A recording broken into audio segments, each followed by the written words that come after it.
Hello. Excuse me. Hello. How's everybody doing today?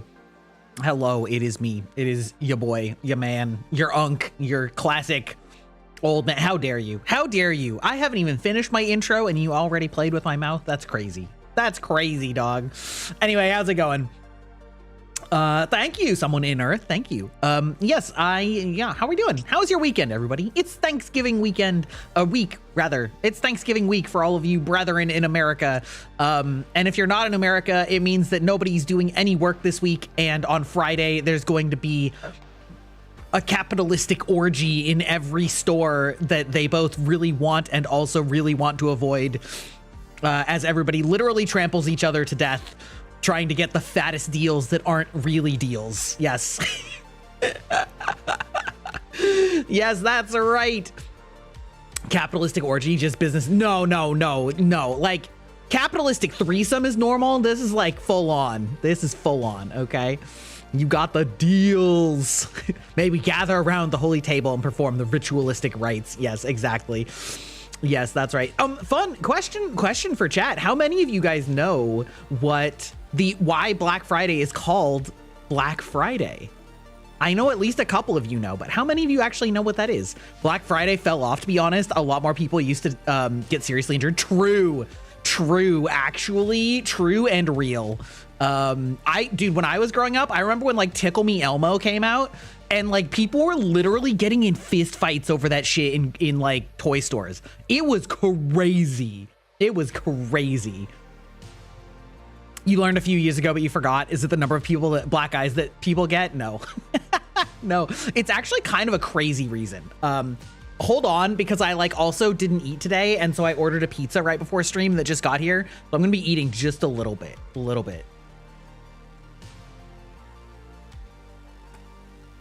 Now, the invention of buying on the internet has dwindled Black Friday. A little bit. I honestly think it's the internet has definitely dwindled it a little bit, but I feel like also capitalism has figured out how to capital. So the reason it was called Black Friday, this fact is still shocking to me, and I'm curious if it's still true. But the reason it's called Black Friday is that statistically, for the majority of retail stores in America, Black Friday, aka the Friday immediately after Thanksgiving, is the first day in the year that their overall net profit is in the black, meaning it's not in the red, meaning it takes until the end of November for them to have made enough money to not be in debt this year. That is what Black Friday means. That is why it is called that. It's like the massive shopping season that happens during the end of November and early December, specifically for Christmas, and how often stores are literally just running at a deficit for the entire year until they can make a massive push. Yeah, that's it. It's funny because it sounds like a religious day. You know what I mean? Like Ash Wednesday. Hello? Oh, I see. You've trapped me in a TV. Yes, it's been a while since somebody's done this, actually. Congratulations. Well, this is new. All right, listen, on the YouTube side, you're not seeing the real deal because I forgot to put this in my vertical scenes. I should make a note of this for later. In fact, I'm going to do that. But yeah, newscaster Grybot reporting in. This is why Black Friday is called that. And so, of course, in order to incentivize the holiday shopping, stores started putting on massive, oh, I actually can't fix this for vertical. Fascinating. I just realized that because the vertical streaming is a little bit janky. Well, you know what? So it goes. All right, you guys get to just see me in the corner. Know that I'm trapped inside of a TV in Twitch. Anyway, yeah, and so they started putting on big sales in order to attract customers to their stores for the big sales, and that's why You got back from the hospital? Oh shit, I'm sorry to hear that. Hopefully you're recovering well. Yeah, retail is a crap business. Yeah, exactly, 100%. Anyway, that's why it's called Black Friday. It sounds like a religious holiday like Ash Wednesday, you know, or whatever, but it's for the religion of consumerism and capitalism. Yes, correct. Anyway, yeah, there's your unk facts for the day. That's why it's called Black Friday. In recent years, though, it is true. It is kind of like fallen off, and is very much. Hello? What the fuck is that noise? I don't know. Somebody's running a leaf blower, but it's not directly near me. I just hear it in the background. The Pilgrims wanted this. Yeah, in recent years, they've started like realizing that actually the crowds are kind of a turnoff, and so they've turned Black Friday into just like Black Friday week, or in some cases Black Friday month. But I'm here to tell you, dear viewers, as your announcer, the words, oh my god, that noise is so distracting. Often, Black Friday deals are actually not deals. Fun fact, they are actually usually bad and should often be avoided, unless it's something that there aren't multiple qualities of, like food or like clothing. Because brands like Best Buy will do one of two things. They will either sell something on steep discount, quote unquote, that is like price marked up, which is illegal in some places, I will have you know. Or the other thing that they'll do is, specifically Best Buy I know is notorious for this. Best Buy has like off-brand versions of the TVs, and so if they're like standard, say 50-inch television is like the 5480 XR or whatever, like that's its product number, they'll sell the 5470 XR, which is the same size, but is just built with much shittier, cheaper parts. And then they'll basically like say that it's the same price as the real TV that's actually good, and then put it on a discount, which is actually just like basically still ripping you off, because they're actually selling you a worse product that's only like one number off on the SKU, so that it sounds like it's a good deal, and it looks like it's a good deal, but the actual hardware specs on it are dog shit. And they will specifically tote those out for Black Friday, where like they make that cheaper TV and sell it as like a cheaper TV in other places, but then they like do the clearance sale on it on Black Friday. So anyway, be aware, be careful of what you're spending your money on Black Friday, because oftentimes it's not a good deal. It's not a good deal. Yeah. The other one, you know what else has fallen off, actually? Speaking of how Black Friday fell off, Cyber Monday. Cyber Monday was like kind of a newish thing. I want to say it started kind of like 10 years ago. So you got to go on Amazon. Amazon, I feel like, is even worse, because like Amazon, they just want to push a bunch of shit to you for like cheap, but it's like not stuff that you actually care about or want. The Amazon is taking the shotgun approach, where they're like, if I put enough things in front of you, maybe you'll want it. It's become like the digital sharper image of stores, right? Where they're like, it's Black Friday. Here is your hot water foot bath massager with Bluetooth speakers integrated. And you're like, do I need that? Do I need that? No, you don't. Also, for those of you younger in the audience, Sharper Image is a store that used to exist, that basically was where you went to get your dad things for Father's Day, because it basically had lots of high-tech doodads that nobody actually wants. But I'm pretty sure it's gone out of business now, so there I am dating myself again. You bought a drawing tablet, it was like 25% off. I mean, you can find things that are like a decent deal, or specifically if you need something that's like a specific form factor, but you don't need like the highest performance, right? Say you want, again, like you want a TV, but you don't necessarily care that much about the performance, and you're not like gaming on it. You just like want it to watch YouTube on. You know, yeah, sure, you can get a cheaper TV on Black Friday for that.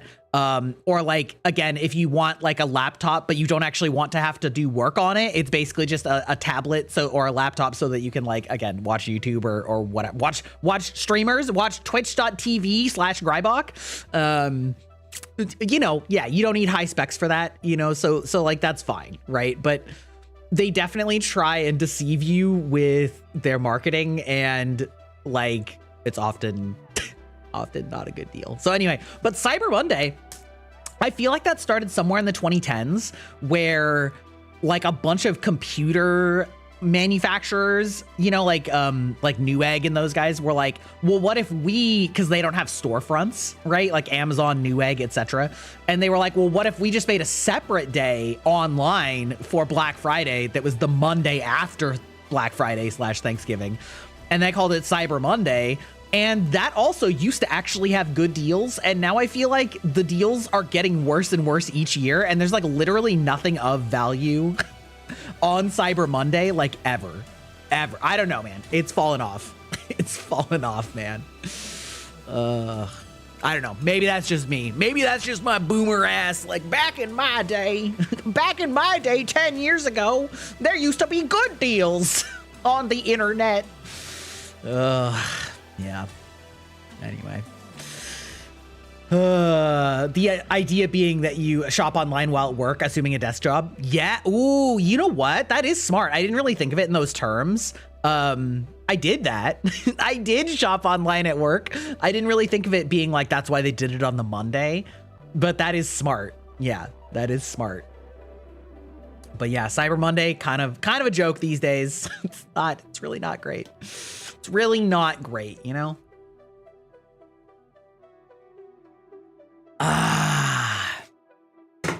Badunk. Yeah. Anybody have any fun? Is the new meta to have deals on TikTok and Twitter? Oh, deals is like a big stretch. The new thing is definitely to have marketing on TikTok and Twitter. Like especially TikTok. TikTok is especially bad with like advertising your like this brand that you're working with. Excuse me, advertise. Well, that is different, right? Advertising and deals are definitely different. But there's a lot of like sponsored ad deals, and you can like link up your shop link icon or whatever. So you just like click the description and then it takes you to the thing. Yeah, that's for sure. I mean, they at least are like pretty obvious about it being marketing, but yeah, there's a lot of that. There's a lot of that. Yeah. I put in a question of the day. I'm trying to keep up with doing like a question of the day style thing, just for fun, because I think it's like fun little topic starter. My question of the day is the pinned comment, which is, what is your favorite Thanksgiving food item? And I think for me, if we have it, because we don't always have it, but if we have it, I think it's biscuits. I love me some biscuits, especially when you put either gravy and or turkey and gravy on a biscuit. Like making yourself a turkey biscuit gravy sandwich is peak. It's so good, especially, you know, obviously pending on if you can make good biscuits, but it's pretty hard to screw up biscuits. You know, either you just learn how to make them or you get a can recipe or whatever. Biscuits are amazing. It's true. Ham is kind of goated. Ooh, a good ham is kind of goated. I'm a little picky on ham. I don't necessarily love regular store-bought ham. I don't dislike it, but there's a lot of curing on ham that I'm kind of just like meh on. That's just like super sugary. But one year, my relatives from the South, from Virginia, sent us a Virginia cured ham, and that shit was a game changer. That was the best ham I have ever had in my entire life. And I ate that and I was like, oh, I get it now. I get it now. I understand why people are so into ham for like holiday food. But I feel like where I live, a lot of it's kind of just like pretty sweet and a little salty, and it's just like fine. But I don't love it. But a good cured ham, I get it. I understand now. I understand how it became like a staple for Thanksgiving. So yeah, honestly, actually, sometimes, like pretty often, my family will do like, we'll just like not do turkey. They'll just do like steak. So they'll do like steak for Thanksgiving, and then they'll buy the turkey the week after and just turn that into like turkey dumplings and stuff. It's a lot of maple flavored ham. Oh, you know what? That is probably it. Yeah, I don't really like maple cured ham. That's probably what it is. I'm really picky with like sweet and savory combined. There's certain exceptions that I like, but a lot of the time I'm kind of like, Thanksgiving steak is crazy. Yeah, well, you know, well, like steak or like a roast, like a rib roast, you know? I know it's very not traditional. I saw a couple entries of potatoes, good potato, like good. Now mashed or baked. Personally, I like mashed potatoes infinitely more than baked potatoes, but I can see the appeal of baked potatoes, especially if you have good fixins for them. You don't celebrate Thanksgiving, but every Thanksgiving morning, your mom and you wake up and watch the Macy's Day Parade. Oh, see, no, that's fine. That's cute. That's the American way. Consumer holidays. You know what? That's totally valid. Honestly, I kind of wish that that's all that we did for Thanksgiving sometimes. Just like watch Survivor on Thanksgiving. That's it. Just like a good reason to make biscuits. Yeah. You know what, Sticks? Maybe I should send you my recipe that my wife makes for buttermilk biscuits, because that shit is addictive. It is so good. It is so good. Oh my God. It's been tradition since you were little. Just wake up and stay in pajamas and eat bait stuff. Hell yeah. Hell yeah. Yeah, it's really not hard. I think the two main differences are, one, obviously you use buttermilk, but we don't ever use buttermilk. We do the substitute, which is just that you pour, I have the ratio somewhere. You just pour a little bit of lemon juice into the milk and then stir it immediately and then mix it in immediately. And that makes like buttermilk substitute. So that's super easy, right? You don't have to like buy a whole thing of buttermilk just for this. You can just use regular milk and a little bit of lemon juice. And then the more important thing, well, not more, but a very important thing that makes a huge difference that I wouldn't have expected was to use shredded butter. Have you ever done shredded butter? I did. Yes, I did mention it once. I made a short about it. It was actually one of my better performing shorts where I was talking about how good the buttermilk biscuits were, and that my wife was like, I don't even know if I remember liking them. And I was like, hold up a minute. Like, you shred the butter. Yes. So you take frozen butter instead of butter in the fridge so that it's like hard. And then you shred it with either a food processor or a cheese grater. So you literally just like cheese grate frozen butter. And it basically makes just like shredded cheese. It makes shredded butter, and you use that and mix it into the flour. And there's something about, it's good for croissants too. Yeah. There's something about the way that it, like, by being in lots of small thin strips, mixes into the dough in a way that makes the dough like puff up a lot more and taste a lot like butterier, even if it's the same amount of butter, which I was shocked at how big the impact was. Yeah. It's the same. Yeah. It's the same idea for croissants.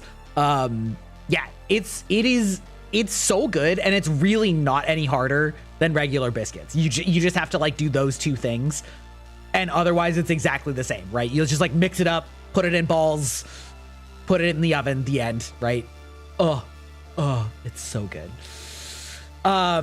Being an apple place, you made an apple bread recently. Ooh, apple bread sounds really good. Like banana bread, but apple, or like applesauce bread. Yeah, I'm a big fan of like applesauce cookies too. Also sticks. I don't know if you've ever had them, but the pumpkin chocolate chip cookies from one of the local grocery stores are really good.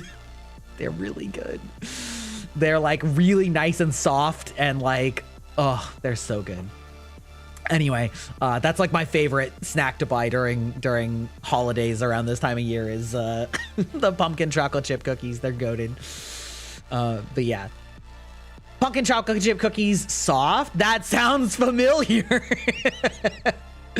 I wonder. That store also has really good Reese's peanut butter cup cookies that are store brand in the bakery section, and also really good applesauce cookies in that section. This is the best time of year for cookies in our grocery stores. They're so good. Oh my god, fuck me. Anyway, yeah. So I would suggest you check there. They're quite good. That's true. Cookies and pie. Yeah, true.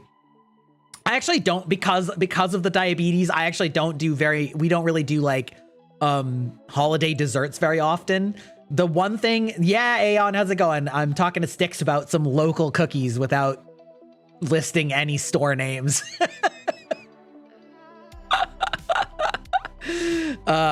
Isn't with applesauce, you use chopped pieces of apples instead, but the flavor is the same? Yeah, but I mean, I imagine it's like similar in consistency, sort of, to like when you make like applesauce cookies, right? It's not like the end result is applesauce, but yeah. Yeah. So one thing my mom does though for like a low sugar dessert is to cut apples in half and you core them, and then you basically put a dollop of butter, a little bit of cinnamon, and a little bit of vanilla all like sprinkled into the center and on the like edge, and you put them flat side up, and then you bake them in the oven for, I want to say like 20 or 30 minutes. Like it's quite long. And it's so good. It turns it into like a really nice dessert that's actually only like a half an apple with like no sugar. Like you don't need to add sugar because apples are already like very sweet, but it like softens it up and it like gives, oh, so good. Baked apples is like our normal holiday dessert for the beatus. That's really similar to how you make apple chips. Yeah, except apple chips are like thin, right? Yeah. If you just keep it thick, it'll just like really soften it up like a really ripe pear gets. That's basically what it's like after cooking it, except baking it, except you like also have all the like infused stuff. The problem is there's like 2 good grocery stores for baked stuff. I mean, probably, but one of them is more local and less, I think anyway. Both is good.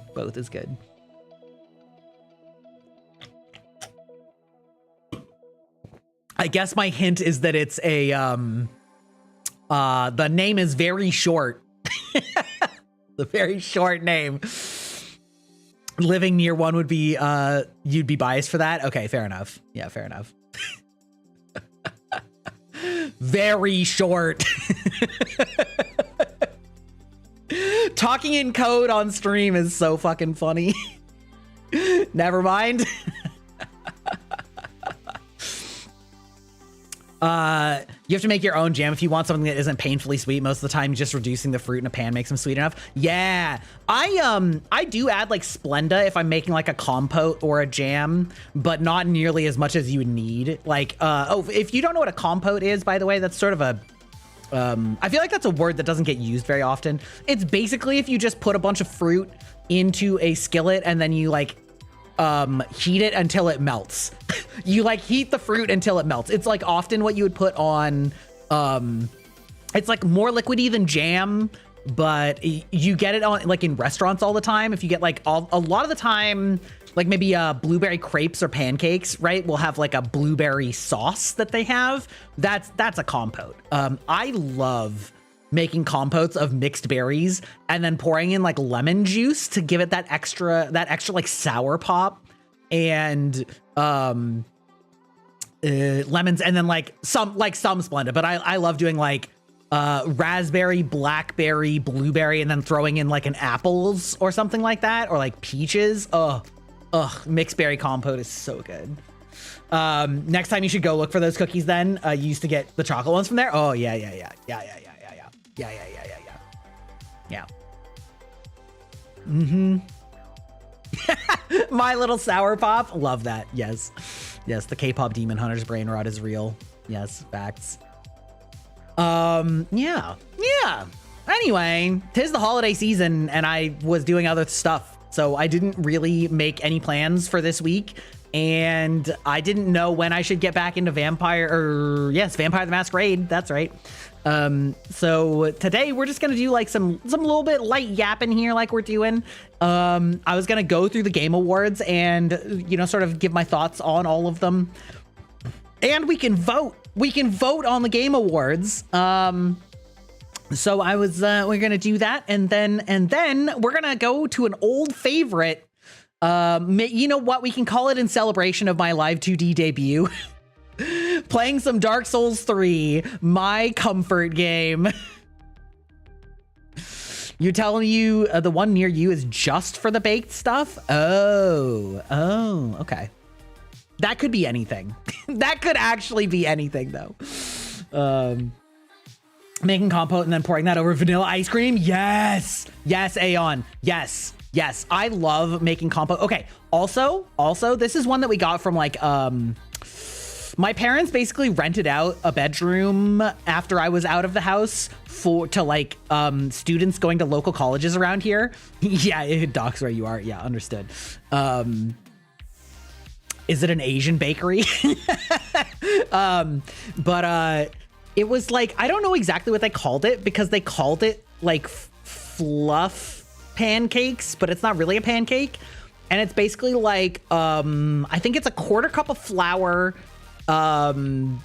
like four or maybe 6 eggs, and like a whole stick of butter that you put on the bottom of a what do you call those like pans that are like a cake pan? You put like a whole stick of butter on the bottom of a cake pan, and then you like kind of whisk this mixture in, and then it like puffs up, and it basically tastes really similar to a crepe, but it's about a 1/4 inch thick when it's all done. So it's like a really eggy crepe that's like lightly sweetened. Getting that and then putting compote on it. Oh my God. It's so good. It's a normal grocery store, but the baked stuff is the best there. Oh, okay. I see. Yeah, I see. Understood. I mean, sort of. I don't know. I actually don't shop in the bakery section all that often because of the aforementioned diabetes. So, yeah. You know what my newest comfort clip is? Yo, dude, the tweet that was from, or actually I got that from actually like a retweet, and the person that was tweeting it was like, if Crony could just like take herself serious for more than 10 seconds, we would be doomed. Because she'll like do something like that clip, and then she'll just like cringe and laugh at it, and then it's like instantly broken. It would be so deadly. That woman, holy shit. That voice, it's like she's a voice actor or something. Or something. Oh my God. Yeah, she knows what she's doing. You know what else is crazy? She is another one of those that never had anybody tell her that she had a nice voice. Can you fucking believe that? Can you believe? We should normalize complimenting people's voices more. For fuck's sake. Crony has such a beautiful voice, and like the fact that she was absolutely floored that her community was like, holy shit, your voice is incredible, is wild to me. What? How could that woman not know that her voice is like powerful, I guess is what I'm gonna say. You got compared to her recently because of the whole can do top thing but instantly folds. Yeah, that tracks. Aeon, you like sound a little bit more like cute in your voice tone, if that makes sense. But like the content of your speech and your life is like fits that energy hard.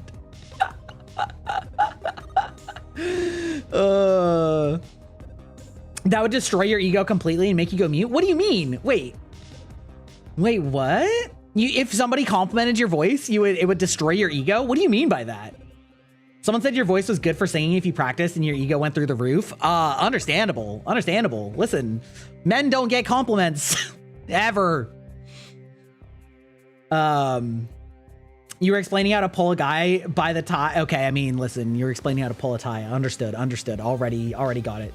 By the tie like a leash without hurting him, and the guy was trying to be normal about it.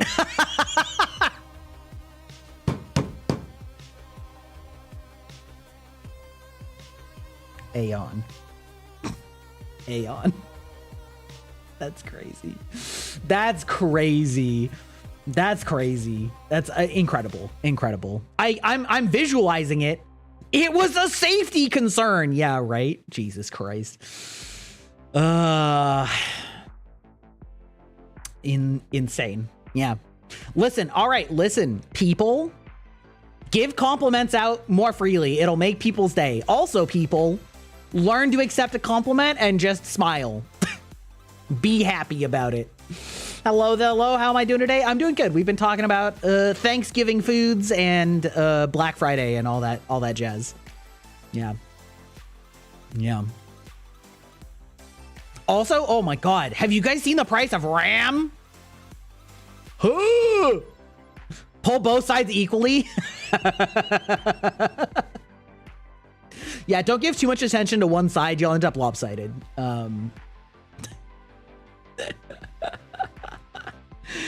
But yeah, have you seen the price of RAM? What the fuck? Brother.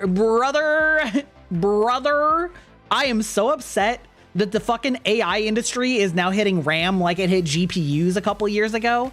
It's pissing me off so bad. It's not like I actually am shopping for RAM. I'm actually fine on RAM. Like, I have 32 gigs, which is plenty for me. Like, I'm hitting more problems with my VRAM than I am with my regular RAM.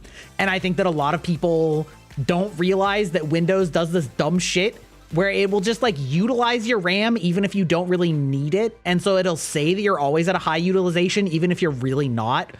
Because they're like, unused RAM is just a resource that's being wasted, which I hate. I hate that philosophy. I think it's actually stupid as shit. But you actually are like probably fine on your RAM with 32 gigs. And there's a whole bunch of people out here being like, I need 64 gigs because streaming. And like, no, your RAM is not going to be your bottleneck on streaming. It's always going to be your graphics card or your CPU if you have more than 32 gigs right now. But there are definitely some people that need more than 32 gigs, specifically like really big video, like people that do a lot of like video work, or like VTuber work for live 2D models. Those people need RAM. They need that RAM. Those programs get so incredibly bloated when they're dealing with like very large file sizes. That's a valid one. Like artists or VFX people that are doing a lot of stuff like that, valid crash out. You need more RAM. But regardless, I was seeing fucking pictures that was like $1,200 for 64 gigs of RAM. It wasn't that long ago before, but that RAM was by far the cheapest piece of your PC, and you would just be like, yeah, I'm gonna grab a ton because why not? You know? Good Christ. Getting into 3D rendering for that before you get into video editing is getting tough. Yeah. You need 64 because you open 3 browsers with 20 tabs each running with Photoshop, Excel, and like an emulator for your gacha game, and probably a Steam running another in the background and a music player. Okay, you know what? That's on you though. That's on you. That's on you. That's you. And I use Chrome. But that's what I'm saying. Using Chrome will report that it's using high RAM, but most of the time if you open up other things, it'll just like deprioritize it and it'll be fine. Listen, get a grip, get control of your browser. All right. That's crazy. Anyway, any hoodle.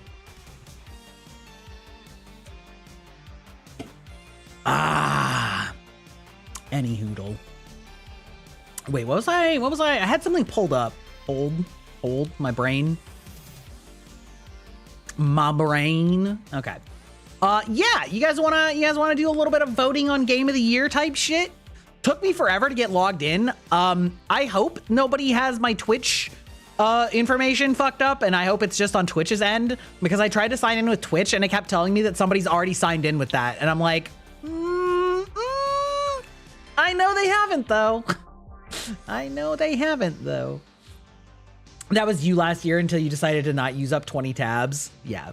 I have usually like 6 or 7 tabs open where like one of them is my Gmail, one of them is my Twitter, one of them is YouTube, and then maybe like 2 are YouTube videos that I've opened while I was browsing. So I'll like watch them after I finish looking for new stuff. And then like maybe 1 more. And that's like my max browsers. Oh, and like one's Reddit. One's Reddit. 6, 7? How dare you? How dare you? Get out of here. Disgusting. Patu. Patu. Okay. Wait. Nah, this is fine. It's fine. Who cares if we see the top of the browser? Wait. Is this? Now hold on. Now hold on a minute. Now hold on. If I go like this, nope, that's worse. If I go like this, there we go. Nope, like this. Whatever. Good enough. Nobody cares. Nobody cares. And then we'll remove this one. Perfect. Perfect. All right. Also add Lightroom, Fusion 360, and Inkscape while you're working on a project. I mean, listen. Whenever you see hot men pics, you just smash that open in new tab. That's crazy. You're just opening up a whole spank bank on all your tabs. Imagine. All right, so we have Game of the Year this year. We have some hot contenders, but I know what mine is going to pick. We've got Claire Obscure, Expedition 33, Death Stranding 2, On the Beach. That sounds like a direct-to-DVD sequel name. I did not realize that On the Beach was actually part of its product title name. That's wild. We have Donkey Kong Bonanza, which looked pretty good. I love to see a good modern Donkey Kong game, but I don't have a Switch 2. So yeah. We have Hades 2, which was pretty good, but I'm not going to vote it Game of the Year. And we had Silk Song, which I enjoyed, but I think is really interesting because I think Silk Song fell off really hard for most people. Hades 2, yes, yeah. I think Silk Song fell off hard for a lot of people because there was a lot of people that were really excited about it coming out because they'd been waiting for 7 years, and then they really liked it for like 3 hours. And then they realized that it was way harder than Hollow Knight, and especially if they were out of practice from Hollow Knight and they were just getting shit all over. And I think that people very quickly came to the belief that this game is overly punishing and punitive in a way that isn't fun and doesn't spark joy. And so I think a lot of people really got tired of Silk Song, especially by the time they got to like Act 2 or like God Help You Act 3, because some of the runbacks in that, even for somebody like me who I didn't die that many times. I actually did, I would say, quite well in Silk Song. And even I was like getting kind of sick of it by the end. So I think this is one of those ones that everybody sort of knew was going to be on Game of the Year, but I think actually has no shot of winning after people like finished it or quit, one or the other. And then we have Kingdom Come Deliverance 2, which I have never played and probably won't ever play, but I feel like is going to be the diehard favorite for that type of player. Now, if anybody's played this in chat, please let me know. Tell me your thoughts on it. My understanding is that it's very grounded, medieval. I don't even think it's exactly fantasy, other than the fact that like it's fantasy, but it's not like super high fantasy. But it's like very grounded, very slow, very exacting, very methodical, and like requires you to pay a lot of attention. And I do respect that from the game, that as far as I understand it, it like very much will require you to actually read the things and listen to the quest takers, not just follow an objective marker. And it is very considered. And I've heard that it has like pretty good storytelling as well. But there's a certain amount of clunkiness that I think like Eurojank in it, that a lot of people that are diehards for the game are like, yeah, it's fine, I just get over it. And I'm like, I think it would really kill it for me. So I feel like this game is gonna get people like a diehard group of people is really gonna love this game, but I don't think it has a chance of winning. So like when I look at this, I think Claire Obscure is the obvious winner. And I'm sure that's how it's going to turn out. Cause like, yeah, I don't know. I think honestly, I actually have no idea about Death Stranding 2. The only thing I know about Death Stranding 2 is I saw the previews for it and was surprised by how like schlocky and weird it seemed, because all that I knew from Death Stranding 1 was like dude carrying packages around like FedEx in the apocalypse. And in this one, it had a straight up like anime death battle with an electric guitar villain. And I did not think that this was that game. I did not think that this game was the same. You guess this is what's Eurojank? Okay, Eurojank is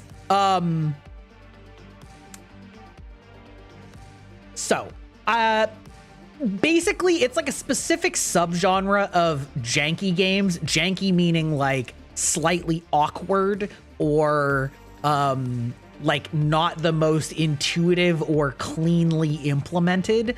And specifically Eurojank is like often relating to a specific type of janky for like very simulaty games. So things like Stalker, I think, are considered Eurojank.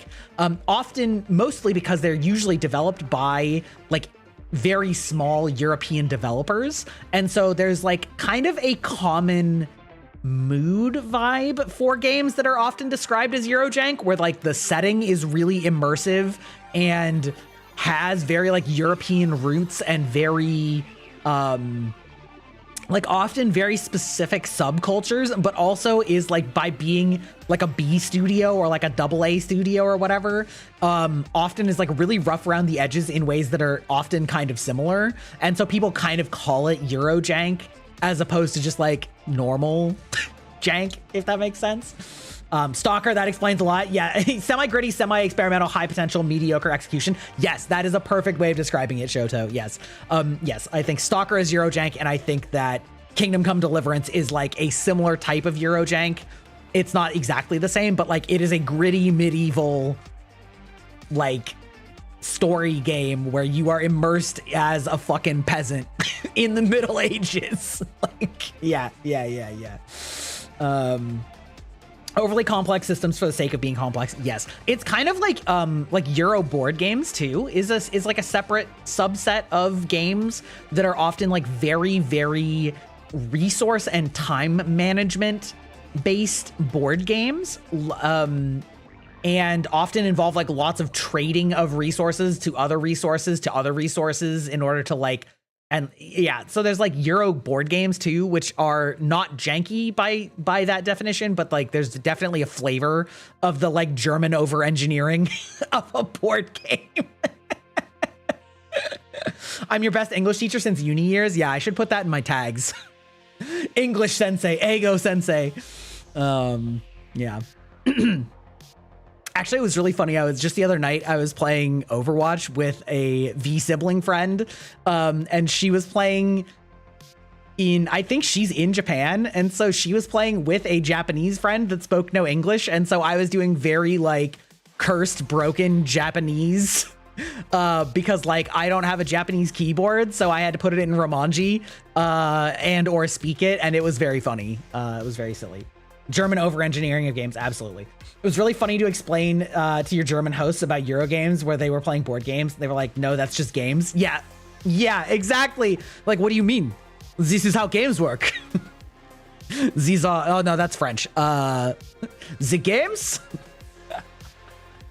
Yeah, no, that's Euro board games. Yeah, for sure. Anyway, as everybody should know, I'm going to vote Expedition 33.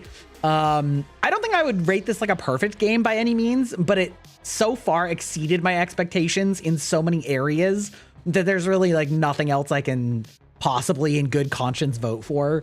There's definitely some areas where it's rough around the edges, and maybe we'll talk about that a little bit more later, but this is the clear winner for me. Hades 2 was like really good, but I also found it like leaned a little bit too overwhelming towards the end, in a way that I didn't feel like Hades 1 was. And I'm sure for people that like really love that type of game, that's great. But for me, it was like a little too much, even though I like all the characters and the art and like the gameplay. Like I really like Hades 2, but Hades 2 is kind of just Hades 1 again, but a little bit harder and a little bit more extra. And that is a good game, but I don't think I can give it Game of the Year over Expedition 33 for sure. With Scylla, Hades 2 was crazy. Wait, Scylla? Scylla? Who is that? What is that? Who is that? The OST was good though for Hades. Yeah, I'm sure it was. I mean, it was also good in Clair Obscur. Also good in Clair Obscur. Oh, and there was another thing I wanted to say about Hollow Knight, about Silk Song, and I'm forgetting what it was. Doesn't matter. Doesn't matter. Anyway, Clair Obscur. Easy. Next category. Best Game Direction. Creative vision and innovation in game direction and design. Okay. Okay, so we have as we know, this is going to be the Expedition 33 of the Year awards. I don't necessarily think it needs to win in all of its categories, per se, but it will win in a lot of them. Evolutionary, not revolutionary, like Expedition 33. Yeah, that's a good way of putting it. Death Stranding, I really can't vote. Ghost of Yotei does not...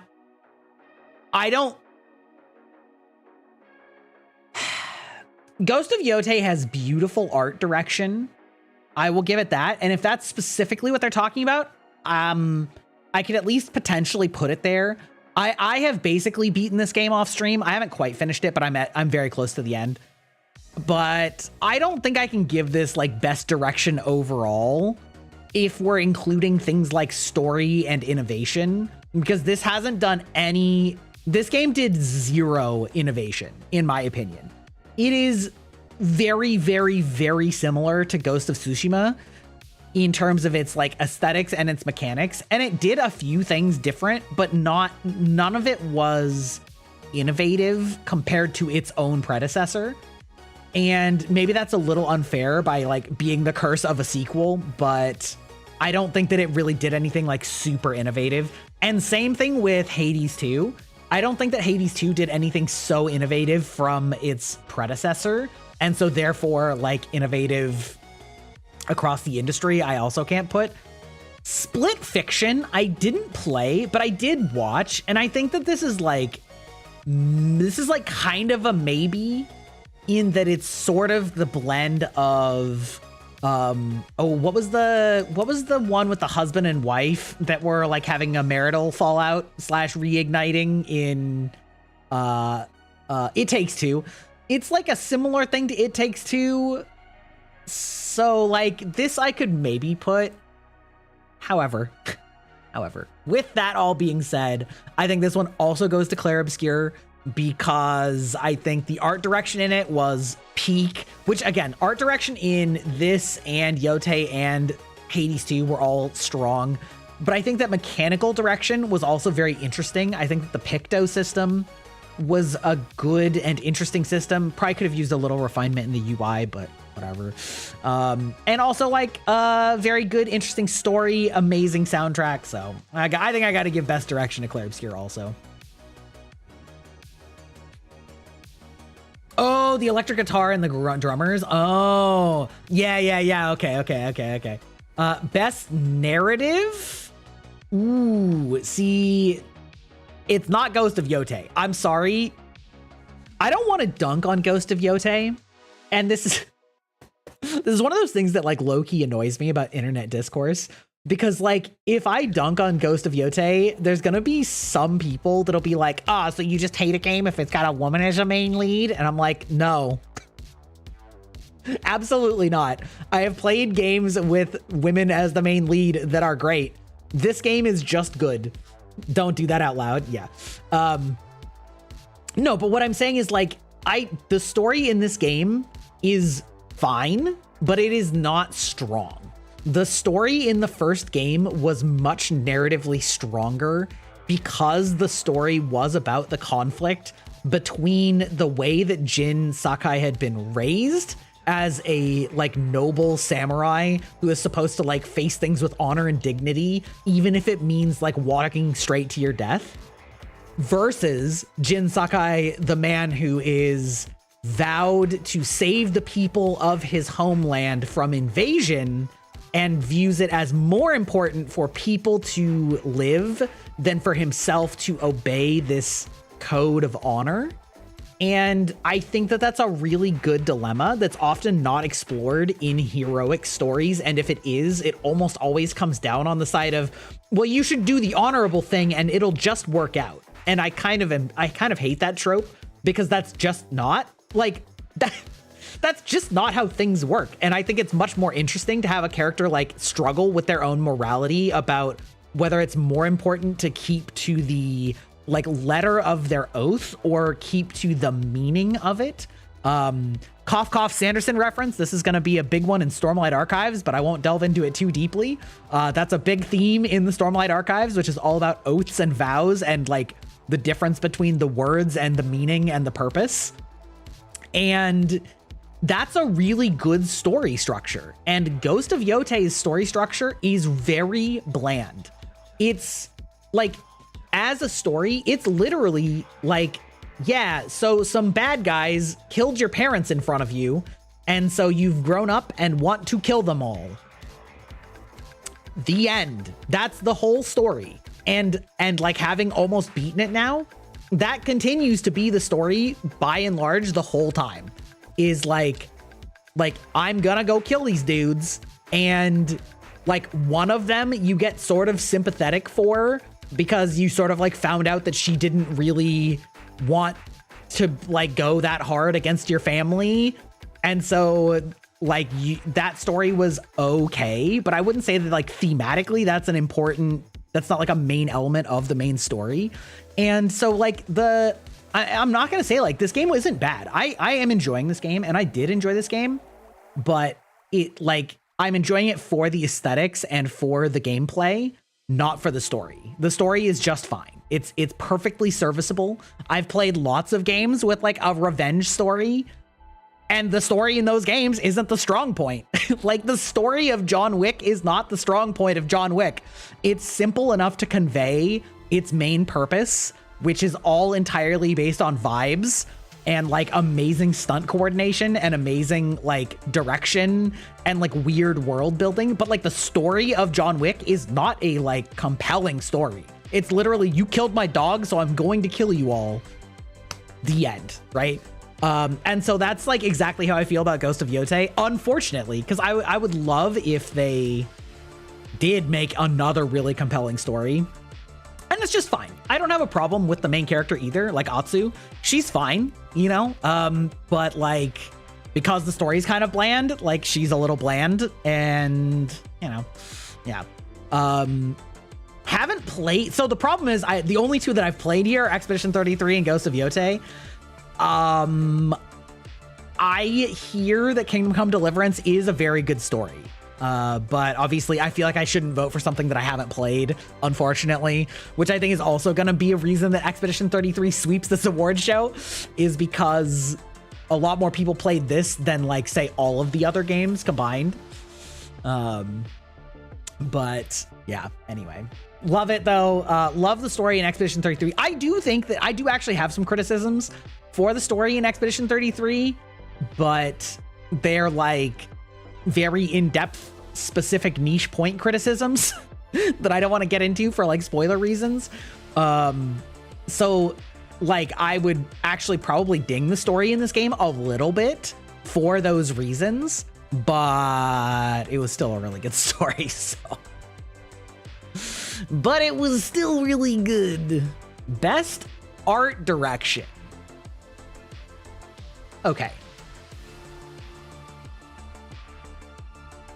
This one, I don't know. Is there, nope, there aren't anymore. Okay. This one, I don't know. Does anybody have any strong feelings about art direction for this one? Art. Yeah. Art direction in Clair Obscur, very good. Very strong. Like it was very interesting as a world. Ghost of Yote is beautiful. You still think Expedition 33? I think to me, it's between Silk Song and Expedition 33. But for very different reasons. But I do kind of lean towards Expedition 33. Ghost of Yote was a very beautiful world, but it was also very, how do I say this? It's not exactly one note, but it kind of is, because the reason that it's beautiful is its use of very vibrant colors, specifically in flowers and trees. But that's like kind of it, right? And so it's beautiful because they use different colored flowers and trees. But that's kind of it. Tell us why it might not be Expedition 33. That's a great question. Expedition 33 created something you've never seen before that was also beautiful, whereas the others you've all seen before, even if they are beautiful. That's a good way of saying it, Aeon. Yeah, I think that's true. The only things that I would like knock Expedition 33 for, I think, are some of its things that kind of have to do more with its studio size than its art direction directly. Like, there's definitely certain things that you can tell are sort of just like standard, whatever the engine is, Unreal Engine based assets, and like the runs and stuff are like kind of silly looking because they're just like straight up like just stock standard ones. And there's like an overabundance of like blood and dirt that gets on people's faces. But I would say that like environmentally, they created a very beautiful, haunting, fantastical world that is really interesting. I would also say that a lot of the Nevrons are like kind of cool, but also kind of simple. Like a lot of the time you're kind of just fighting golems in slightly different shapes. So I would say that like the world design and general art is strong, but a lot of the character design is like kind of mid. But we have ads, so I'm gonna take a quick break and like refresh my drinks and stuff. So yeah, BRB ads in case you aren't hearing this. Okay, we'll be right back.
All right, we've returned. You know, I think I figured out why I'm gonna give it to Expedition 33, and that's because it transported us to a world the likes of which we have never seen in video games before. France.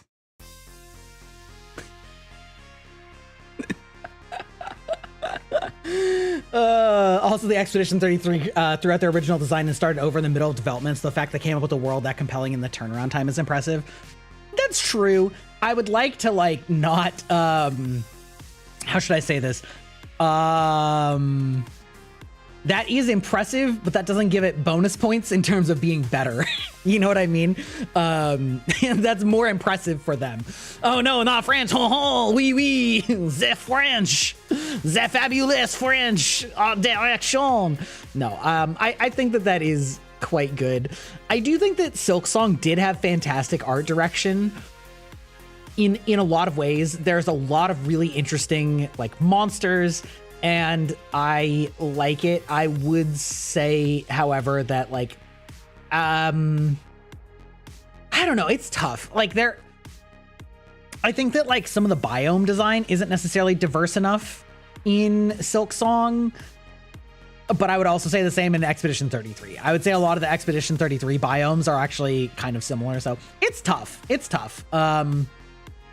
I think I'm just gonna give it to Expedition 33 anyway, because I'm a fucking simp. The other games are good, but did it, again, a little better? Yes, that's true. Yeah, that's definitely true. All of these games are building on what they had, and, like, that is true. I will give Clair Obscur credit for that. They built the most new thing. Best score in music? Oh, this isn't a question. Oh, wait. Oh, yeah, no, that's the name. Okay, I was gonna say, were they doing it based on, specific songs? But no, these are the composers. Yeah. Would a French person vote for Expedition 33 take a French VTuber? Can you hear my cat in the background? I realized I could hear him in one of my VODs the other day, like yowling. Hi Mochi, how's it going? We're going through Game of the Year awards and voting Expedition 33 for all of them. Yeah, there's no question in my mind that this goes to Clair Obscur. The soundtrack in Clair Obscur hits so fucking hard. There is no question in my mind that this hits hardest. The soundtrack drop at the end of Act 1 in Clair Obscur, which I will not name the events of for spoiler reasons, hits so hard. The soundtrack drop when you're fighting Renoir hits so hard. The soundtrack drop in the intro sequence when you're starting the game hit so hard. The soundtrack sequence that hit during the gommage, during the prologue, hit so hard. Like, literally, there are so many banger songs in this game, and they timed them to perfection with cinematic moments in the story that just bring absolute chills. There is no world in which Expedition 33 does not win this year. There have been a few things that I've been like, oh, you know, these other ones had some, like, other good things that, like, maybe would make it compete with Expedition 33. Not for soundtrack. I'm sorry. The score goes to Expedition 33 this year. 10,000%. There's not even close. Kind of surprised Night Rain isn't even in the music list. I don't think I am.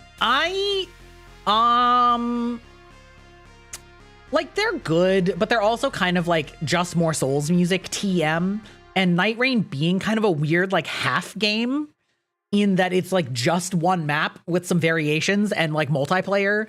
I get why it's kind of like, it would be kind of like putting Overwatch in soundtrack of the year. Like, yes, Overwatch has some good songs, but, like, I think it's going to be hard to compete with story-driven games in soundtrack options.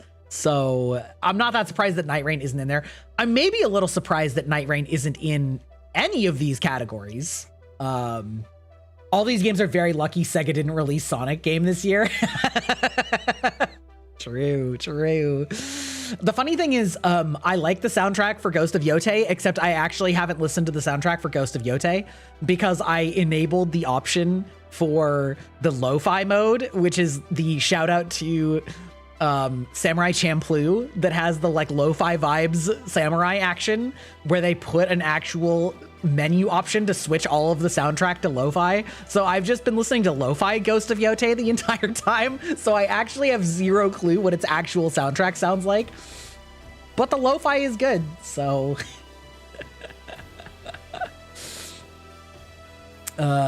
Anyway, yeah, maybe if you doesn't cut it, yeah, I think that's probably it. Okay, that one was easy though. That one was easy. Easy money. Best audio design. Unfortunately, I've only played one of these. Unfortunately, I've only played one of these. I think this still goes to Expedition 33 for everything that I just mentioned, and also how significantly it impacts the timing on dodges and parries. Because once you learn to listen for it, you can actually kind of hear when you should be parrying, but it doesn't do it with like a classic tell, like a ping or a ding or like a whoosh sound. It's like you can actually hear the sound of the attack hit a crescendo, which is when you're supposed to do the parry or dodge. And that's very impressive and also very technical. So I think Expedition 33 wins. Just vote for Expedition 33. I want to be fair. I want to, listen. Bruh. Best performance. Expedition 33, Expedition 33, Expedition 33, Silent Hill, and Ghost of Yote. Okay.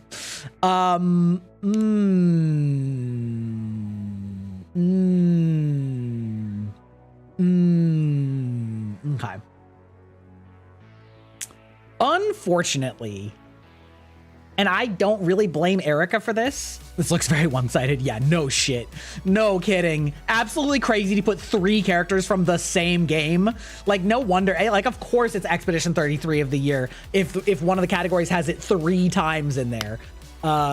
Okay, one thing that I will say is, unfortunately, I did find Erika Ishii's performance to be fairly flat in a lot of cases, but I found a lot of the performances to be very flat in that game. So I tend to believe this is more of a directing issue than an acting issue, because I've seen Erika Ishii in other things, and I think that they are like perfectly competent. So I definitely can't give it to them, unfortunately. Now, as to the other ones, this is actually a little bit complicated because none of these actors did the mocap, and the mocap and facial expressions did do a lot to sell these character moments. And obviously the voice acting did as well. But I think that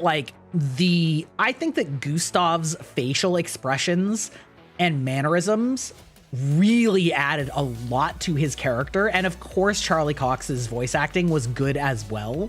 But even with like Charlie Cox pointed out, like there needs to be credit to the mocap actors, because there was basically one mocap actor for like 80% of the male characters in Expedition 33, and he managed to make them like all really interesting. So that makes it a little bit difficult to vote for some of these people. So I think overall, I'm gonna go with Jennifer English, who was Mael, because I think that overall, over the course of the game, she continued to deliver really good acting and made the ending like really difficult. I actually, I think this might be a writing thing more than anything else, but I never actually really felt that attached to Verso. So I really felt a lot more attached to Gustav and Mael. So I think I'm gonna give it to Mael, aka Jennifer English. The perfect scary, well, the last one is for Silent Hill, which again did not play. Innovation and accessibility. Oh, that is interesting.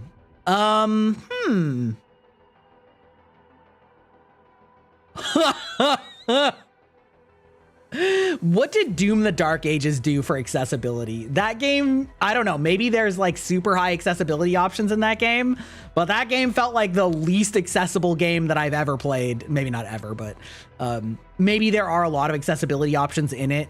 Yeah. South of Midnight, I think I might give it to, because I know that it very much had the ability to like tune its difficulty and I believe it's also its environmental things. Like, I know that you could basically tune this game to just be a story game if you want to. So yeah, I don't really know what Assassin's Creed Shadows did for I don't really know what any of these games did for accessibility that was new. You know what I mean? Like, none of these feel like they pioneered accessibility settings that I am aware of, but I do think that South of Midnight was the best at being accessible if you wanted it to be, if that makes sense. You voted for the GOAT Expedition 33. I mean, I voted for it every time it was up so far. So yeah, we're gonna give this one to South of Midnight. Also because I think South of Midnight does deserve a little bit of love. Like, was it a perfect game? No, but it was telling a very interesting and unique story and telling it from like a perspective that we haven't seen, unironically, noting the French there. Welcome in, Raiders. How are you doing? My name is Grybach Digital Vampire, and we are talking about the Game Awards this year. I am giving my opinions on every category, and we are, of course, voting. How are you doing? How's it going? I see you're playing DBD. How did that go? Something tunneling, something killers. I've played that game. If you need to raid and run, absolutely A-okay. Thank you for trusting me with your community. And if you want to stick around, that's great. That was an unfortunate typo. What? Huh? Nani? Oh, yes to everything you just said. Okay, amazing, incredible. What is this? Games for Impact. Thought-provoking game with pro-social meaning or message. Oh. Honestly, this is really difficult because I didn't play a single one of these. Well, that's not true. I played South of Midnight. I don't think I want to vote in this one, given how big the gaps are in these. So I think that it would be a little bit unfair to vote for the only one that I have played, especially when I don't know that it actually had a particularly strong pro-social meaning or message. It had a very interesting historical setting, talking about like slavery and old traditions and things like that. But I wouldn't say that that was like part of its message per se, if that makes sense. Like, it was a very good world building and a very interesting and unique magic system and character and like type of setting and characters, but I wouldn't necessarily say that it had like strong pro-social messaging, if that makes sense. The art in the first one looks cute. I mean, the art in all of them looks cute. But yeah, I didn't play a single one of these games. Okay, you're staring at a blank canvas for 3 hours. Sorry, not sorry, but also mood. So anyway, haven't played any of these games. So yeah, any of the other games. So I think I will just leave this to people that like actually have good opinions about all of these, and we'll just move on. Oh my god, there's 29 categories. All right, best ongoing: Final Fantasy XIV, Fortnite, Helldivers, Marvel Rivals, and Helldivers, and No Man's Sky. Oh, I don't know. Marvel Rivals and Fortnite both and honestly, literally all of these feel like they're kind of just doing more of the same. Like, they're kind of just doing the same thing that they've always done the whole time. I haven't played Helldivers, so I can't really comment on that one. But I would say that, like, No Man's Sky has the most game-changing support. But you don't necessarily want game-changing support in multiplayer games a lot of the time, because that's often very disruptive. So this is actually a super hard one. Normally you'd be all about 14, but yeah. I think I'm just not gonna vote on this one. Like, I don't have a strong horse in this race, and No Man's Sky had like probably had like the most changing update, but the other ones were all perfectly fine. I don't know. Yeah.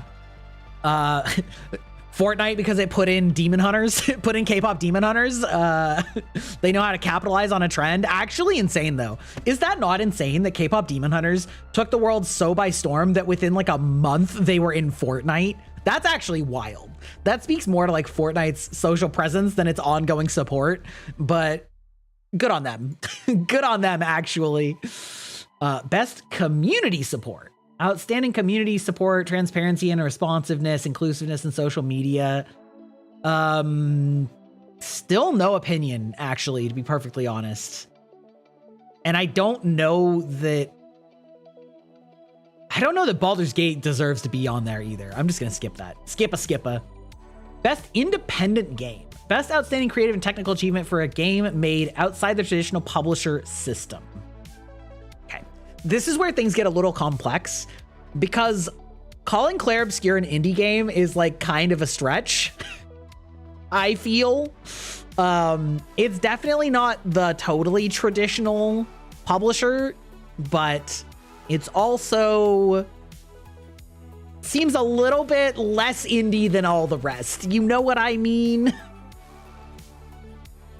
You're considered a freak for not knowing, for not having watched K-pop Demon Hunters as a Korean after everyone asked me about it. I mean, you should still watch it. Yes, but also no, but also yes. A bunch of ex-Ubisoft directors stop asking you about it. Just do it so that you have an answer. Just do it, Shoto. You don't have any excuses. It's good. All right? It's good. It has good messaging. It has banger songs that are on brand and on theme for the story. It has great animation from the studio of Into the Spider-Verse. It talks about generational trauma. It talks about self-doubt, about self-actualizing in therapy. Okay, listen, it's just a good movie that's good for all ages. Okay. You're kind of allergic to K-pops? I mean, I don't watch K-pop either, but I still love the movie. So, oh, and then Silk Song. Okay. Okay, I actually think that I'm going to either give it, I think I'm going to give this one to Silk Song. I think Silk Song is the closest to an actual indie game out of the ones that I think are the best. And I did really like it. So I think I will actually give it to Silk Song for independent game. I don't feel like Clair Obscur really deserves to be there. And to be perfectly honest, I don't think Hades 2 deserves to be here either, because it may be like a smaller team, but it absolutely has a publisher. Like it is, I don't think that this game deserves to be in this. I think this one should have been the first three and Silk Song, and I think that Blue Prince was really creative, but also got incredibly repetitive and frustrating and relied overmuch on luck, so I can't really give it the props for that. So I think we're gonna go Silk Song. Why'd they hide it? I mean, they just ran out of space. Best debut indie game? Again, I'm not putting Clair Obscur in here. Dispatch. I think either Dispatch or Blue Prince. But I enjoyed the shit out of Dispatch. Also, I love that this is the thumbnail they used for it. The best review you saw for K-pop Demon Hunters was some dude posting that he went to watch it specifically to dunk on it, but ended up having a really good time. Yeah, that sounds about right. Yeah, Dispatch, very fun, very good. Took the world by storm. Loved it. Loved it.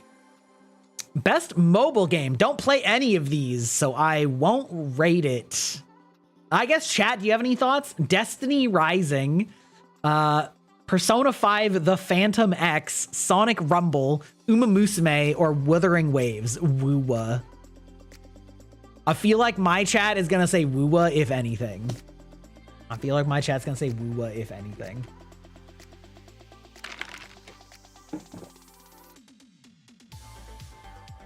You just voted Horse Girls? Of course you did.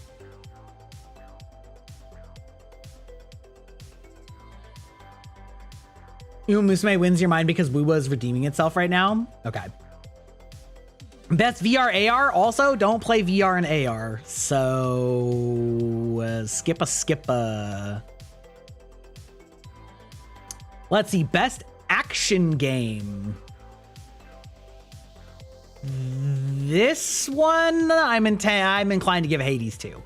I did not enjoy Doom: The Dark Ages, famously so. I actually rage quit that game and uninstalled it, which is pretty rare for me. I feel like Battlefield 6 is like fine. Ninja Gaiden 4 I didn't play, but I feel like Hades 2 probably wins this one.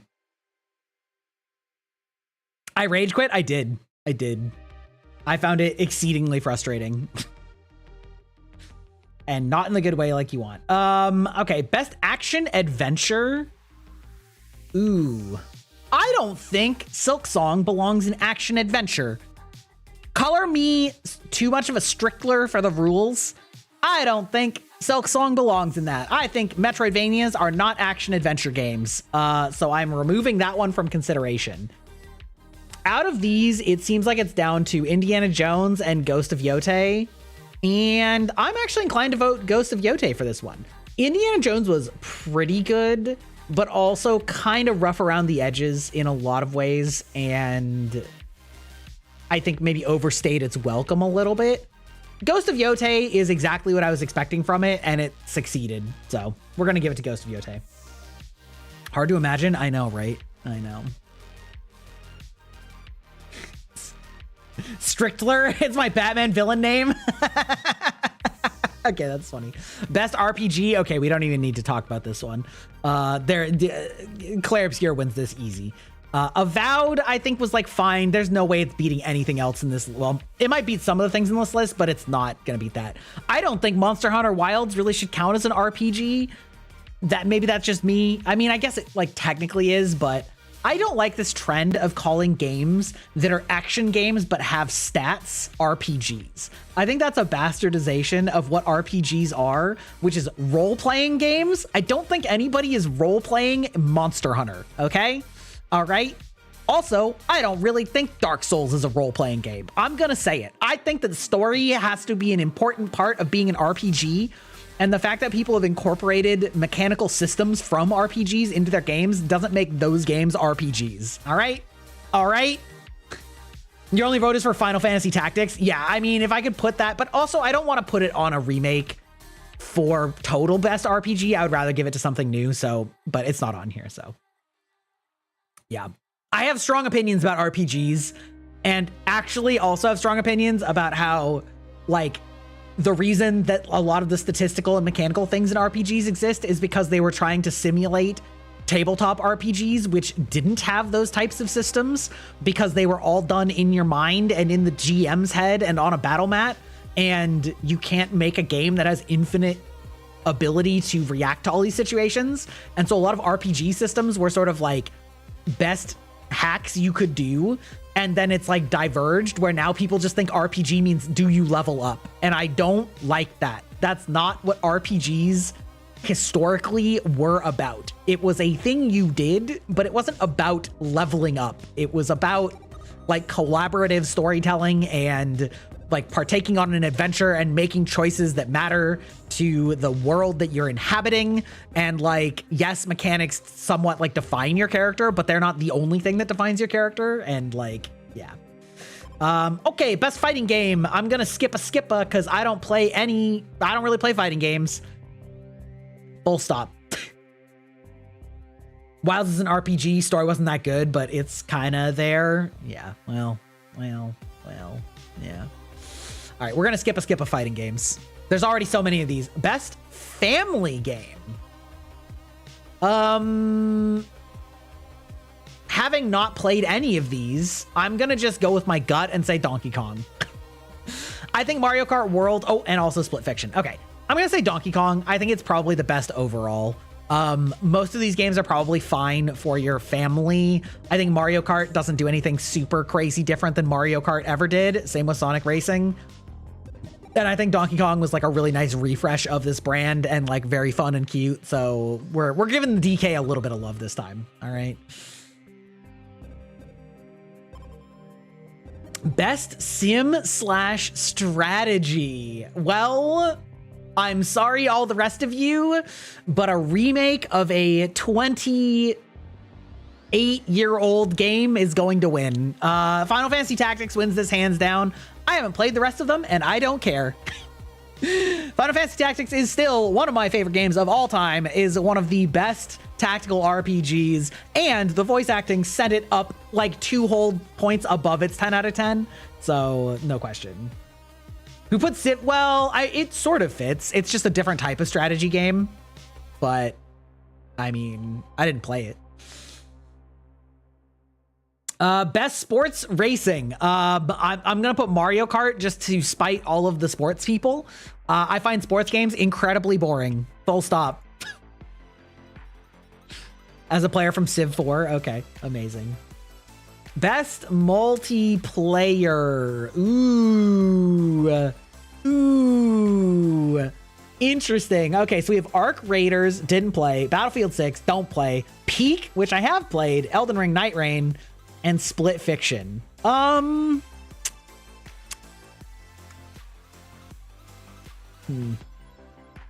give it to Night Rain. Civ 7 pissed off a lot of fans, and that's not a good sign. Yeah, that's fair. Elden Ring doesn't count. Well, best adaptation. All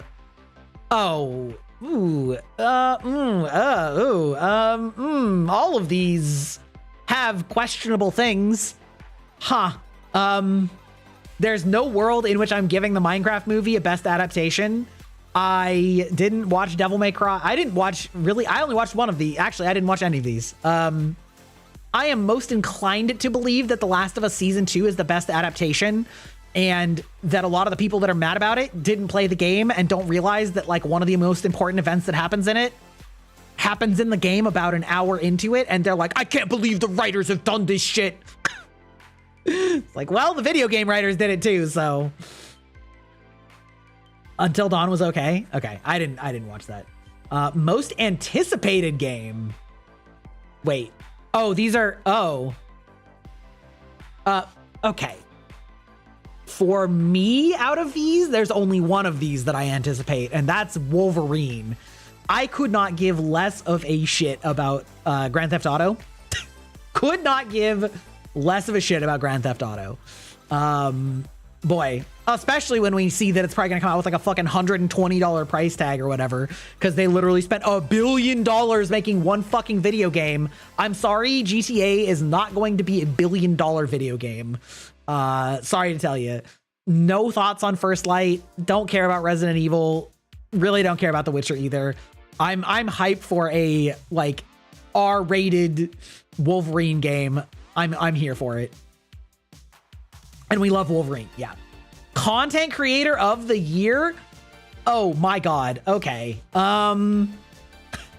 First of all, I love that we have a VTuber in here. Second of all, until these awards, I had never heard of the burnt peanut, and I hate it. I am viscerally disgusted by this kind of thing. I hate them. I've never liked them, whether it was like the angry orange or any of those other ones. Hate them all. Don't know who they are or what they do. Never heard of them. Immediate downvote. VTubers. Last of Us Season 2 was quite accurate. Unfortunately, the source was divisive. Yes, the source was very divisive. This is going to go to an easy moist critical. You thought it was a potato? I mean, potatoes and peanuts from far out look kind of similar if you don't have a size. Yeah, moist critical. Kai Cenat is like fine. He's not necessarily my cup of tea. I love moist criticals, just like deadpan takedowns of things, but I don't really watch any of these people, so. Sakura Miko from Hololive. She kind of has like baby talk in Japanese. So best esports game. Esports is dead. No opinion. No opinion, actually. Literally just not. We're just moving on. Kai's a decent guy. Yes, I agree. Like, as a person, he's pretty cool. And like having watched some of his stuff, like he's pretty cool. And he's definitely one of those streamers that does the like massive production quality, like massive buildings and warehouses with like bunch of people and stuff. And I don't like those types of streams in general. So the moist critical Charlie just sitting in his room wearing the same fucking white t-shirt that he's worn for 10 years. Big fan of that. Big fan of that. What is this? Esports athlete. Did not watch a single one. Go next. Skippa. Best esports team. Skippa. I mean, I'll read them out for you guys, I guess. Gen G from League of Legends. NRG from Valorant. Team Falcons from Dota 2. Team Liquid from Mobile Legends Bang Bang. Excuse me. And Team Vitality from Counter-Strike 2. Listen, if Team Snakebite isn't on here, we Skippa. Player's choice. 3 rounds, 3 chances to vote. Interesting. Round 1 opens December 1st. Great. Can't do it. We got to the end. We've done it, folks. We've done it. Those are certainly words. I've heard of Team Liquid. Yeah, Team Liquid got big during like the StarCraft days. Yeah, like I know of them. I know they exist. Not for that mobile game that they're playing though. That's crazy. An esports team for a mobile game is like some of the wildest shit I've ever heard. So anyway, all right. Well, listen, we got our Expedition 33 of the Year awards. I am proud of myself that I didn't vote for them 2 or 3 times, but all of the ones that I would consider the most important ones, I absolutely 100,000% voted for them. So you love how my voice got faster by like 50%? That's because I didn't have to think about it. I'm just like skip at the end, move on. Game over, GG. Wait, why is my model not... Did you... Okay. Don't worry about it. How's the volume for this, by the way?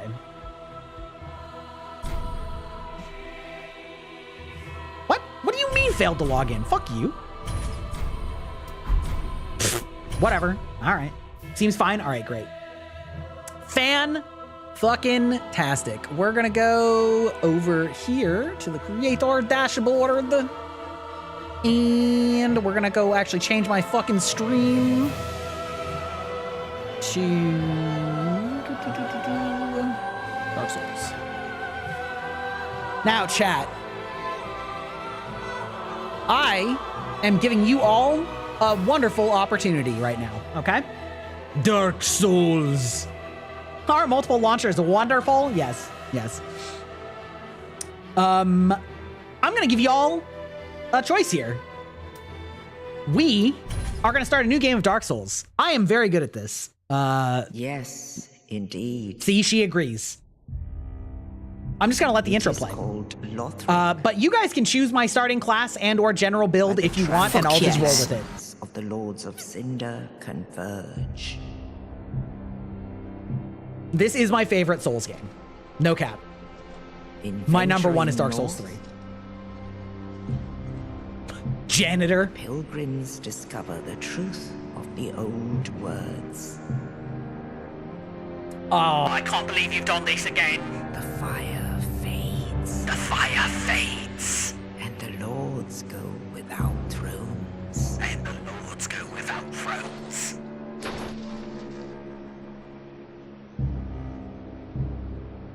The biggest hammer I can bonk with? That is a classic. Oh no, I'm too short for the TV. Whoops. When the link of fire is threatened, There we go. the bell Now you sound tolls, British. Speaking on British. unearthing the old Lords of Cinder from their graves. I should just do a whole stream like this sometime. But maybe turn off the voice filter, because that would get really annoying really fast. Saint of the deep.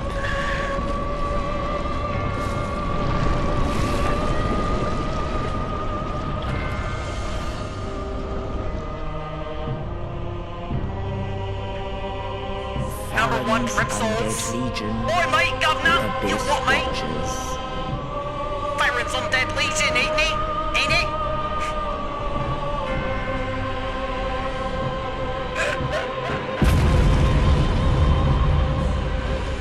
And the reclusive lord of the profaned capital. The giant. The meme template for all ages. Yon the giant. The fucking aura in this trailer is off the charts. It's off the charts.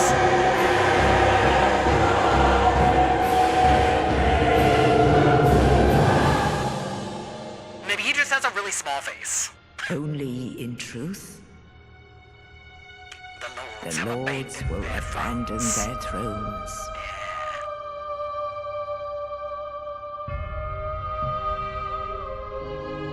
Yeah, just this little gremlin goblin sitting here talking about the end of the world. I love it. Will rise. Dunk, dunk, dunk, dunk, dunk.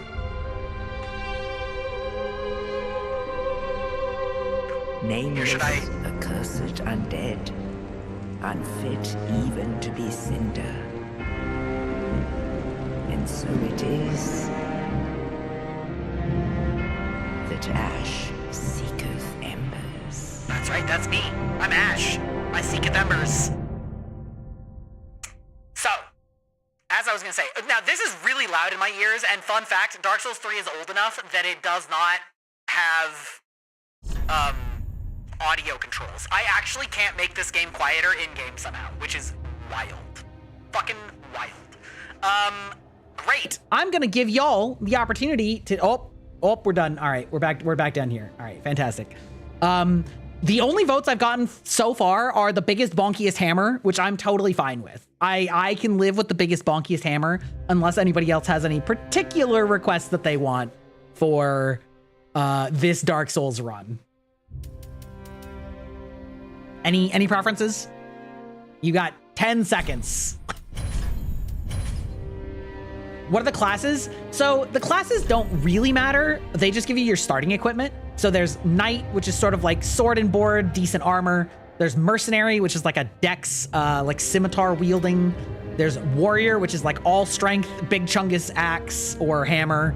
There's Herald, which uses a spear, so like dex, and then they also use a little bit of faith casting. There's Thief, which is like the knife, the agile one. There's Assassin, which uses a stabbing, forgetting the name of this blade, but you know what it's called. That uses a little bit of magic as well on the side. There's Sorcerer, which is your quintessential magic missile mage. There's Pyromancer, which is your wildfire mage. There's Cleric, which is your holy caster. And then there's Deprived, which is make whatever you want. You start naked with a club. S-Stock? Yes, S-Stock. So, Deprived, okay. I have like 4 different I have like 4 different ones. I'm not using a bow, if that's what you mean. It sounds like I kind of have 2 for Bonk, which is Deprived. Deprived, and then going all in on getting a bigger tree trunk, which I can get.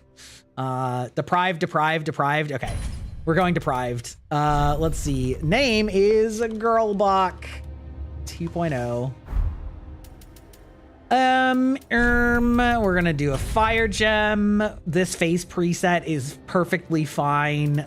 We're gonna go in here and we're gonna change, let's see, do we do hair color, and then we're gonna make this girl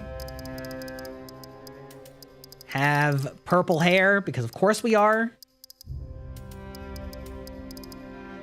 Why is it so light though? That's kind of weird. Well, good enough. Good enough. Let's see. Actually, we can also go physique, muscular, and we can go... Oh, that's bulky? I mean, that's fine. We can bulk up. We can bulk up the arms and legs. Yeah, that's fine. That's valid. No. Restore back. Okay. There we go. How do I do... that's fine. That's good enough. Face presets. Build. Burly, small. Oh, maybe I can't do height. That's fine. Good enough. What getting in it? We are playing Dark Souls 3. This is Thanksgiving week. I didn't make any good plans for this week. So I just decided to boot up my favorite game, that is my comfort game, which is, oh, I see, we've turned me into Girlbach. I see. Yes, perfect. My favorite game, which is Dark Souls 3. I'm quite good at it, so we're gonna be going through it pretty quick. So this is gonna be just like a chill, you know, a chill little stream. Shields, nobody needs those. Those are for pussies. We're just gonna hit them with our club over and over again, vigorously. Go is the best for character design? What do you mean? Go. Anyway, this is gonna be a pretty chill hee-hee-ha-ha stream. We can pretty much just chat about anything, because I can play this game blindfolded, practically. Not actually. Some people actually play these games blindfolded, which is absolutely insane to me. God, that's still so loud in my ears. Hopefully that's not too loud for you guys in chat. But I can play this game while doing pretty much anything else.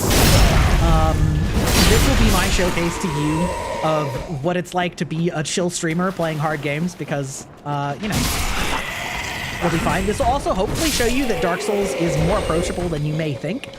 Because once you get used to it, you actually see that it's, like, not that bad. It just really is all about mindset and pattern recognition more than anything else. By the way, you just wait. Oh my God. Oh my God. Sorry, I tried to use my mouse to go scroll down on my messages. And let me tell you, when the mouse controls in this game are that sensitive, boy. Okay, that was green. That was green. I love how I'm like, I'm pretty good at this, and then immediately get shit canned by this thing.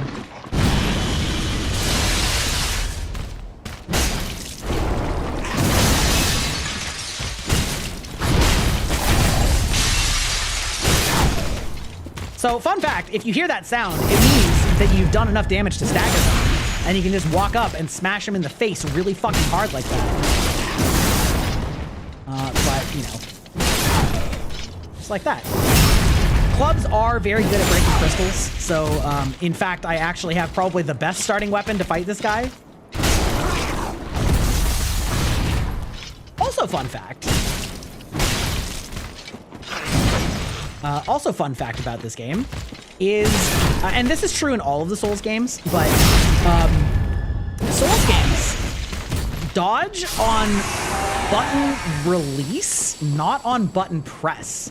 So when you press dodge, it does not dodge. It dodges when you release it, which means that you actually have like quite a long window. Here, I'm gonna say now when I press it, and then you'll see when I release it. Now. And then I release, right? Whereas if I just like tap it, it's immediate, like tap, tap.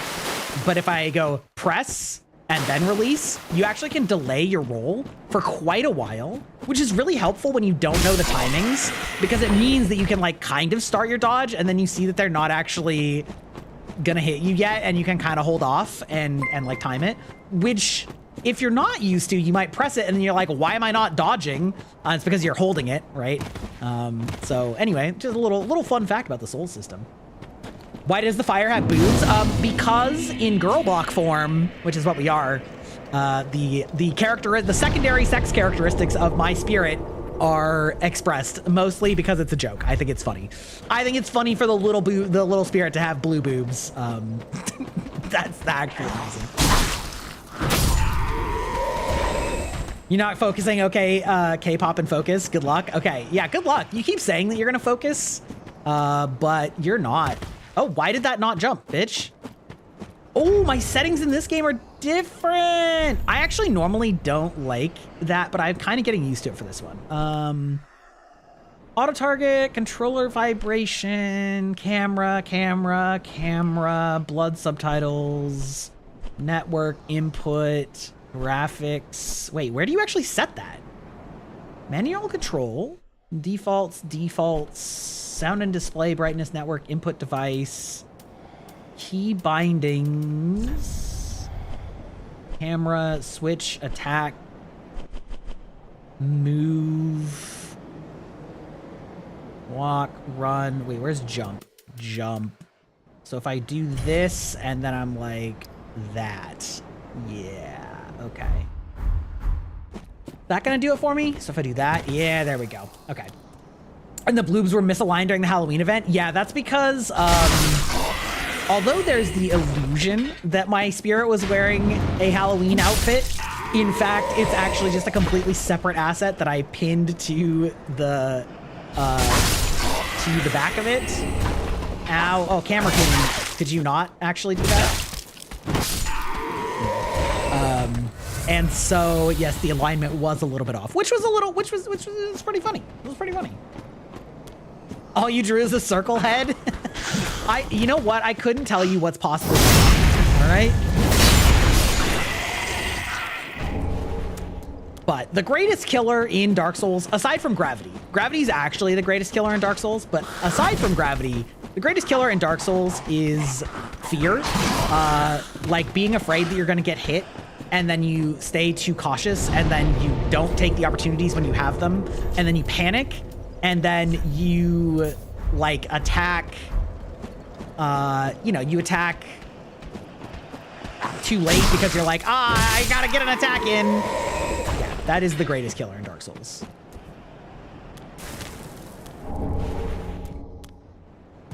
You're the Roaring Knight from Deltarune? Hell yeah. Hell yeah. You have PTSD from the tutorial boss of this game? Oh, I have bad news for you. This boss is actually the epitome of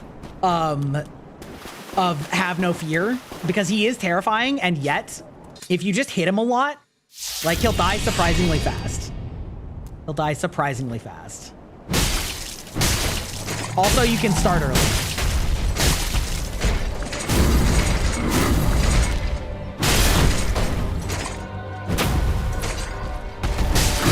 Wait, oh, I don't think I remembered that you could stagger him like that. Also though, this guy has like such aura for a boss. Oops. I love the aura on this guy. Holy shit, bro. Did you see the chunk of health that took off? That's crazy. That's crazy. Oh, I'm gonna get hit for that. Ow.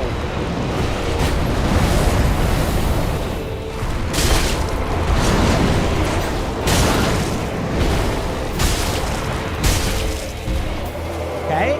We're low, but like, we can just throw a firebomb at him. So fun fact, they give you firebombs because that boss is a little bit weak to firebombs once all the oil comes out of him. Another fun fact, I played this game on my debut stream to completion. I did my entire debut of like, hey guys, this is my model. Here's all of its toggles, yada, yada, yada. Here's my slideshow for likes and dislikes and whatever. And now I'm gonna play Dark Souls 3 start to finish, and I beat it in about 5 hours, which, listen, I haven't been keeping up my practice, so it's not gonna be that fast this time, but you know. Welcome in, Raiders. Hello, how are you doing? My name is Grybach, Digital Vampire. You were playing Hades. Oh, we were just talking about Hades too, anyway. How's it going, Lofi? If you are new here, I love playing action-adventure RPGs, Souls-likes most specifically, and we are here playing my comfort game, my favorite Souls game, Dark Souls 3, on this Thanksgiving week, because that makes sense. That's what we're doing. If need to raid and run, absolutely a-okay. Thank you for trusting me with your community. Yeah, I hope you have a good time. How am I? I am doing pretty good. How are you doing? We actually just went over the Game Awards this year and voted on them and talked about all of our thoughts and why Expedition 33 is gonna like win all of it. Pretty much, more or less. Farewell, Ashen. Exhausted but good. So valid. So valid. We are also gonna go, and we're gonna go fight the man that killed so many runs, which is we are going to go fight the Katana Hobo. The Katana Hobo, aka the Master. Your job is early morning shift, so you're dying? Oh no, Arnar. Oh, that's pain. How early? Like, how early do you start? Because that's oof. That's brutal. Also, now my models have gotten all fucky-wucky, so I'm actually just gonna turn back to normal. Because I know you all actually want to see my beautiful face. My beautiful, amazing face here. Also, we're resetting our fucking expressions so that my mouth goes back to normal. There we go. Boybach is back. 3 a.m. Bro, I'm like still awake at 3 a.m. half the time. Ha! Now I made that look easy, but this skip is actually super valuable. By running up that tree and jumping, you can skip here, which normally you need to spend 10,000 souls to get here. But I'm gonna get here right away because I know you can do that. Teehee. What? You. Me, pump a rum. Now, if you don't know what this is Pickle Pea and Pumperum, a pair of crows that if you leave them items, they will give you gifts because they're good little crows. And so I'm gonna leave a firebomb here and see what I get. I think it's a large titanite.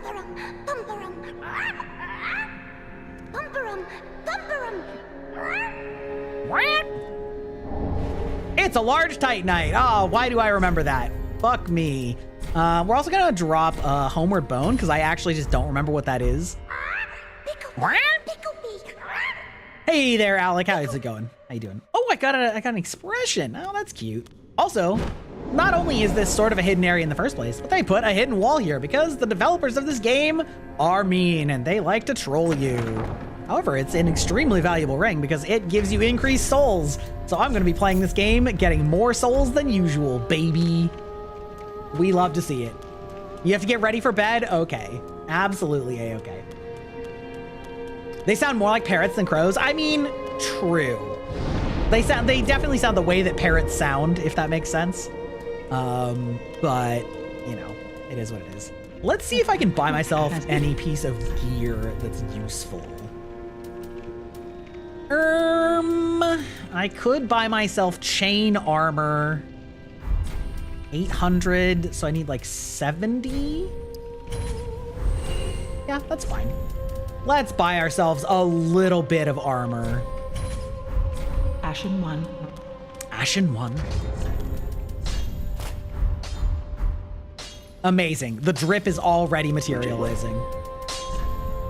Oops. And reinforce. Yes. Yep. Be careful. What? I did learn just the other day. Oh, actually, I was gonna say I did learn just the other day that that ravens mimic human speech, which I love for them. Ravens already were so cool, dripping with aura. Do you guys know how long ravens live? Like what their lifespan is? Because I was shocked. I was shocked when I looked this up.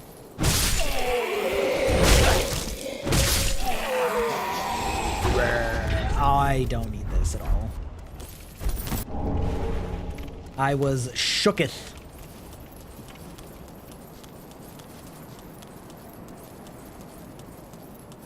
Over a decade? That is true. That is true. So this guy, this sword hobo, kills so many people because he is extremely deadly.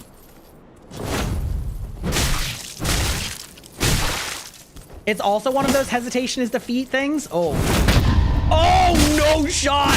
Oh, he fucked it up though. He actually parried that jump attack. I'm actually so embarrassed.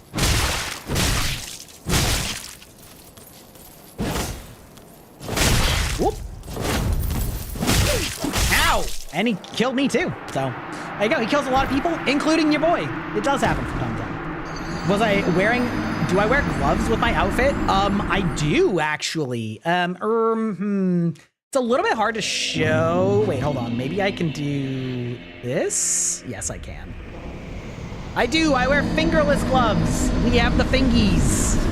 Yeah. With the black fingernails. Yeah. There you go. Pardon me. I have to Alt-Tab to do that. A little bit tricky. Not a big deal, though. Anyway, the answer is yes, over a decade, but the actual answer is up to 40 years. Up to 40 years. That's fucking crazy. That's fucking crazy, y'all. 40 years. That's awesome. Yeah, 40. Yeah. Out of captivity, they usually live 10 to 15 years. So in the wilderness where they can be hunted, they still live 10 to 15 years. And in captivity, they've known to live up to 40. 30 to 40. I mean, a lot of birds do live a long time, but like, that's wild. All right, we're gonna kill this bitch though. I ain't...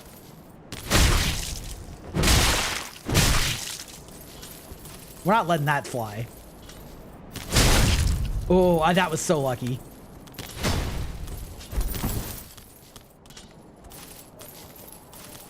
Come on.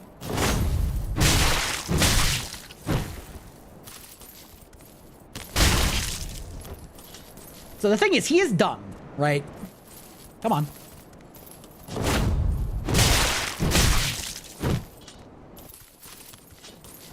So he does like punish you if you like walk forward into him when he's doing that. Yeah, come on.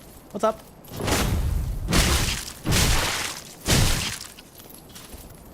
But also something that I learned in this game. Oh, okay.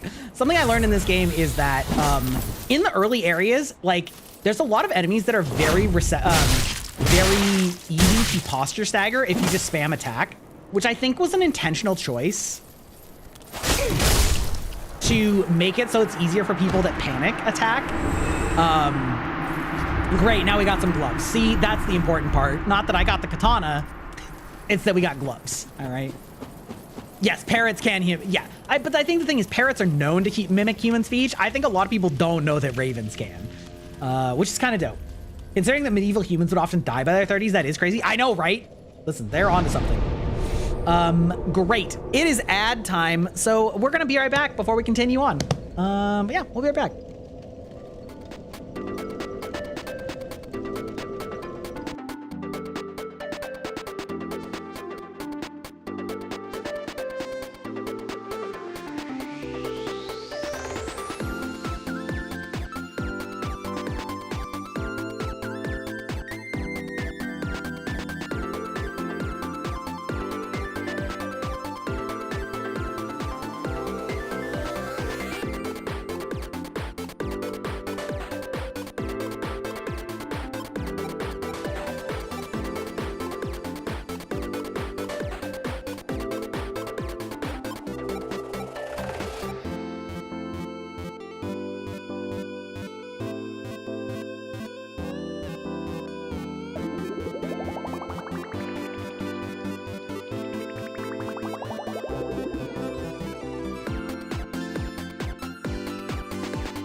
Okay, we're back just in time to start heading out to the world at large.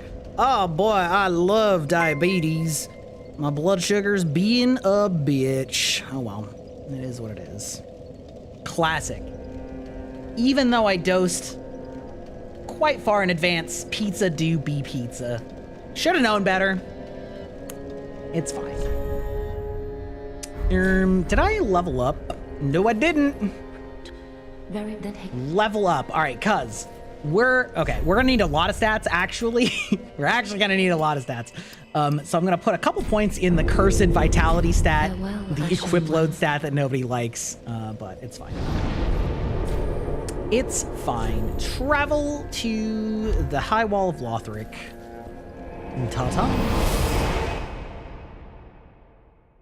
You guys have like a comfort game that you can just keep playing forever? Pizza is awesome. Yeah, it's truly my bane as a diabetic. I think a lot of people don't realize that diabetics don't have a problem with sugar. We have a problem with carbohydrates. It's blood sugar, but carbohydrates turn into blood sugar just like sugar does. So we actually have a problem with all carbs, not just sugar, which makes pizza very much on the be careful list, and I was not careful enough. Womp, womp, womps and prayers. But, you know, it is what it is.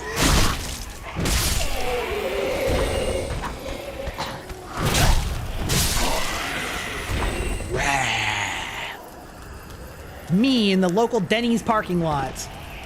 Bunch of zombies waiting around trying to find food. Sorry, I shouldn't do that. I know that that hurts people's ears. I really shouldn't do my zombie shit. But it's so hard to not mimic voices. You guys mimic voices? Like, when you hear sound effects or things, you gotta just, like, do it along with it, because either Elden Ring or Toad War, you realize that you're in no position to laugh that my comfort game is... Yeah, like, the thing is, I mean, I also love Elden Ring too, but I like that I can beat this game in one sitting if I take, like... Oh my god, brother. Actually, you know what? Also, here's a mild take. I'm sad that they got rid of the kick maneuver in Elden Ring. Like, it's not gone, but they got rid of... They made it a weapon art instead of something that you can do with your button pressing, and I think that that's a shame, because kicking was really fun. Are you winning? Even spaghetti would? Yeah. Oh, yeah, spaghetti's terrible. Yeah. Like, in that sense. Yeah, spaghetti's, like, so bad for blood. It's very rough. It's really rough out here.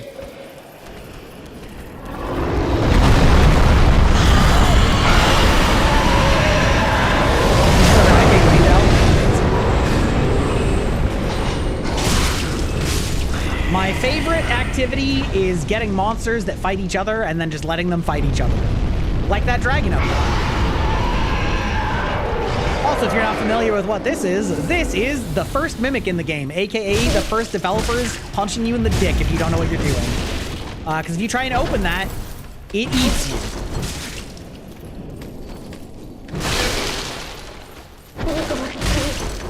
Also, very easy to beat just by circle strafing. Like many games in Dark Souls 1 through 3, there are many enemies you can beat just by circle strafing around them, and then they'll just miss you. It's very fun. The dragon is rather loud. Well, the dragon's supposed to be rather loud. Yeah, noodles are carbs. Yeah, 100%.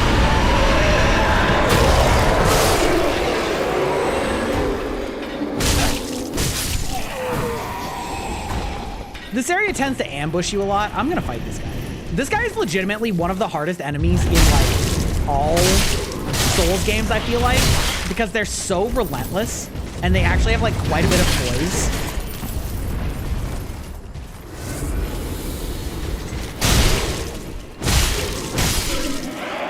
So if you try and play cautious with them, they will absolutely butter you up and spread their cheeks. Like, it's crazy.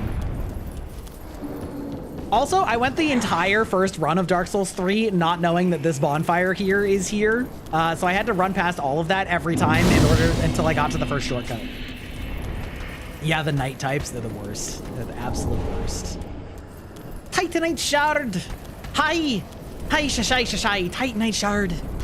Wait, did I get another one of those? I did! That means I can upgrade. You know what, another thing that people don't do in this game? Go back home and upgrade.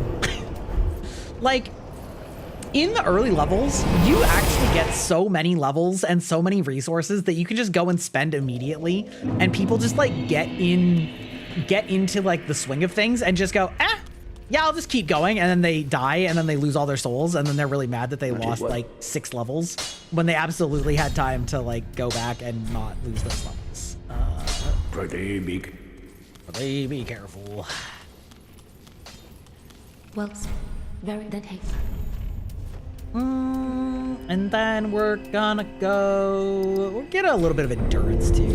Farewell, Ashen One. Early levels are always a little tough because like vitality and endurance give you a lot of breathing room in fights, but like don't help you at all when it comes to getting new equipment, which kind of sucks because then if you get a new piece of gear that you want to use, then like you're like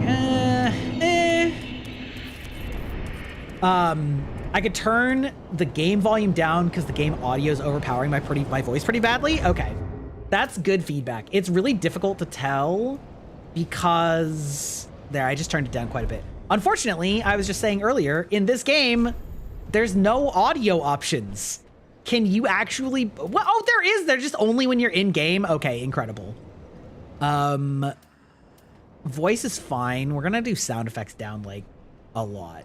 I think that's probably fine. Okay, that's maybe a little bit too much. Because I was trying to do it from the main menu, and for some reason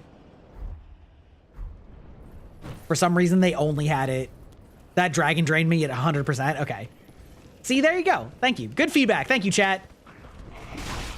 I think that a lot of time... Okay, is that too quiet now? Because now it's really quiet in my ears, which means it's even quieter for you guys. Let's turn this back up.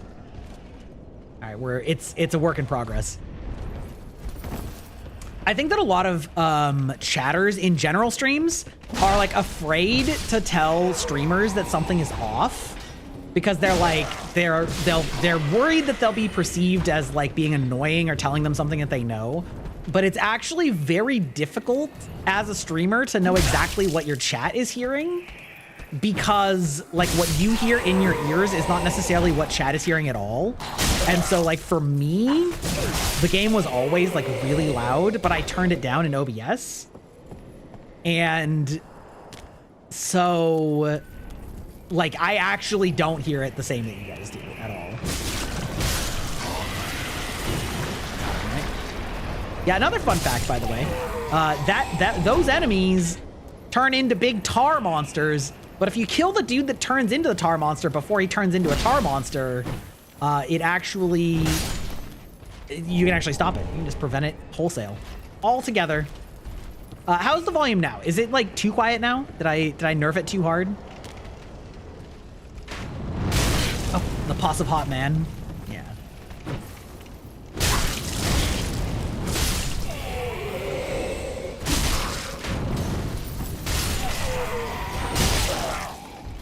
I do love that there's a bunch of enemies that literally are just like hanging off of ledges in here.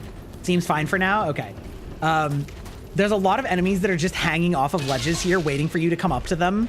And then they, like, if you just hit their hands, they'll just fall off to their death. I find that extremely fun. It's a little bit unfair for me to like talk about how this game's not that hard when I do remember where the enemies are, but still. You should be able to turn it down through OBS on the stream while still being loud on your end. Well, that's what I'm saying though, is like, I did that, but it was also a little loud in my ears, so I turned it down in OBS, and then I also turned it down in my ears, which is gonna double turn it down in OBS, because I couldn't find the setting for it first. So regardless, like even if I did turn it down in just one, like I still wouldn't know exactly what it sounds like to you. These guys are actually the worst. Spear enemies in these games with their attacks that are so fast, and then they have a tower shield. Like, how dare you? Actually, how dare you, sir? I do not agree. But yeah, so in general, I think pretty much all streamers, if you have feedback like I can't hear the game or I can't hear you or whatever, I think 99.9% of streamers will actually really appreciate being told that, because there's like multiple dials and you don't hear exactly what chat hears. And so for someone to just tell you that it's not like sounding right is so much better than just like finding out after you've been live for like 6 hours that nobody can fucking hear you. Their movesets are the same as the Langdale Knights. Yeah, that's the other funny thing, is like once you play this game enough and then you play the other ones, you start realizing that some of the enemies are actually literally just recycled enemies from other games. Like the tree guys that have the like butt slam are actually just the demons in these games.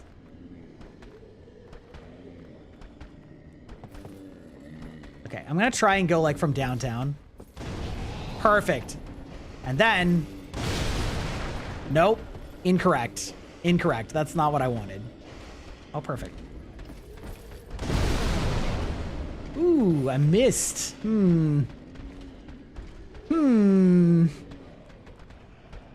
Same studio even, to be expected? Yeah. But it's funny because it's like, it's a reskin, right? So you may actually not realize it at first. You may not realize it at first. Just from like looking at it, because they actually like look pretty different.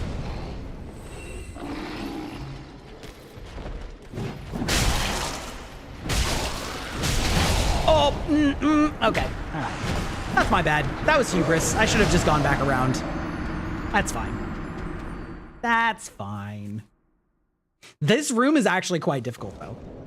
People should be able to hear you over the game. Yeah, that's what I'm saying. That is what you want, but sometimes you don't know that as the streamer unless somebody tells you. Like, so please tell the streamer. Which you guys did. See, like this guy, he thinks he's clever, but no. He's dead. He's dead. But also, like, I was just on Mochi's stream last night, and she had accidentally muted the game for stream, so stream couldn't hear the game at all. And she, like, nobody told her for like an hour. So she was like, bro, why are you not telling me? It's important.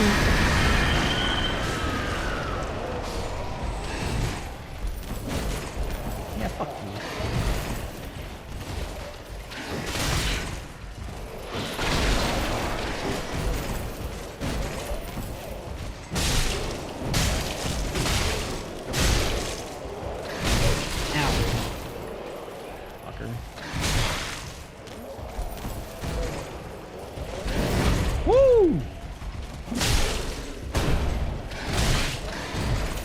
Still hate these guys. Oh, I'm not on the healing. Oh, that actually could have been so bad. I mean, the fact that it actually killed him is kind of great, but I totally forgot that I left it on the bomb. Unfortunate. The other guy came out of nowhere in my last death. I mean, I knew where he was. I just kind of thought I could greet it, you know?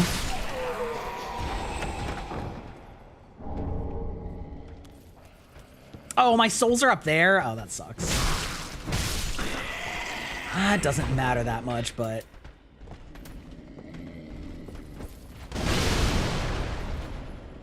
Ooh, can I get that? Can I aim that? I got one of them. Got one of them. Okay.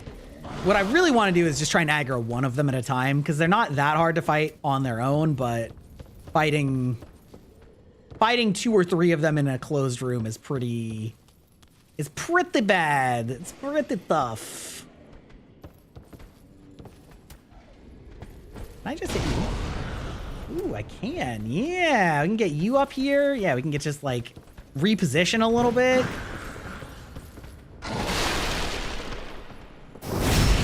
Yeah.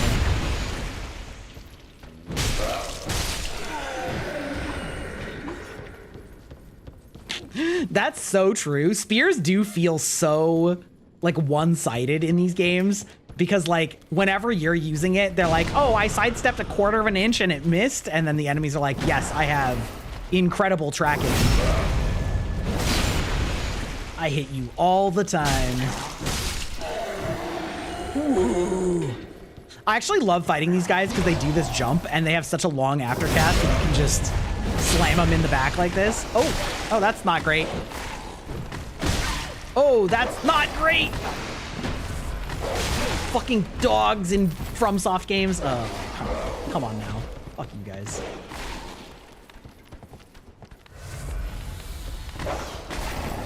Oh, fuck yeah. Right in the ass. That's right. That's where it came from.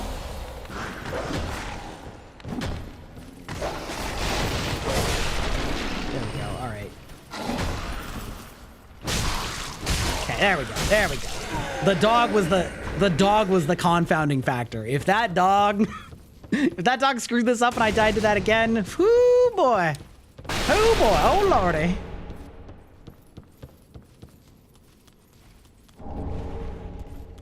Is there another one down here? I don't think there is. Okay, these guys got aggroed early. All right, cool. That was everybody. Dual stream watching on a phone? Hell yeah, brother. That's right. Okay, now I gotta go get my souls. You ever thought about switching to VR chat for your model? In what sense? So there's a couple things about that. First of all, so a live 2D model is not a 3D model. This is actually a 2D model that has rigging applied to it. So I actually can't turn this model around. There is no back of this model. So I actually can't use this model in VR chat. So in that sense, no. If I would have to commission an actual 3D model for VR chat. As for like just doing a 3D VR chat model, I haven't given it that much thought just because it is a separate commission, and that'd be kind of expensive. But why do you ask? Also, welcome into the chat. I love that your first message was the MAL. Yes, you can see my ratings for anime and roast my taste, if you will.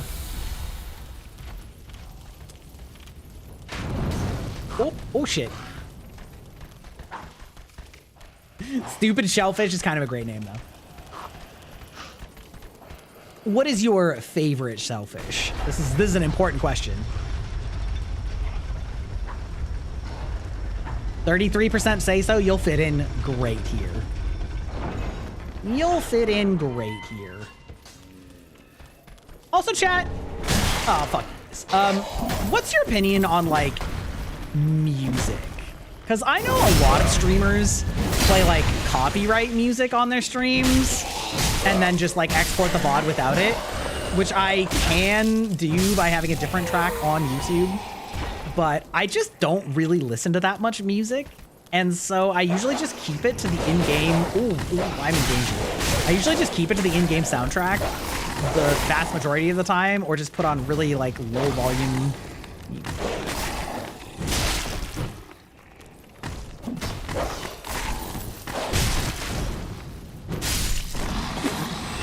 Two for the price of one. Imagine. Great savings. Great deal.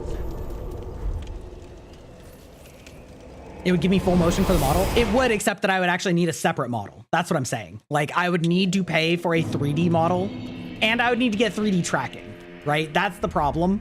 I would need to spend several $1,000s in order to, like, actually get the hardware and software solutions that would make that work, unless I just use, like, a generic model, right? Octopus, which is surprisingly a shellfish. Interesting. That is surprising. That is a fun fact. We do love fun facts here. Low key, that's actually a great fun fact. Also, good choice. Octopi are really cool. Like, they're really intelligent. Big fan of, like, very intelligent animals like crows, and I am 11 souls shy. I mean, I have another one, but. Welcome. Very well taken. Sovereign souls within me. Strength. Strength. We himbo smash now. Ashen One. Octopus is a cephalopod, shellfish, or gastropods. Ooh, they might have you on a technicality there. Do I have another? No. Okay. Didn't think so. We're gonna go here. Might be something to consider for the future. It might. It might. I don't know. It just in general, VR is something that I'm like not that into. I can actually, if I do get a 3D model, there are other programs I could use for 3D models that, like vtubing models, that would not have to specifically be VR chat. That would also do that. Namely one of them being Warudo, which is basically just a Japanese version for world. And and I have played around with that a little bit. I do like the aesthetic of live 2D models in general, but 3D models are getting a lot better at emulating the anime aesthetic, and so like that is something to consider. However, the other thing is that I am actually in the middle of a completely new brand revamp, where I am getting a new live 2D model that should be early next year, which I've been working on literally all year. So I think getting another new model at this point is like, that's a ways out there, if you know what I mean. Nah, no worries about it. No worries about that. No, I'll choose. Very well. Request, yes, our friendly little thief, Gray Rat. The little boss. You thought shellfishes were like clams and such? Didn't know that crustaceans were shellfish? Crustaceans are shellfish. Oh yeah, I mean like crabs? Yeah, crabs are definitely shellfish.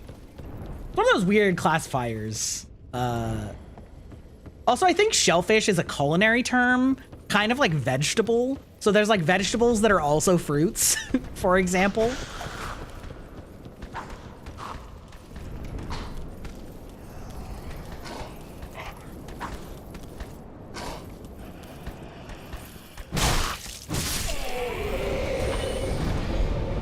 Which is funny, right? It's very funny that like vegetable. What is a vegetable? It's a plant, but like cooking plant. You're like, are fruits vegetables? No. Oh, except when they are. Oh, I see.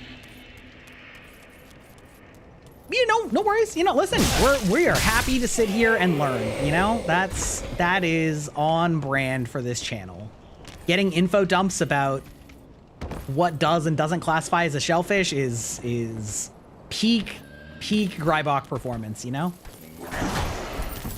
Come on, go for your big wind-up jump. Okay, well, that's almost as good.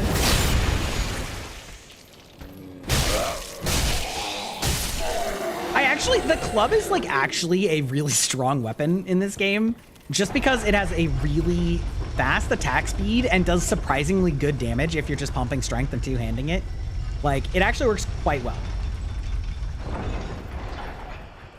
That's what you get for simping vertebrates, not invertebrates? Yeah. How speciest of you, actually. You only like boners? Yeah, that does sound like that, actually. Understandable. Whoop. Crabs? Hell, excuse you? Absolutely not. I am good at handling crabs, all right? As somebody who has gone crabbing in the past and handled many a crabs, I have never been pinched by a crab. All you gotta do is turn them upside down and give them a little nap. Fun fact, if you aren't aware, crabs are, you can basically make them pass out by turning them upside down because their like blood flow doesn't work properly when they're upside down. All right, also time for this boss to aura farm.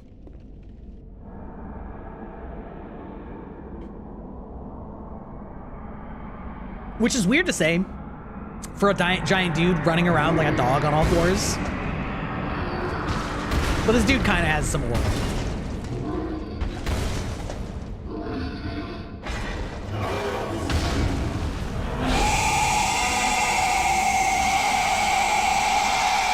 Also, the music on this boss fight goes hard.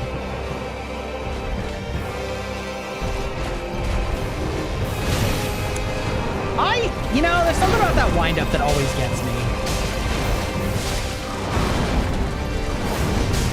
This is the classic boss strat of just sitting his taint.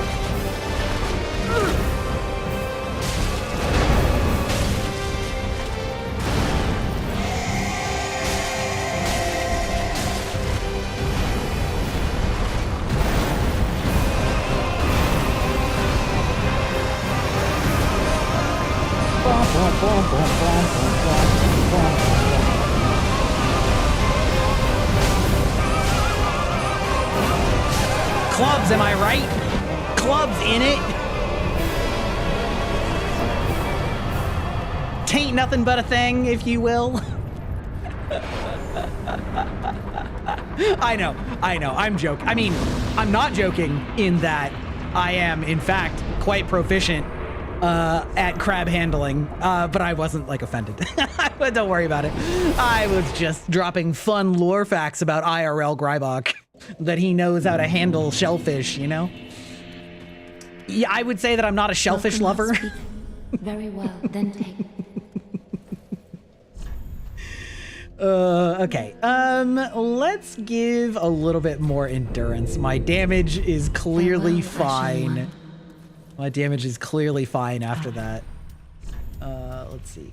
So another thing I think a lot of people don't realize is, I mean, they realize it, but I think they don't realize the strength of it, is that if you two-hand a weapon, everybody is very afraid of getting hit in these games, and so they use shields. But if you equip a weapon in two hands, the game treats you as though your strength score is 50% higher. So if you have 20 strength, it treats you as though you have 30 strength. And that counts both for meeting weapon requirements, but also for damage scaling. And so at low levels, at least, you actually get a lot of bang for your buck by just two-handing a weapon, like slap the crap out of a lot of enemies. Because that is something, like, I think a lot of people don't really think of weapons as two-handed in this game because the stats are only shown for one-handed. And so it's like, well, you need 40 strength to wield this giant club, but that's 40 strength to wield it one-handed, right? You need like 30 strength to wield it two-handed because 50% of that is, you know, 45. So it's actually a little bit less, but yeah.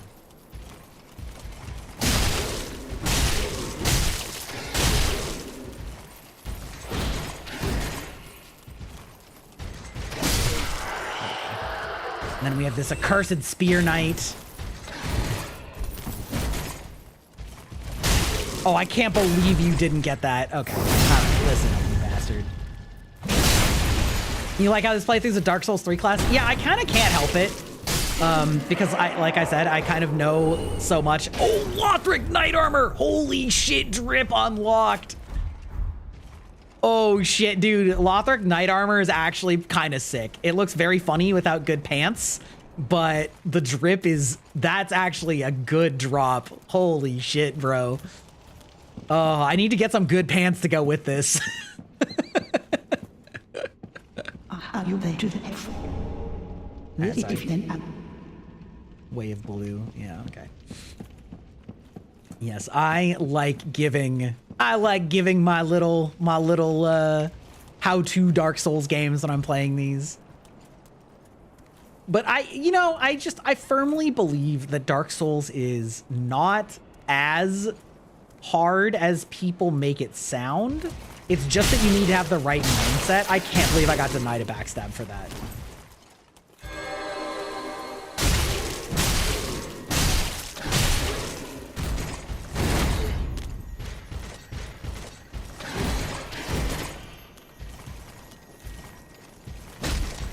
Oh, I can't believe you blocked your shield at the last second for that.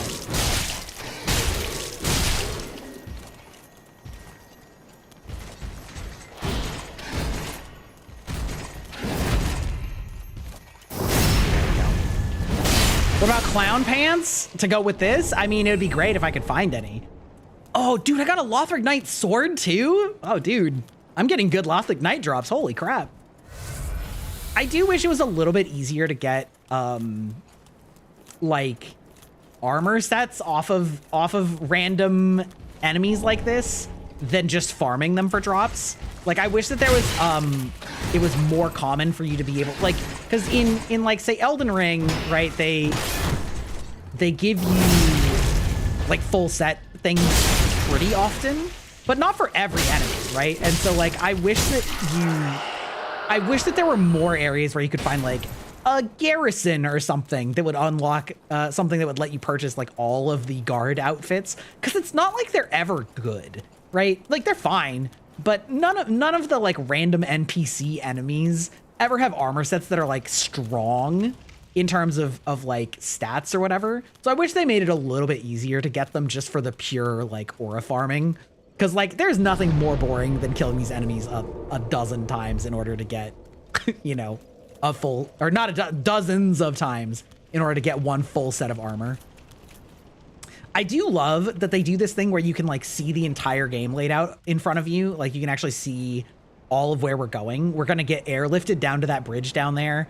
Off in the distance is the Deacons, I believe. And then there's like the swamp down there in the woods. And then eventually you go off into the peaks over there, which you can see way, way, way in the distance right there, right over, like right there. You can see the Boreal Valley. I do like that they actually like have it all mapped out and you can actually see it all like way in advance. Even if you don't actually really know what you're looking at. It's pretty sick. You're trying to think of the most ridiculous thing for my character? So valid. I mean, there are definitely some ridiculous things I can get in this game, just not yet. How about this for an elevator? How about this? Huh? Huh?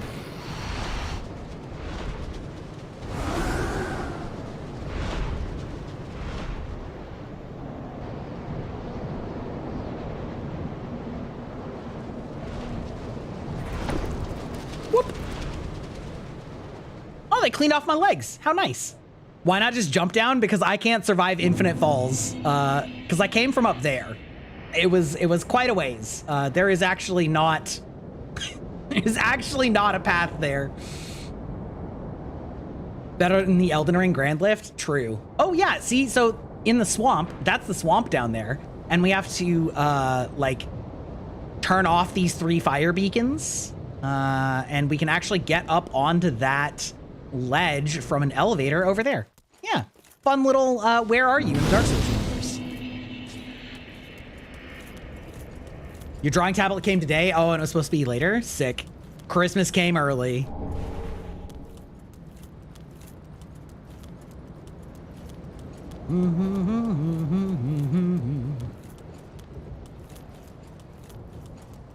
You know what else I wish they just went ahead and committed with? I wish that they added hide helmet, because like most gamers, I think the vast majority of people want to see their character's face, especially the one that they spent time customizing.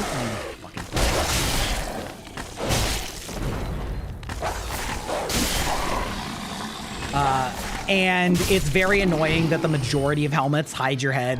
And so then you're stuck either just wearing no helmet or wearing a helmet that's just like a band, you know? Yeah. Yeah, that's a feature I think should be in every... Grant me death. Undo my shackles. Undo my shackles. Oh, my poor man. Oh. Oh, yes. then it's true. A champion of Ash, as I Why his live face look and kind of... To be in your presence is a great honor.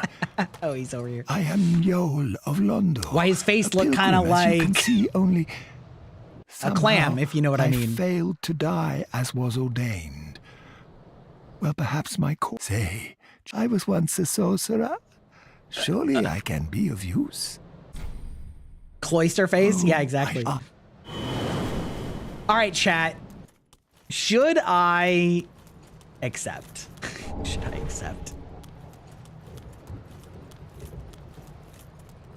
If you don't know, that NPC kicks off an alternate ending.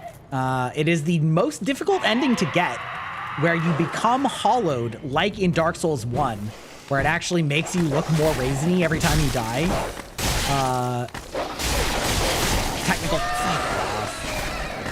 Technical term, by the way, of course, raisiny.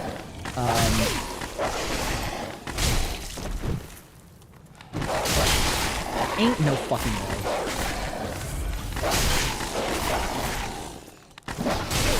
Why did you not turn, bitch? Christ.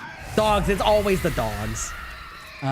Makes you more raisiny, but you can absorb all of the souls and become the undead Lord of Darkness in death and whatever. The Lord of Hollows. Yeah. Come on.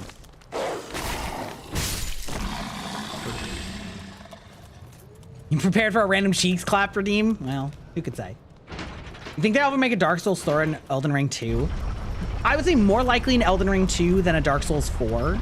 But honestly, I don't think that I think that they would rather come up with something new that is in the same style, but is just a completely different creative endeavor than just like keep remilking the same franchises.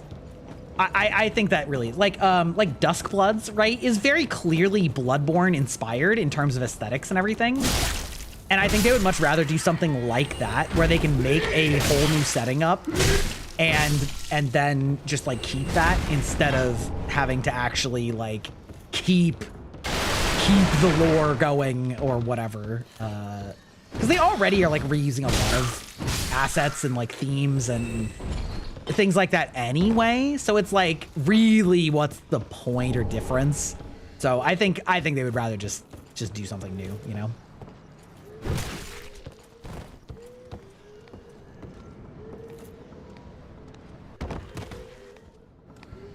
Not the Knight? Wait, not the Knight what? Oh yeah, here's a fun thing, by the way. All these boxes are explosive. And so instead of fighting all these guys, you can just be like, hey, how's it going? Never gets old. Never gets old. Just like that guy, because he's dead. And then we fight the... Oh, fuck you, bitch.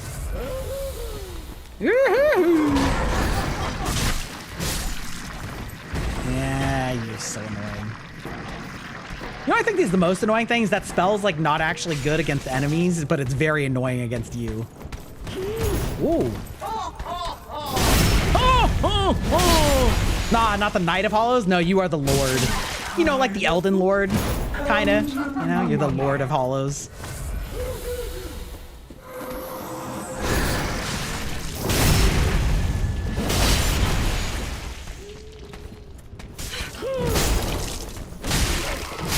I keep forgetting that the charge attack is a jump attack. You should play Dark Souls 3 again. You never got past this part? Oh. Brother. Well, don't worry. You're going to see far past this part tonight because, you know, we cooking. We cooking. Now, this is my preferred path. Ooh, you know what? I can show you guys also my favorite covenant for invasions, even though it won't work. Even though it won't work for this run because... Even though it won't work for this run because, I, for some reason, couldn't log on to the online servers, but that's neither here nor there. We taking you places? Hell yeah, brother. Ow! Ow, fuck you guys. Stupid pitchforks.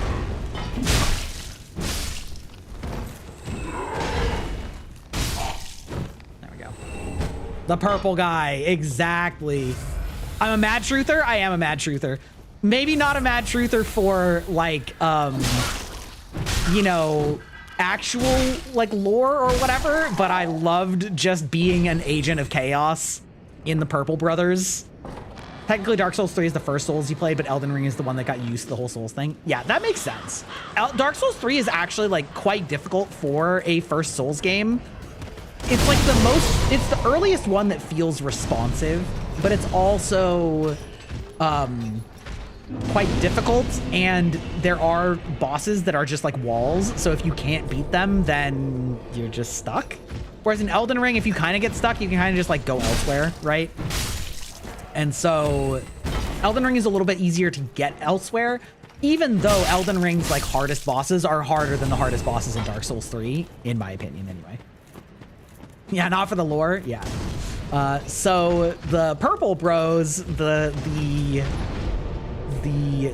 Madness Covenant is basically you can invade just like other invaders can, but you get kill credit if anyone dies. It doesn't have to just be the person. So you can like invade alongside red invaders, but then just kill the red invaders, or you can try and help the red invaders kill the, you know, kill the host. And then you can also be summoned, like, for a duel, which would be the normal thing you would do is be summoned for a duel, right? But, like, I would just emote with people and just follow them around because I would be aggro to the monsters. And so I would just go around and help them try and fight monsters while also trying to not kill them because I can hurt them, unlike normal. And then like I would get credit if they died just to the environment. And so there was a lot of just like fun fucking around with the Purple Covenant where hell yeah, brother. Pretty be careful. Oh, I should have waited because I'm about to get the reinforced club. It's fine. Back in Dark Souls 3, you used to use the giant stone shield to tank unlimited damage for 30 seconds. Incredible. Ooh.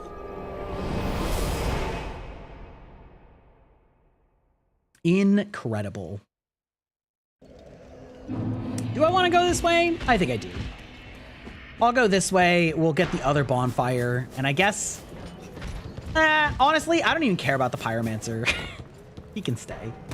He can stay where he is.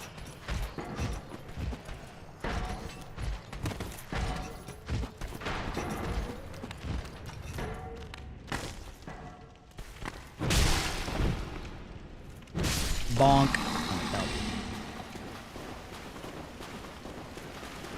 We have one of my other favorite weapons in this sewer, the cestus, aka the punching gloves. Honey, Galax B, how's it going, B? I do love me some punching gloves. So if we do this, then I have like the boxing punching style, just punch, punch. I have in fact beaten this whole game with punching. It's honestly not that bad. It's not that bad. It works pretty well as long as you know what you're doing. We are playing my comfort game of the season, which is Dark Souls 3, which may not sound like a comfort game, but when you played it as many times as I have, it becomes a comfort game because nothing can stop you. I am a god walking amongst mere mortals in this elden land.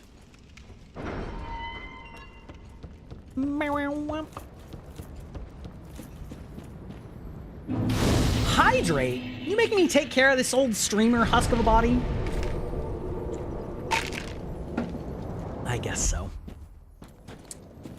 Speaking of mad invaders, here I'm about to get invaded by one. Because there's an NPC invasion here.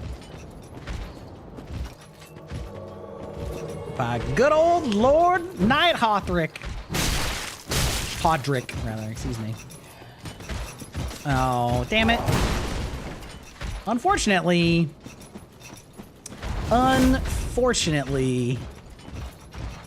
think Hodrick, the stupid other enemy that I aggroed. We're gonna do a little bit something a little bit risque, which is that we're gonna run through here while they're throwing giant spears at us. I don't think Patches is actually Mad Covenant, but he has the attitude.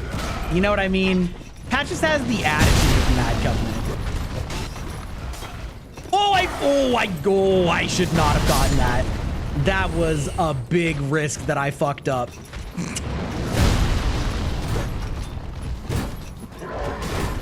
Fun fact, you can actually see... Oh, I did fuck it up. Oh, damn it. You can actually see where those arrows are coming from. They are coming from a tower up. Where is it? It's up. No. Is it over there? I think it's over there. Anyway, the point is, you can see where those arrows are coming from, actually. We're not fighting this guy. We ain't doing that. Oh, you son of a bitch.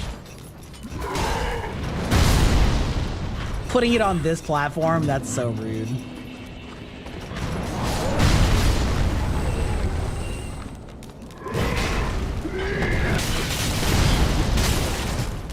Woo! Ooh, woo! Now I sound like the fat ladies.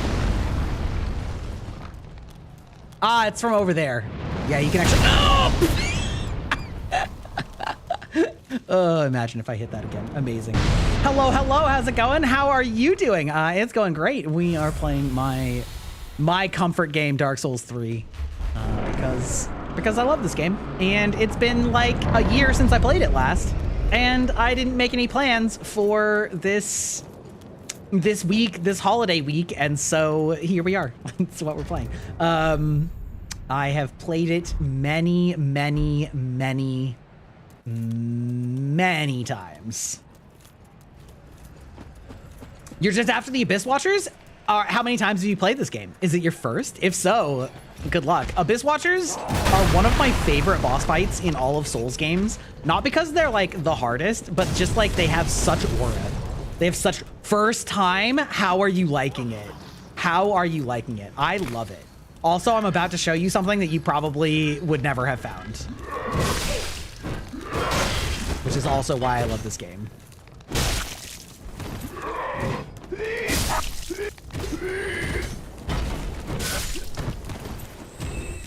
Also, I love that rolling into these guys like stuns them.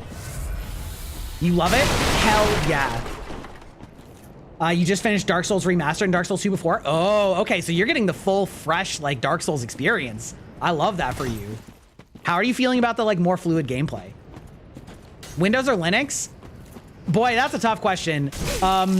Windows only because of compatibility with other things and because I don't want to deal with the hassle of Linux, but also Linux because I'm so tired of Windows. I'm so tired of Microsoft, like, as a company. Oh, these little fuckers are gonna get me. I know they are. I'm gonna remove this fight to where we go. I'm gonna move to somewhere I'm not getting shot from the high ground. Let's see if they follow me. You found this place? Well, there's a little kind of hidden thing at the end of this place that is what I'm actually talking about. So we'll see.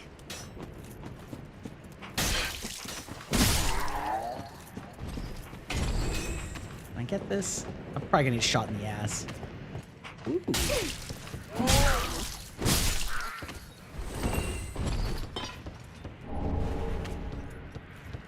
Okay, here we go.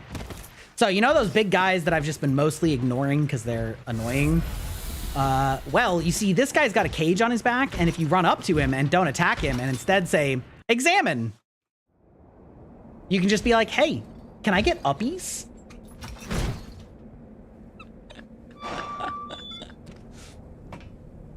Can I get uppies?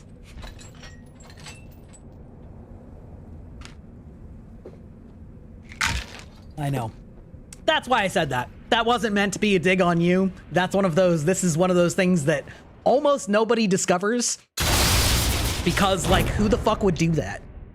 Who would think that there's an examine event on the back of one of those annoying monsters that have been fighting you the whole time? Now, you probably can't do this anymore in your game because if you beat the tree boss in this zone, you can't come and do this anymore because you end up where his boss arena ends up. But this is one of the covenants. The purple bros, the mad phantoms. And yeah, you are the aggro against everything, the environment, the players, and the invaders covenant. And they're all about trolling, and they are the best. They are the greatest. They're the best. Well, what's up? This pit is for hollows, not for the likes of you sane folk. Or perhaps you are a hollow, posing as otherwise? Maybe you are a hollow, posing as otherwise. Yes, then we are just fine. It's important to know who you are, but we'll all be mad soon enough. And should you be undead, well, all the more so. Beware, the shackles of the gods are fragile. That's right. You might need this. Etch it on your heart if you feel your sanity. Okay, the tree boss is either extremely easy or extremely difficult, depending on what weapon you have, because of its gimmick. And so, like, that is totally valid to be like, that was the hardest boss, because depending on what you've got, it's the worst. Use a claymore? Yeah. Also, the camera sucks on that boss. Like, that's what we're about to do next, but... Well, very the take. Okay, we're 250 shy. We'll just go sell 250. I hope that's actually enough. I just guesstimated. Status 29. Yes, great. We're great. Well, very well then take. What do I want to put a point into? I just want to be a strength himbo. You know, there's no other choice. Let's be so honest with ourselves. Maybe one of these. Oh, I do have a bone shard though. I do have a bone shard. Did I also get? It's so funny because like I'm good enough at this game that I often forget to turn in my Estus shard. Like I have 2 Estus shards right now that I'm sitting on that I got like ages ago and just forgot about. Which each Estus shard turns into another healing item, and I just was like, oh yeah, I don't need those. That's fine. That's fine. It's fine. Don't worry about it. I love the music. So we are going to the cliff underside. I guess, do I want to do the other thing first? Probably not. It doesn't really matter. You want to try the dancer? I wouldn't suggest it. You can if you want to, but I wouldn't suggest it yet. It is very difficult at the level that you are. You heard you can spawn her earlier? You can. Yes, you can. I would not suggest it on your first run. Hello, how's it going, Fox? How you doing?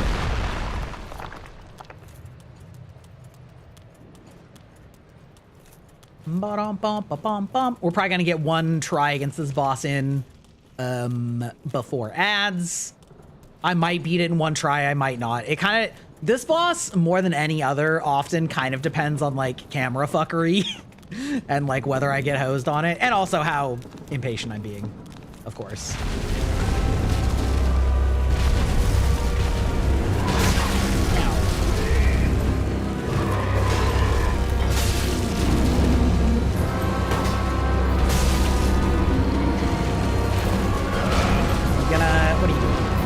I do love that this boss is aggro on his own team though, and just like wipes them out if you just get them close to him.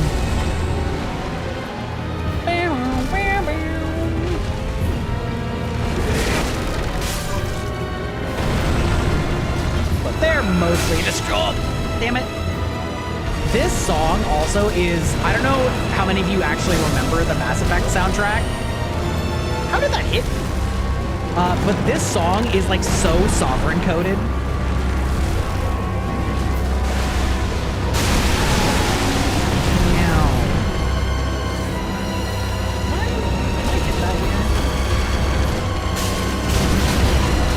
Fuck off.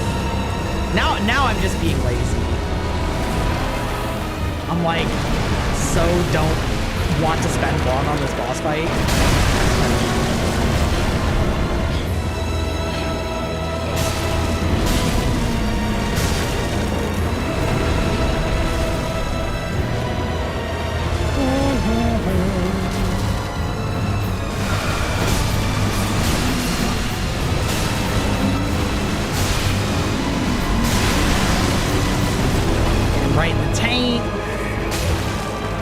Monster, it sure is. It sure is. That's gonna suck. Oh my god, fuck. Also, welcome into the chat. How do you?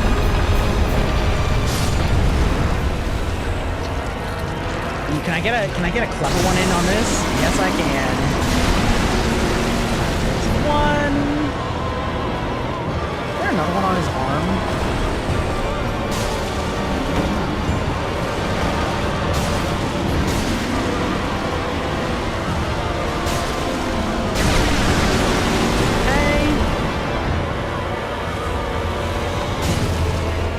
Also, this boss music is like suddenly, oh, is this gonna one-shot me?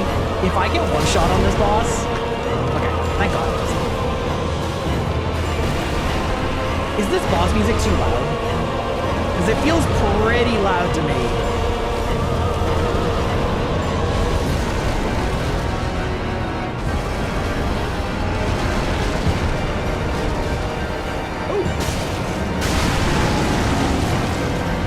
There we go. Get him on the elbow. It is loud. Okay. I'll turn it down. It's really hard because I can't hear the boss music when I'm setting volume. Okay, well, anyway. Good old one and done. Sound and brightness. We'll go music down to 5 also. There we go. Perfect timing. Got it right before the ads. Is that your favorite Kamiyoshi? I don't know. Is it? Welcome back. How's it going?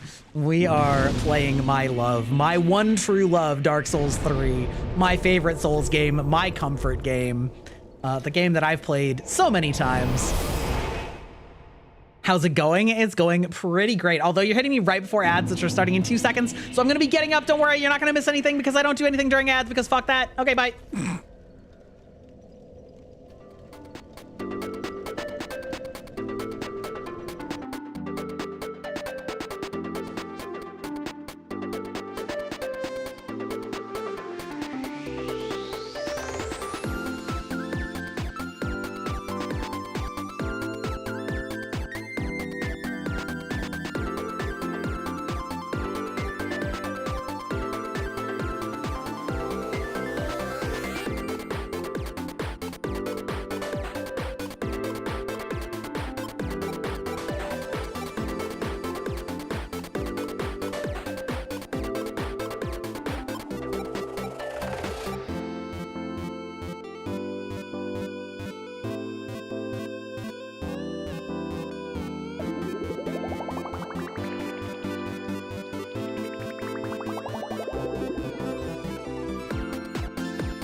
All right, I'm back a little bit early.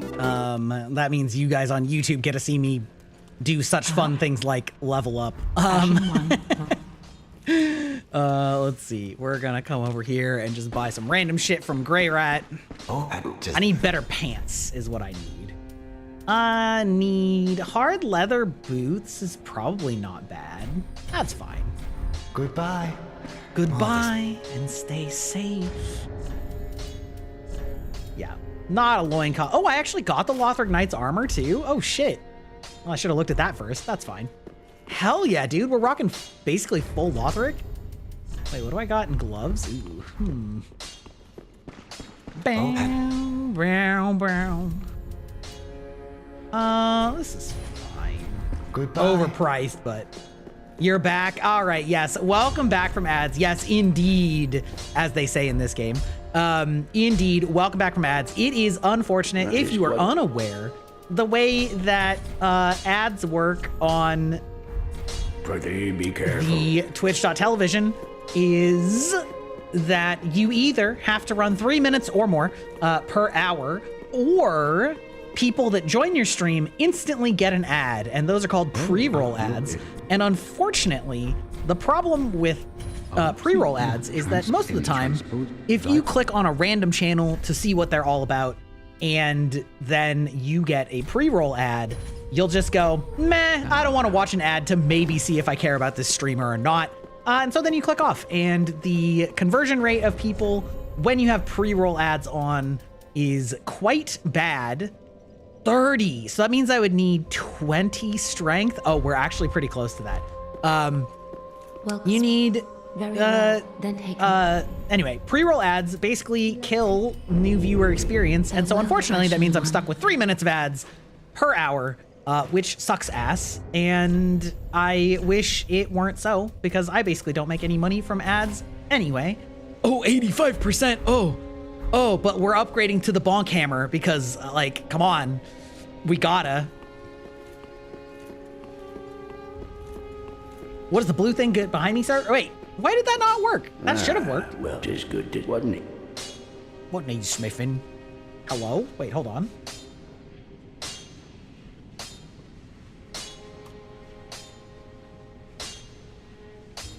Are you... Girl? Girl, you broken. Prithee, be careful. Oh! The way that I just moved this window and it made me attack that man is crazy. Can you imagine if I accidentally killed him? That's crazy. Hold on, let me fix that. I don't know why that didn't work. I know, right? That's actually crazy. Checking, initializing, everything is good. Great. I know, right? Hey, Baka.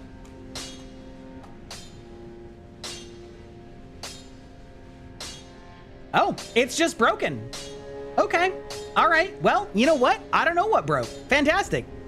Lovely being a VTuber. The little blue thing around me is my spirit, Hex. And normally you can make her talk, but apparently not today, fool. Ooh, 1,500. Ooh. Be careful. Be careful. Yeah, other redeems are working fine. So I don't know. Maybe I need to reconnect it to my Twitch or something like that. But let's see. We're going back to the cliff underside. It's a Monday. She ain't ready. Exactly. She's still sleeping. What a vibe. You know, what a mood. She did her meal early. Wait, can I get under 70%? Oh, that's actually like so close. This chest armor is quite heavy though. Okay. We'll go worse clothes so that we can wield this heavy thing. Because of course we have to upgrade our bonking, you know, at any chance we can. As part of the run. Yeah, you redeemed the Hex Booba? Alright, thank you. Thank you for the gender affirming of my spirit. It's vital. God, I love this hammer so much. I really do.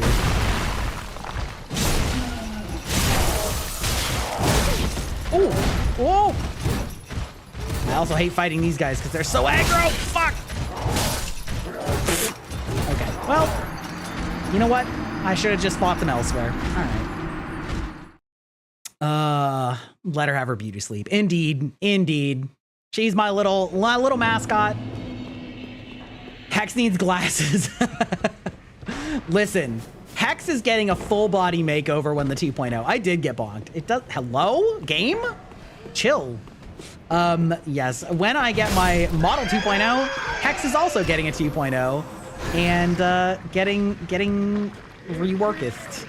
Are you gonna really make me like fight this for real? I just wanna run past you guys. Yeah, I'm not gonna deal with that dog. Fuck that. We are gonna run past them. Yeah, 2.0 is gonna be so awesome. Yeah, we're looking forward to it. Every damn day I get more excited. It's fine. I'm definitely dying more here than I'm used to. Oh! Right in the fucking face, bro. Okay, there we go. We're just gonna run up here. We're gonna run past our other dude with the bonk hammer. What a legend. Chad. Absolute unit. Thank you, iframes, on the Dark Souls doors. And we're gonna run through here as it cleverly shows us how this thing works. Oh, bro. Bruv. Okay, bye. You gonna jump down here? You gonna jump down here and take falling damage? Please do. I would love that for you. I would love that for you. Doors are OP. It's true. It's true. I'll do that quest in a minute, but I'm gonna come through here and use this door also because there's also a bonfire right on the other side of it.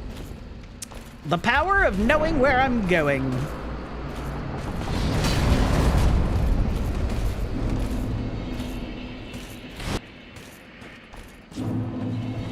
Bonfire lit. Ow.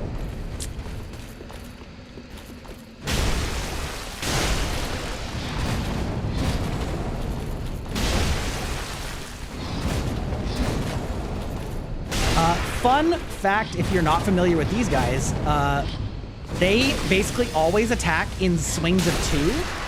So you can time your dodges with knowing that they basically only ever make 2 strikes in a row. Just little Dark Souls lore for you, you know? Not really lore, but this is the Dark Souls Sensei stream.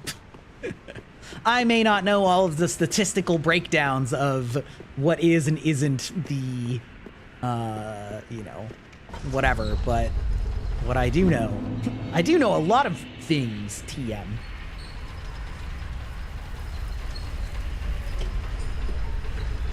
You love watching good players? Well, I hope you enjoyed here then.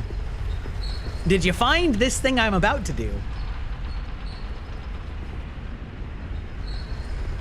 I recently was extolling the virtues of two-handing strength weapons because it counts your strength as 50% higher.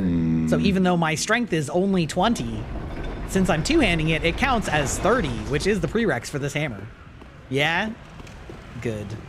You jump down with our bro. I would make friend anytime. We love our onion brother.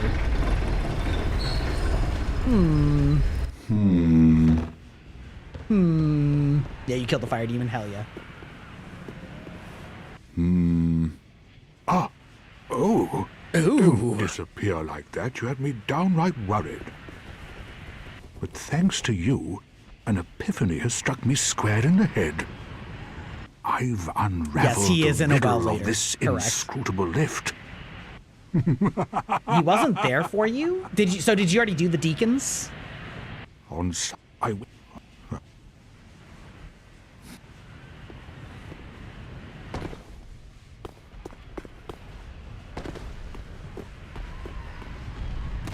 You should have waited.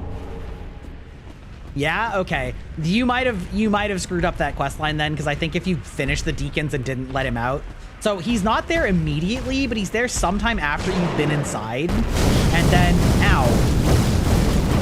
Not though? No! You should have waited! Hey, give me a second to heal, brother. It's too late now. Also, I don't know why the volume's I cutting seek out. word of the Knights of Katarina, right by your side.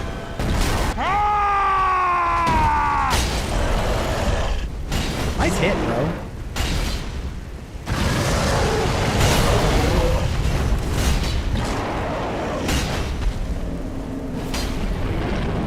I don't remember what attack you're doing. I don't like it. Yeah, okay, I was gonna say. I don't like how big that windup is. There we go. Yes, he does. Although, did you drink your beer yet? Did you drink your beer yet? 'Cause if not, I can show you a fun thing. Long may we reign. Yes, okay. Well, next time you get one, I'll show you. I think, okay, now as much as I love Vort's hammer, I think I'm going to switch to this just for aura points, for clubbing. Vort's hammer is cooler looking, but this is dumber looking, and that's actually more what we're looking for.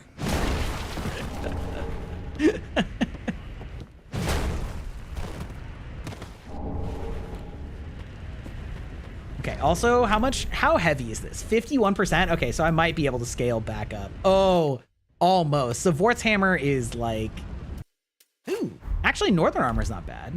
That's not bad. We can take that.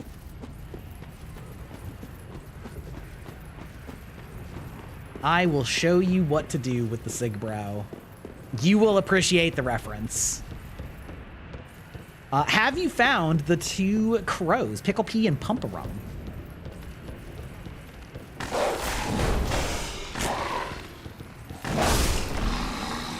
Batters up.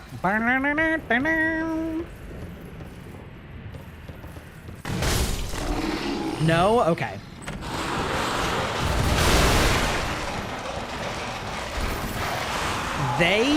Have you noticed the expensive key you can buy in Firelink Shrine?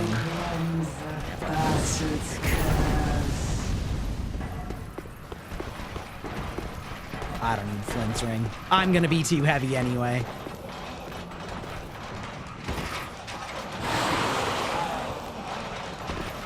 Yes, okay. So there's 2 ways. You can either use that key to go the way that you're supposed to, but that costs 10k, or you can jump off of a tree to get there much earlier. Mira! And our good old-fashioned Chloranthy ring. The goat. And I'm too lazy to walk back, so we're just gonna go back.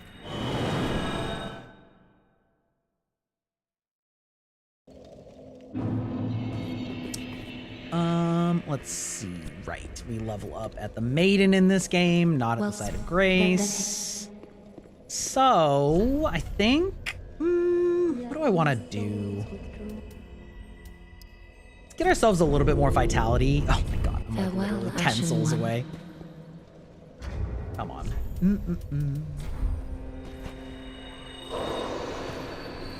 Well, very that taken. Give ourselves some slightly better equip load, considering we're going to be using big Chungus weapons. So anyway, you can use that key, or you can just cheese it. But using the key actually does give you other things. It's just that the key is the other intended way of getting up here. Come on. Come on, game. I love that people thought that this was insidious because it looks like a boss fog, and they were like, wait, is there a boss through this door? But it's actually because it needs to load the area outside it. Oops. It's one heck of a bonk stick. Exactly. Nailed it. Yeah, so you have to like run up that tree slightly and then jump, and then you can just jump up onto this rooftop. And inside here are 2 crows, which you may have found the crows in the other games too, or ravens. You. Pickle Pea and Pump-a-Rum, and if you drop a Sigbrow here... Pump-a-rum. You get the Armor of the Sun. Is that way? Yes. Yes, repping our brother. Repping our brother. Sheesh. There are a bunch of things you can get from dropping things there. You can experiment around and find the one that you like. You'll get more. You'll get more. You can, as soon as you get one, you can go back. So anyway, there you go. Now you know. The more you know. Let's go. Do I have enough Titanite shards? I don't have any, actually. That's kind of crazy. Okay, well. Makes me almost regret having spent them, but not actually. Bow.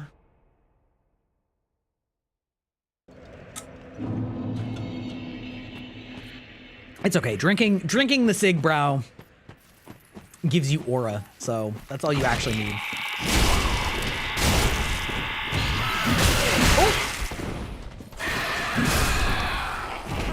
3.5 hours left on your night shift? Hell yeah. Watching me at work? Based worker. I am the greatest podcast streaming during the day for people who are working, or during the night if you live in Europe or other, I don't know, continents / countries that have time zones such that it's nighttime still.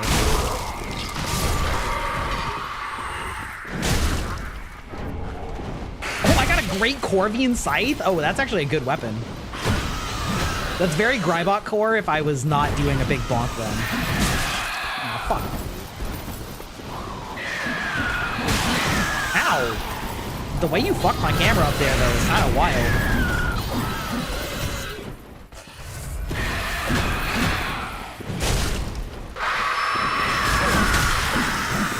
Ow. These enemies that, like, jump are the worst. Ow. Off. Imagine my camera functioning. Couldn't be me.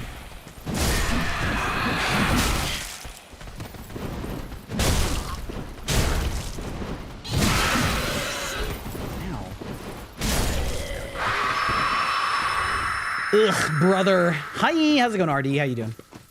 Who's the little wisp hovering around me? Her name is Hex. She is my little spirit companion. It's a play on words because I am a digital vampire, and so I have a familiar as a vampire, but because I'm a digital entity, her name is Hex, similar to hexadecimal, but also hex like a curse. It's multi-layered in its references. Oh, I did not get the run off there. Hi, Hex. That's all right. She's very cute. Or hex code. Well, hex code is short for hexadecimal code. That is what hexadecimals are, is the... Wow. Wow, really? Wait, that wasn't a stagger? That wasn't a guard break? That looked like a guard break.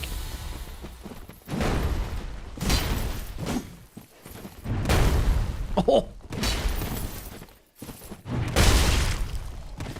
Us just farming, us just aura farming with two-handed strength weapons.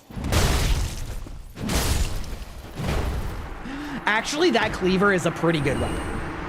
Like legitimately a pretty strong weapon. It has A scaling on strength. It has really fast attack speed and has a weapon art that, like, when you activate it, it lets you steal health. Pretty good. It's actually quite a strong weapon. It's quite good. Yeah. Yeah, if you're not familiar with hex code or hex, like what hexadecimal is, it is a way to count to higher numbers using fewer digits. So our current, like our regular math system is base 10, as in you go 10 digits, as in the 0, 1, 2, 3, 4, 5, 6, 7, 8, 9, and then in order to get 10, it's 1 and then 0. Base 16 means you count up to 15, and then a 16 is a 1 in the second place and a 0 in the second place. And the reason we do that is for computers to store fewer characters to store the same amount of data, because back in the day, it used to actually be quite expensive to have every single character of data. And so they invented hexadecimal so that instead of going 0 to 99 in 2 digits, you could go 0 to 255 in 2 digits, which is why if you ever look at like RGB, it's 0 to 255 because that used to be represented in hexadecimal, which was FF is 255. Fun fact. Okay, fuck off. I actually hate these tree guys. They're actually like super simple enemies, but also their like hyper armor is kind of high, and they basically have giant spears that just stun you in chain attacks. You knew Hex? Well, there you go. Perfect. Amazing. Incredible. But a lot of people don't, you know? Many people don't actually know the origins of hexadecimal or what those numbers mean. Yeah. They did make a shish kebab out of me. It's true.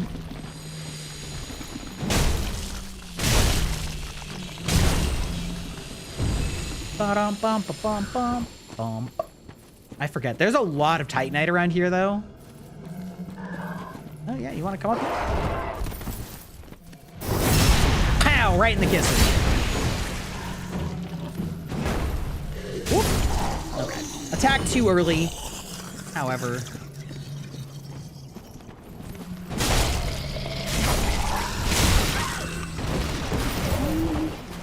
Oh, I have another fun fact for those of you who are... Actually, I think even most actually experienced people in Dark Souls 3 don't know this. There's going to be a giant crab here in a minute. And they are deceptively easy to beat if you know just one sick trick. Here's your YouTube short / TikTok about this one simple trick to defeat giant crabs. Okay, actually though, fuck off. Stupid dog. Oh, come on.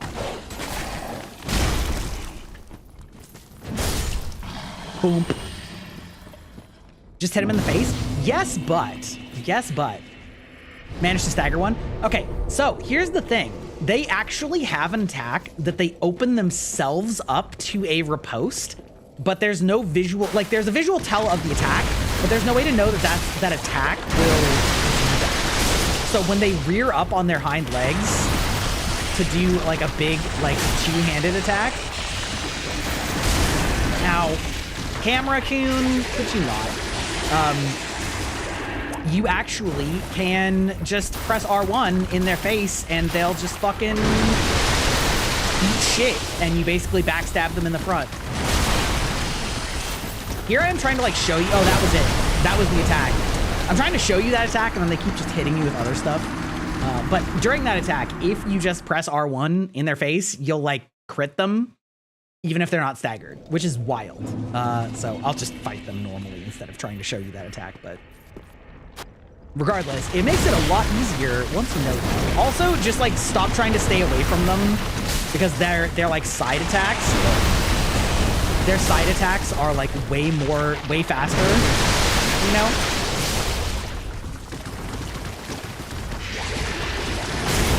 God damn it. This grab attack is the only attack that's actually like good.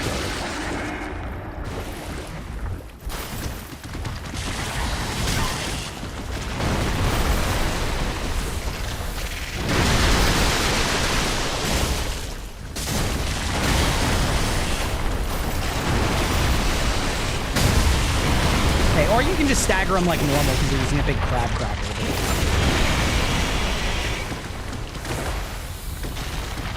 Just like that. There we go. Yeah, they just rear up and just press R1 right in their face. Easy. Sick. Easy, innit? Now, these guys are actually extremely annoying. Oh, they also have the edgelord armor that like everyone wore in this game. Hey, what's up? You wanna come for me? You wanna come at me, bro?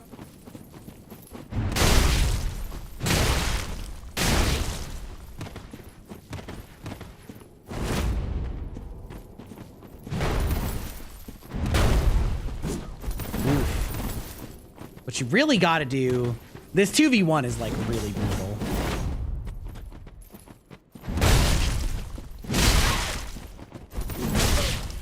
Is you gotta get the club one low, because then he'll try and do that. And then you can just interrupt him. Oh, or fail to interrupt him, that works too.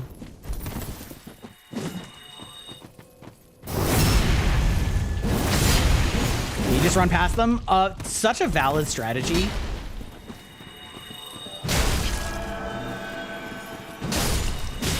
There we go. That's the real thing. Is it's kind of difficult to actually like get them separated, but if you can get the club one down early. Oh, the hyper armor on that. Are you kidding me? If you can get him down early, then he'll just start trying to heal himself over and over again.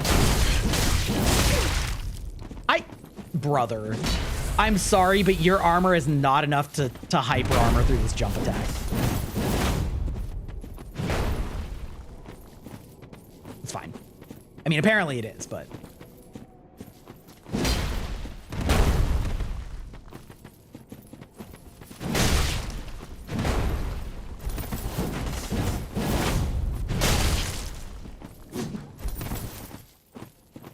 come on. Come on, little bro. I think that's the same thing that I just got, right? Maybe not. Maybe I'm due for another club upgrade already. I actually forget. There we go. Let's see. I'm using a large club. Oh, it's the Great Club. Indeed, this is another upgrade. Incredible. We've upped our club size again. Here, just for reference, allow me to show you our previous club. So, previous club. Great Club. Back-to-back club upgrades, baby. Okay, we're gonna take that off, though. We actually don't want to wear that. Incredible. We're moving up in the world. We're moving up in the world.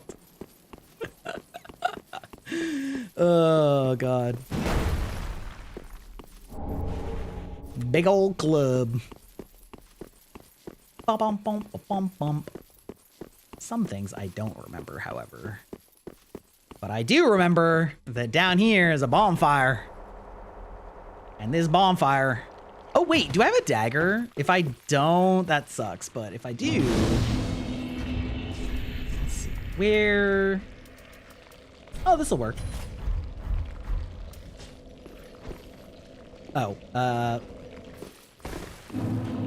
so if you have a dagger, fun fact, any dagger weapon has the, well, not any, but I think all of them, have the weapon art, what's it called? Quick step? And quick step, basically you make this like little lunge, and that works even if you are bogged down in, even if you're bogged down in like heavy water or mud or swamp, as it were. And so that's very helpful in these areas that slow you down, because Miyazaki is a masochist. Very good math. Nobody cares about that. Nobody cares about that. So fun fact, if you're ever looking to move faster in sludge, it works in all of these games. It also works with lava in Elden Ring. You were just rolling here? Yeah, it is faster than rolling. It is faster than rolling, I will tell you that.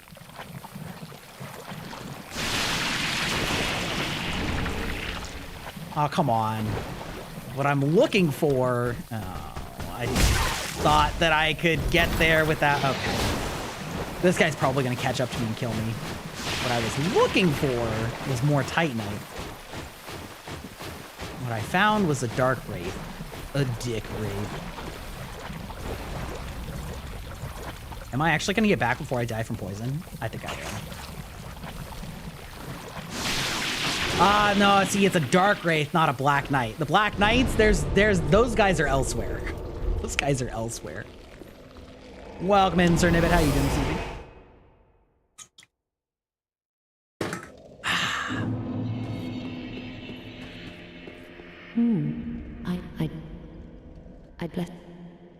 I bless.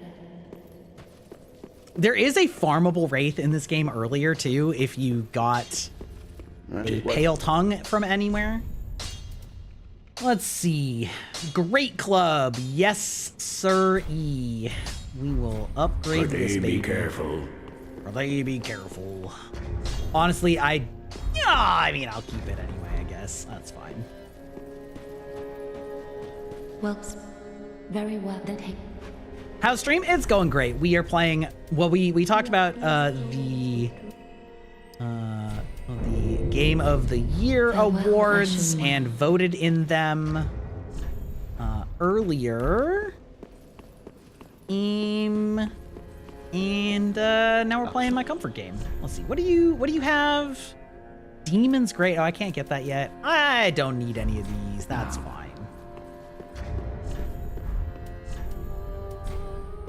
Another thing that I didn't do for a long time when I was playing these games was I would like not use the boss souls, because I was like, but what if I do want to use it later?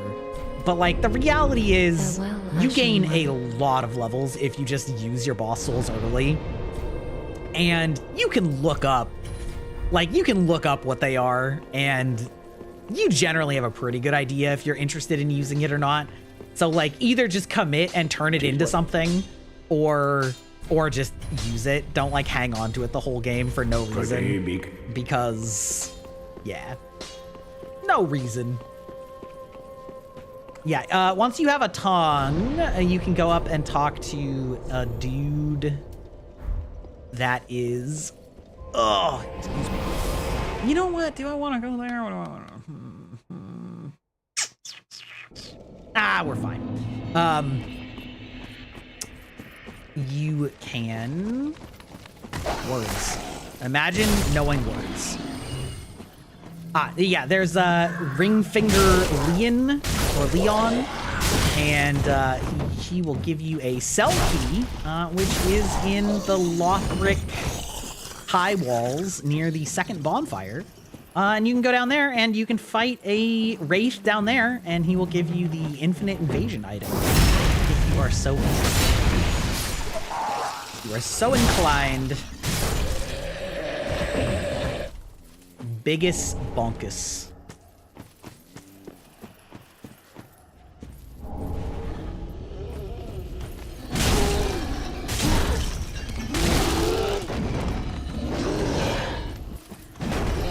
Whoop.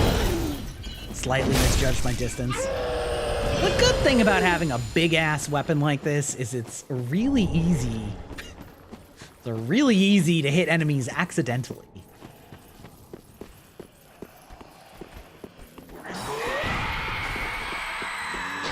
Thank you for screaming in my ear, sir. Your audio does not coincide with the standards of broadcasting on GREI-FM, which is chill vibes. But we play Souls games. Actually, could you not, though?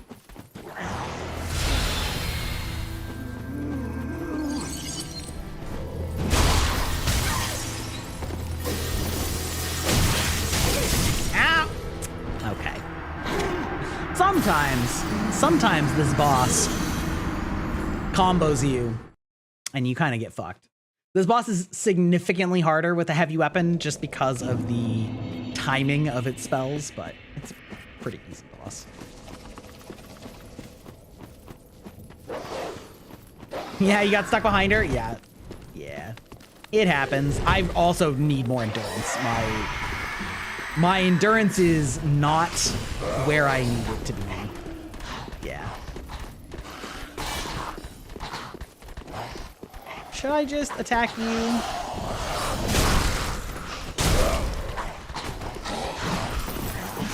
Whoop. Fine.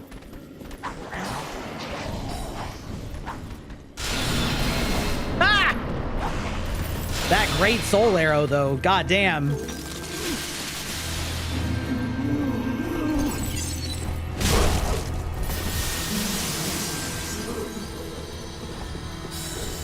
Why is that not hitting yet? Come on. Use your shit on me.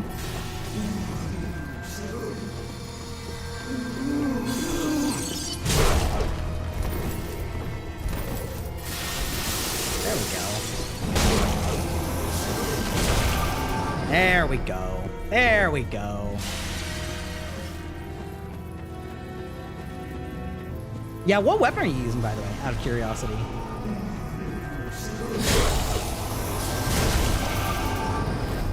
Well, my club hitting that doesn't really feel like that should have exploded on me, but you know what? I'll take it. Claymore? Oh, yeah, you said that. You said that.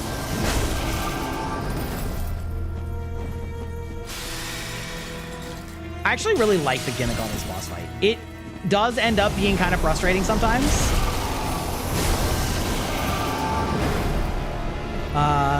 Which is that she shadow clone no jutsus you, but, you know. It's cool. Wow, I've gotten so lucky. That's actually insane. That's actually insane. You may be wondering if there is a tell that I am noticing that you didn't, other than that the magic is purple instead of blue for the real one. And the answer is not really. I'm just guessing really lucky.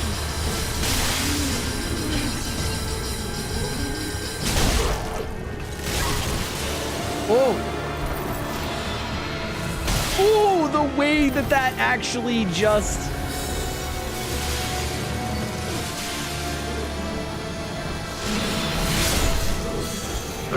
Okay, there we go. I actually just got really lucky and ran into her every time. I do think that there's a slight magical flicker as she pops up that like, but I could just be... Yes, looking at the magic is indeed how I find her also. I just got very lucky. Mashed potatoes? Hell yeah. Mashed potatoes is strong.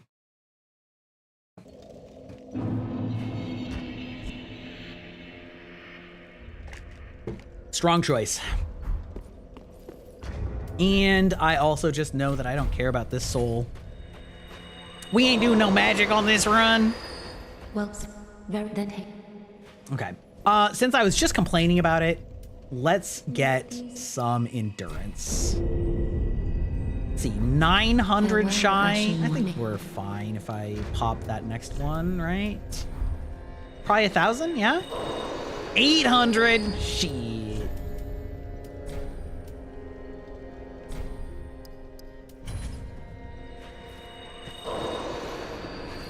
Well, very then hey. Well, home, speak.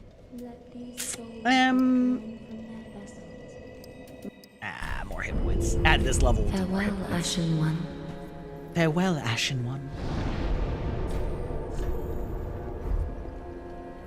Bow, wow.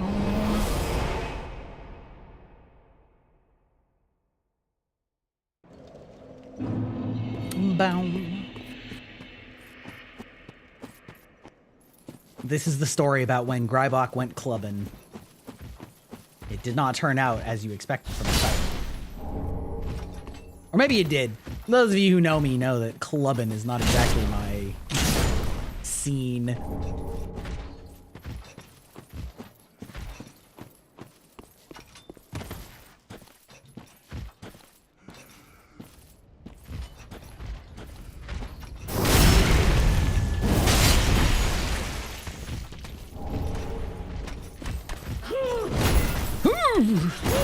I honestly don't care about fighting you. There's really no reason. Not when I know there's a bonfire right here.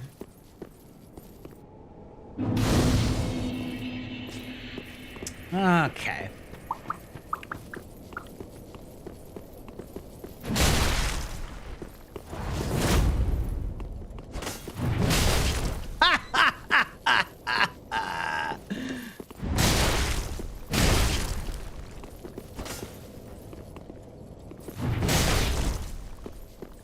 I love it when a heavy weapon straight up just knocks enemies on their asses. It's so amusing.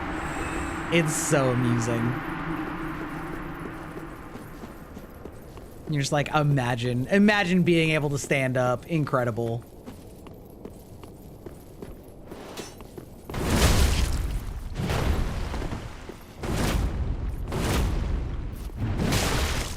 Oh, I actually can't believe that I hit that.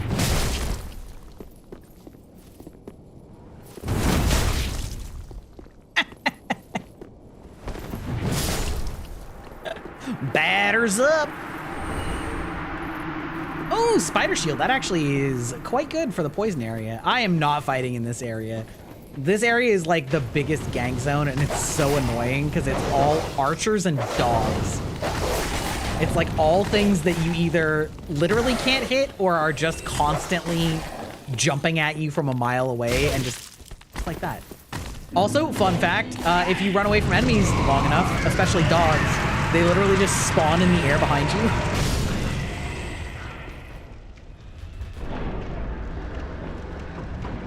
Wow, that guy blew himself up and got all of them? Incredible. Amazing. Okay, you're back? That was fast, damn.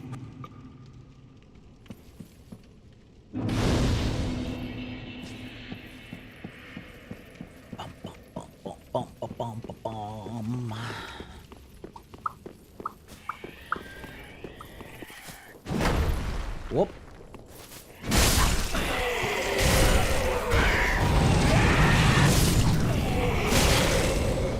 Sir, could you not? Is he down here yet? No. Okay, yeah, I think you need to get into the cathedral first. Do I actually care about going down here right now? I mean, I guess I will just to get the crystal lizard. Oh, you know who didn't buy a torch even though I always do it and just forgot? This guy. It's fine, I'll just go straight for the crystal lizard. Don't need to fight those bastards.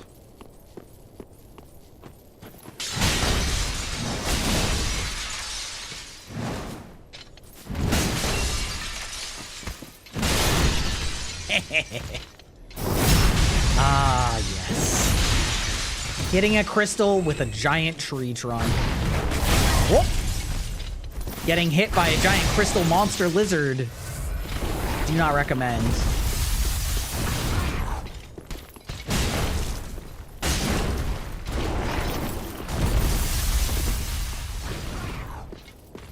Sir, could you not? Beautiful. I think you're just giving me a twinkling titanite, though. Get roasted. Like this year's ham special. Just $59.99. Actually, I have no idea how much like a nice roast ham costs these days. Like with inflation, sheesh.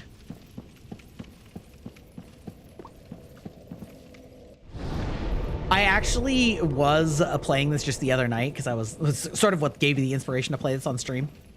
You know what it used to cost? Yeah.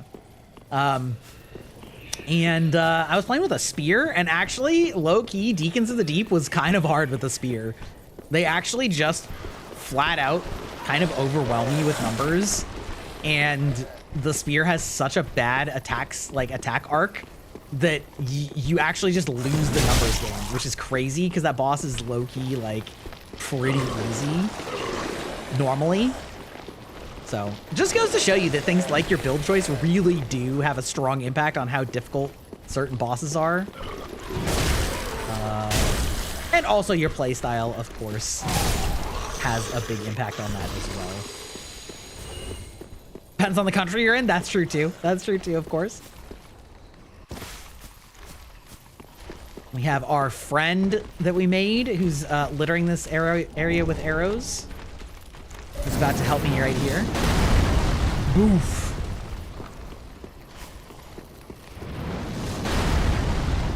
I do love that once you make friends with him, he'll just like blow up all of the enemies.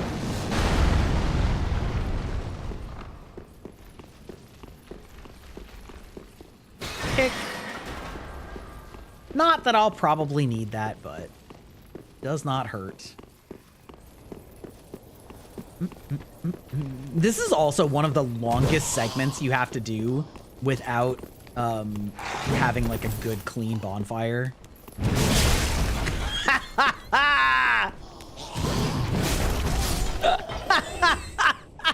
That's so satisfying, dude.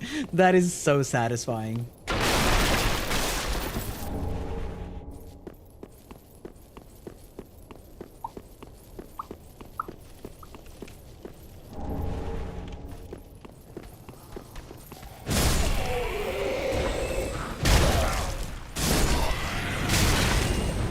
I sure did. I don't know why I did that. I knew that was gonna happen too. I was like, I'm too close to the edge here. Oh, actually, that's hilarious. I didn't realize that was above that. Guess I did have to use that shortcut. Alas. While I do appreciate the level design in this game, I do think that Dark Souls 1 had even better level design for the way that its entire world interconnected. Like, this world is interconnected, but it's interconnected mostly in a line. Dark Souls 3, or Dark Souls 1, the way that it kept linking back in on itself was so good. It was so impressive. And it's kind of a shame that, like, that won't be experienced by a bunch of players because it's still kind of a janky game. Like, a lot of people aren't going to go back to Dark Souls 1 and give that game a real shot because it's so janky, you know? But its world was so good. And I don't mind that Dark Souls 3 is linear, you know? I'm fine with a linear game. It's just that it does make it less impressive. You know what I mean?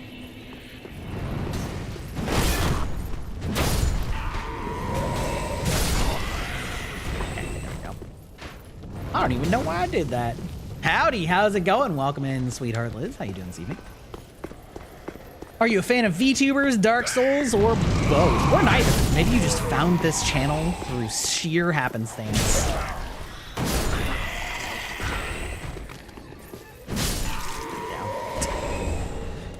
Whoop. Get down. I also hate these little guys. Not really good? Oh, I'm sorry to hear that. Well, hopefully you can have a fun time just chilling here and have not have to worry about whatever's got you down in real life.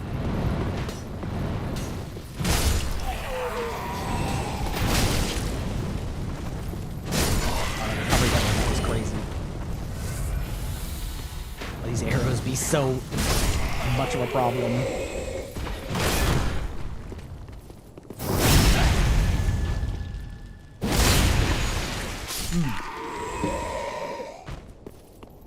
Their screams fuel me. I don't need to fight any of you. Oh my god, apparently I do need to fight you, actually. Ooh. The good old leave them behind and ignore them all the way home because I know where I'm going. Do not recommend this for your first time playthrough of this game.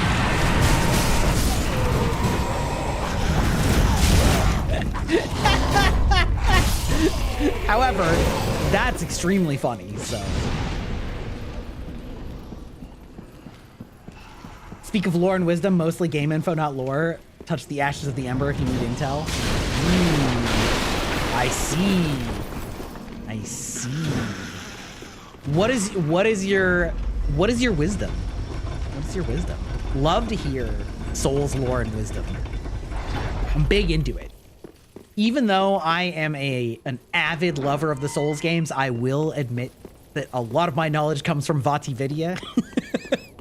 not from piecing together the in-game lore, you know.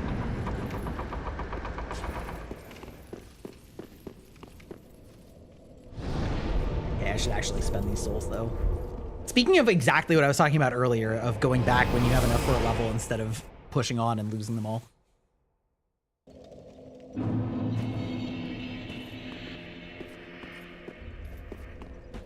Is now touching the ashes of ember for wisdom of this location or of where to go? Neither. I have played this game many times. I actually know both where to go, but perhaps wisdom of this area just for fun.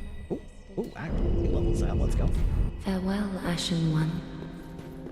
This is why I love the Dark Souls community. Why is asking for your judgment? For fun information. You know what I mean? Who knows? The ashes is mean. Am I mean, or am I just? I'm just pumping up the community. You know? I know what you got.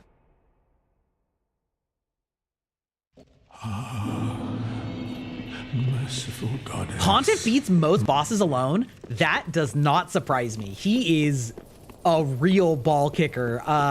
Pontiff is like one of the coolest bosses in all of the Souls games, and also one of the most memorable as being so hard. Gwen can beat Pontiff? Ooh, interesting. Probably because Pontiff can't parry. I do think it's actually wild that like the main boss of Dark Souls 1 can just be trivially parried and killed. Pontiff was meant to be a lord. Love that.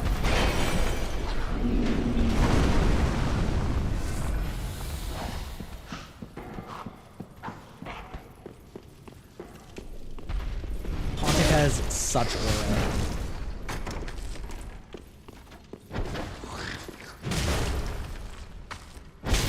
Oh!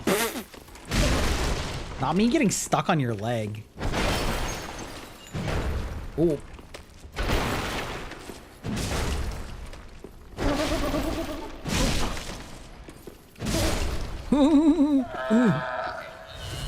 Adds your one weakness. Well, Fear not, brave adventurer. We do not play games during ads. We use this opportunity to get up and get drinks and stretch and take a pee because this Elden Lord is diabetic and has to pee a lot. So fear not, you shall miss nothing. Ads are also my bane, but they are a good excuse to take care of my body. The ad warning though, I know. That's how I know they're coming. You scared? You should be scared. We should all be scared of ads. Ads are like an eldritch abomination that controls the very minds of the populace in an unknowable, ever-increasing tentacular monster. You gave me info. I know, I appreciate it. I appreciate the info. Unfortunately, Twitch makes me have ads, which sucks. You request a Discord link to Communin? I believe you can put !Discord or click below if you're on desktop. !Discord.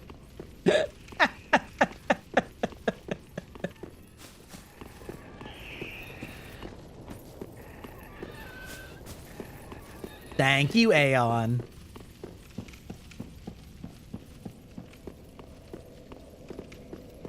You watch the same ads over and over again? Yeah. That's because Twitch is dog shit for advertising. Because Twitch, as a live streaming platform, is very bad at content classification, so they don't know what to show you. So they have bottom of the barrel ads because advertisers don't want to spend money on shotgun ads that they don't know who the target audience is going to be. So that way, since you get the lowest bidders on ads, you also get the same ads over and over and over again, unfortunately. Jesus Christ.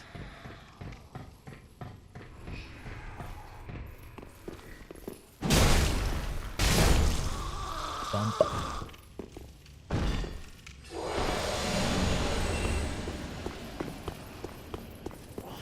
Who do you give a hug for the Discord link? Aeon should have just gotten the Discord link, which is one of my mods. Oh, man, fuck that. I do love this whole rafter area. Like, I mean, it's a pain in the ass, but it's so cool. Like, the idea of like ascending this building and then like getting into the rafters and then like doing all this is, oh my God, my armor is killing me so hard. Holy shit. Mods, thanks. Yes, exactly. Noun verbed, if you will.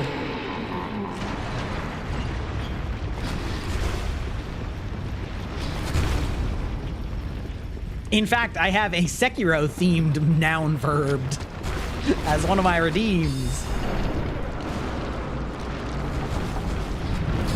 This is how you're supposed to do what? Oh, get up there. You just went from the giant level? Yeah. Well, that's the other way. So, depending on what you do, if you see... So, Patches can be encountered in here, and if you go up from the giant way, Patches can be over there, and then if he is, he'll, like... God, you guys just fucking... You're so disgusting! Fucking maggots. If Patches is over there looking like Onion Bro, then you talk to him and he'll be like, yeah, go across. And then he'll drop you. And I'm not actually sure why he's not here for me, which is interesting. Maybe I didn't talk to Onion Bro enough times. That is curious. I'm actually surprised that Patches isn't here yet. Hermf.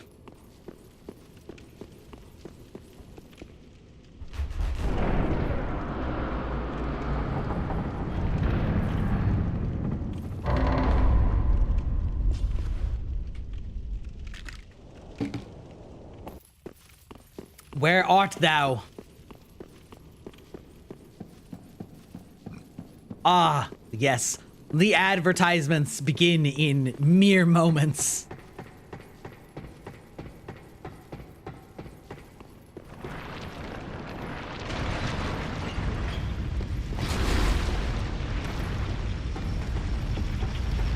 Save you? I'm sorry. She can't save you here. She can't save you in this place. The only thing that can save you is muting the tab.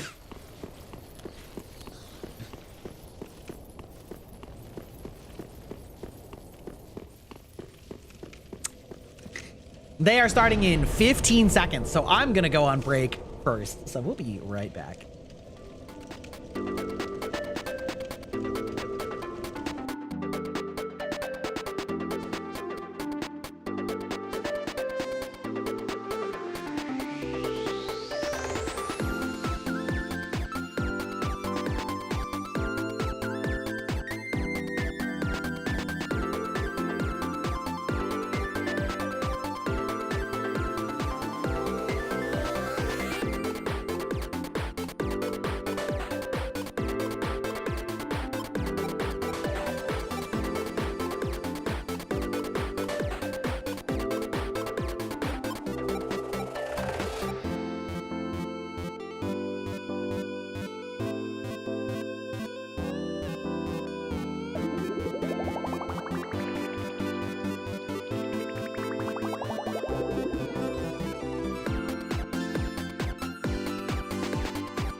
We are back. Yeah, sorry to hear you're having a bad time on the night shift. I've never had to work a night shift, which is very fortunate. Where is...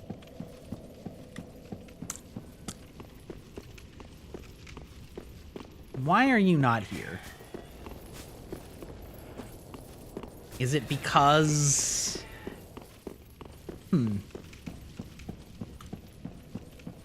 Sigurd? Where are you? Let's see.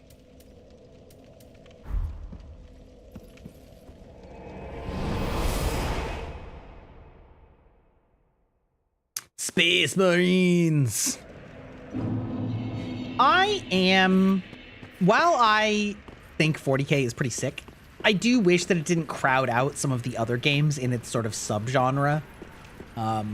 It's very sad to me that one of their main competitors in the tabletop gaming space, at least for several years, was War Machine, which really isn't that similar, but obviously is like a tabletop miniatures game, and it eventually went out of business, which sucks because they had really cool models and even cooler lore. I actually like their lore a lot more than Space Marines, but unfortunately they kind of gobble up everybody, which is unfortunate because variety is the spice of life. Wrong way.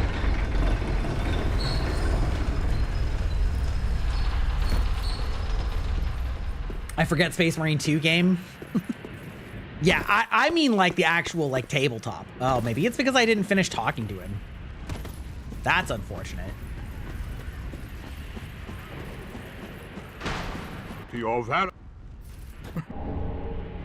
Yeah, I didn't get toast. Oh no. Okay.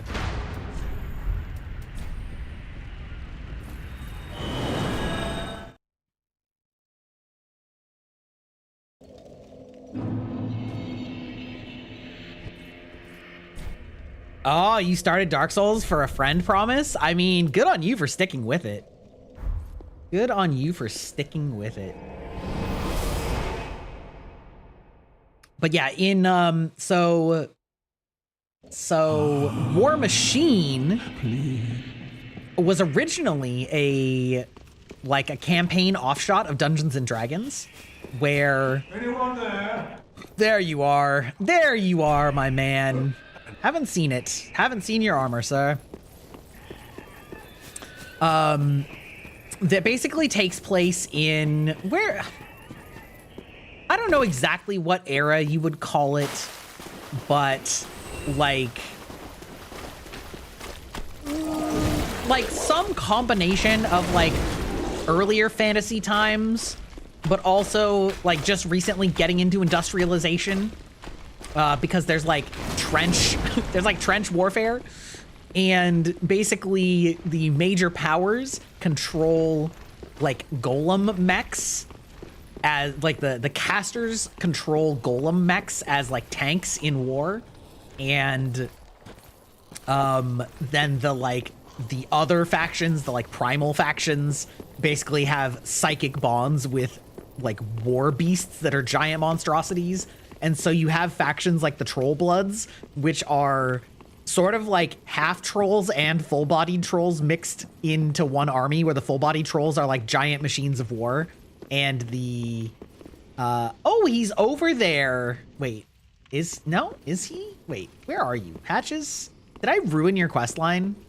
Because you're like not there either.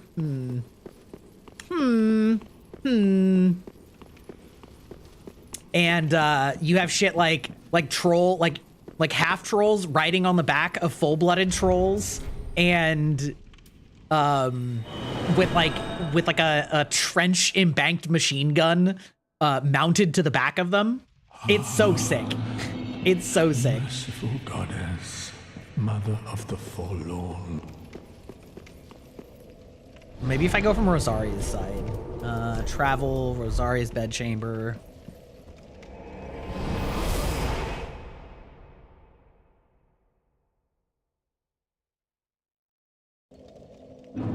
Did I ask for help? No, I was just talking about War Machine. My passion, the old competitor to Warhammer that went out of business. That had a really cool world. You had like necromancer undead pirate legions. Like, say less. Oh yeah, so I wasn't sure why he wasn't in the well, and then I realized I hadn't exhausted his dialogue, and then I wondered why. And now Patches isn't here, so now I'm wondering if like I fucked it up by coming here before, and so now. Is Patches just over by the elevator in Firelink? Because that would kind of suck also. Yeah. That would kind of suck also. You can tell, if you know the answer, feel free to tell me. It's not my first playthrough, I just know that I kind of borked the quest line. So...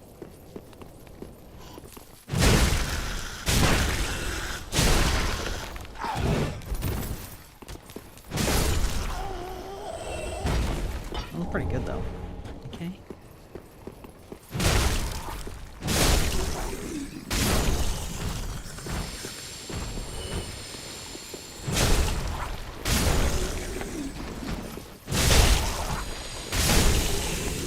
Well, that's useless.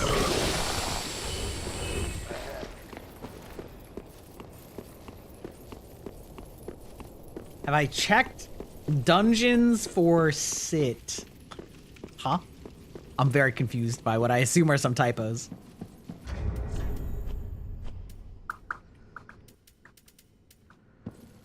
Large soul of an unknown traveler, you say, huh?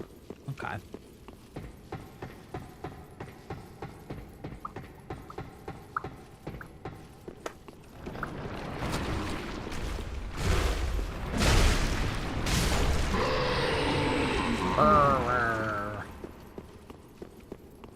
You speak only in bad grammar riddles? The most puzzling riddles of all.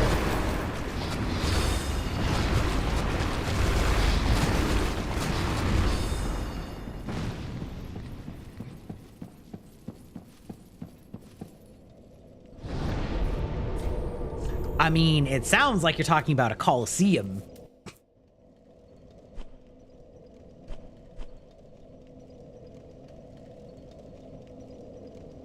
But I don't know which Coliseum you're talking about, because I don't remember. Let's see, what would be... The problem is, I don't want to, like, have to go farm for Great War Souls. I almost have enough for the key. There's one where you have to ladder up to the bonfire?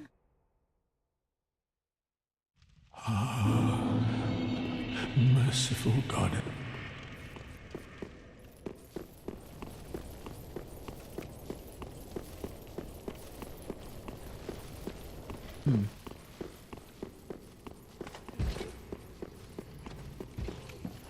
Like, normally Patches is just up there waiting for you. You know what I mean?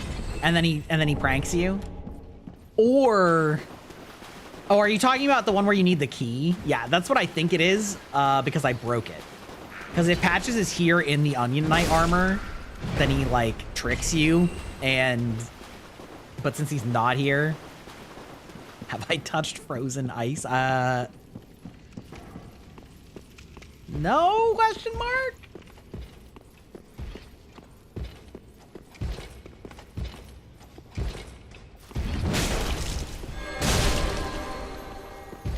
I hate that he actually gets to finish casting that. Just because I interrupted him. That's some bullshit. How many do I get for that? Ooh, Cathedral Knight leggings. Okay, that's not bad. 3. Okay, I almost have enough. Also, this is a great jump scare moment.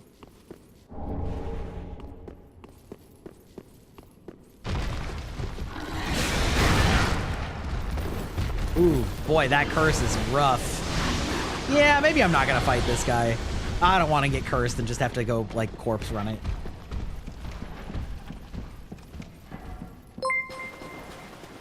Fight him? No, I'm not gonna fight it. Use range? What range? We only have club. We only have big hammer, big sticker.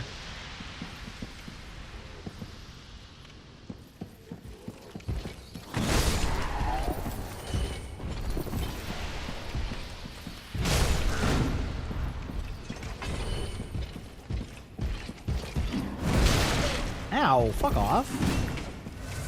I thought that was gonna hit me and I would have been like kind of mad. Ow.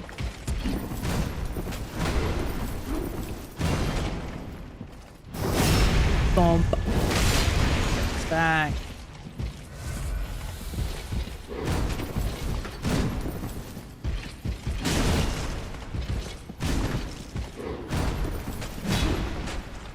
Thump. Welcome into the database, J Zucchini. I totally read that as like jacuzzi. Jacuzzi. And whoa, wow, wow. Oh, got him. Then I'm gonna have to pay for him up there too. Fuck off. Disgusting. The way I just want to kill patches. Get it over with.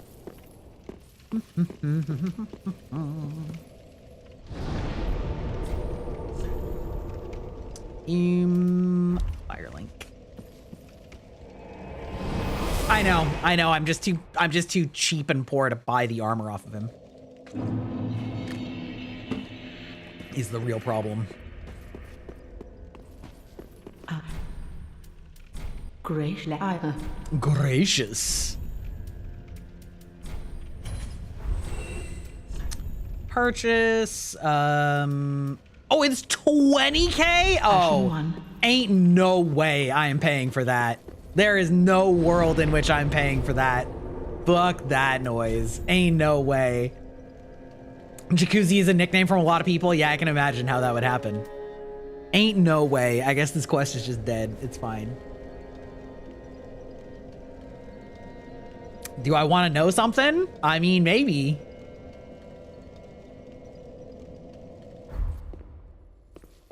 You have an answer for me that is less... Where there's 2 towers. That is also so vague. There's a tree to jump? Are you talking about getting onto the rooftop in Firelink? Because that's the only tree jump I know of.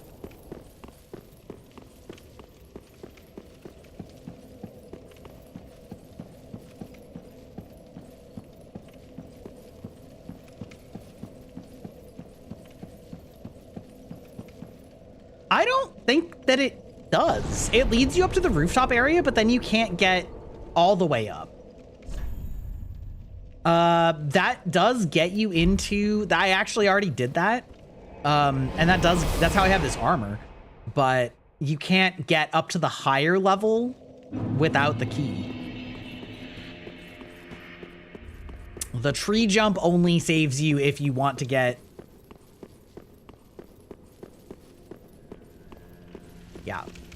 Yeah, I'm not spending 10 or 20K on that key. That ain't happening.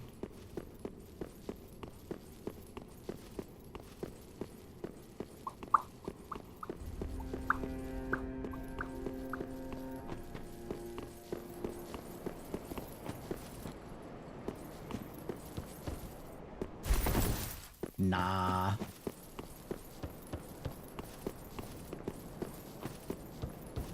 Oops. Fuck. It's fine. Like, point is, I've already been up here. Ow. This stupid tree jump.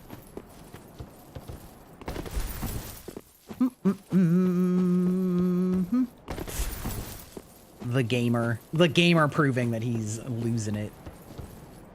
Ah.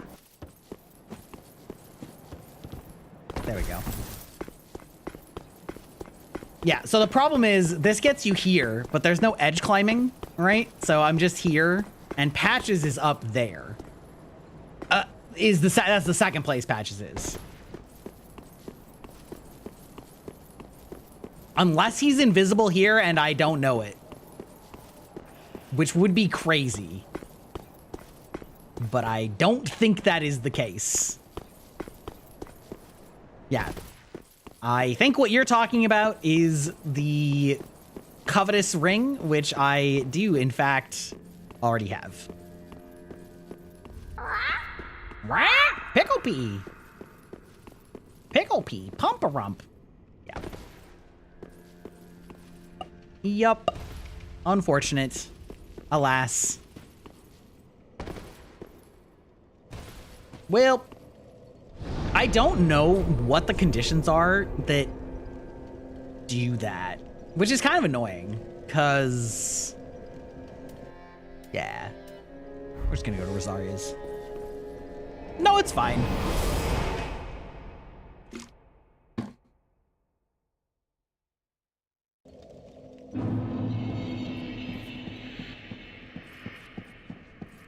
Oh, I probably should have leveled up, though. Ha! Imagine.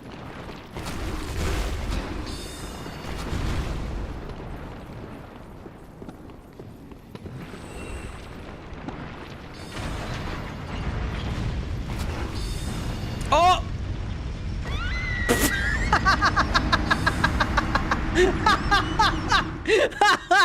That's so stupid. That is so stupid, dude. Oh my god. Have I gone to the catacombs? I have not gone to the catacombs yet. But I don't think Patches is in the catacombs either, is he?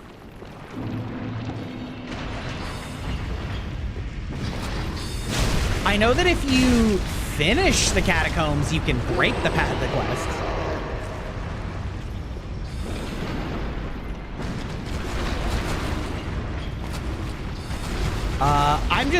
I'm just doing this for fun. I was gonna like do his quest line, but since it's not questing, I am giving up because I don't care.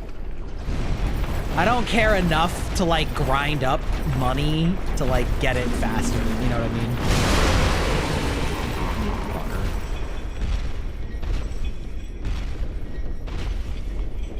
You know, Onion lore pass. Yeah, I know. It's just, I think it's just kind of broken now, unfortunately. Well, it's not broken, but there's some condition that makes Patches appear up in that other area to fuck you up if you trust him, and he's not there, which means the only other place I can think of him being is when he's at Firelink, which costs 20k, so I'm not gonna do that.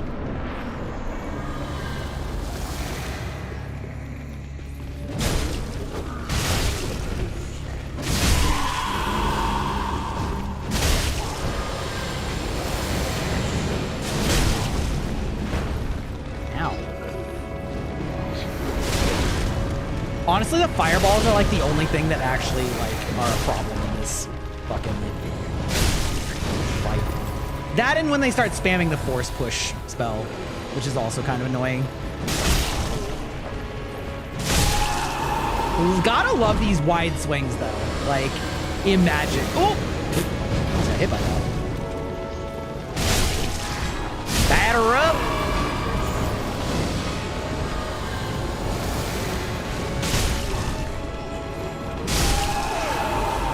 Oh god, this weapon is so juicy. How's Dark Souls going? It's going great.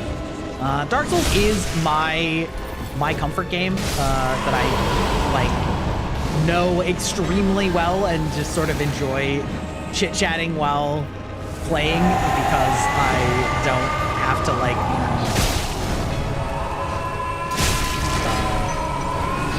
be totally locked in since I've beaten it so many times. Did you not, actually?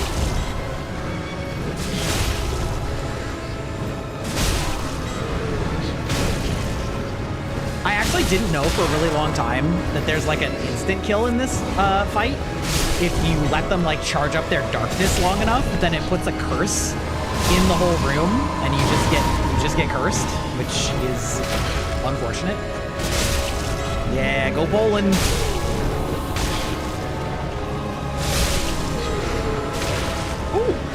How about you don't do that to me?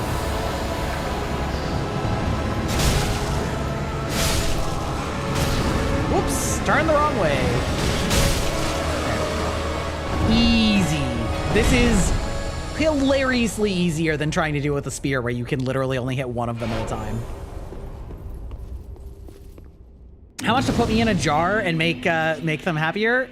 I don't remember. I think it's like 3,000 channel points. So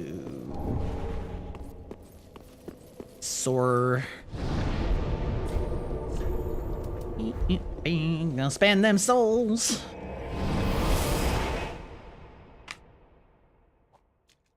How much is that in bits? I don't have a bit donation for it.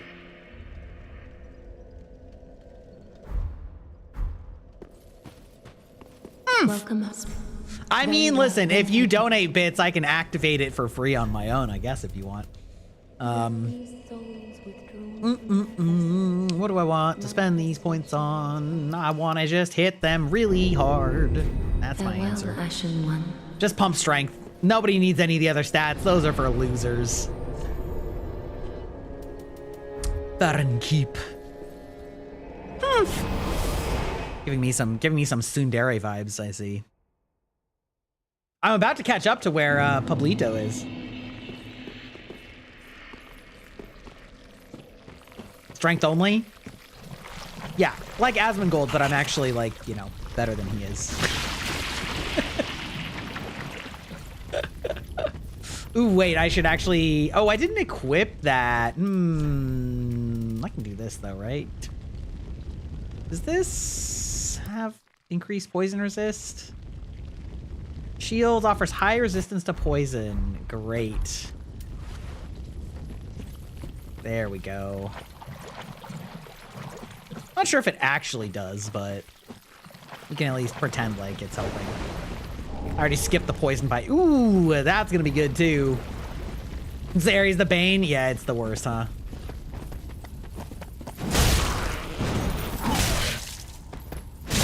There's one enemy in particular in this zone that I hate more than...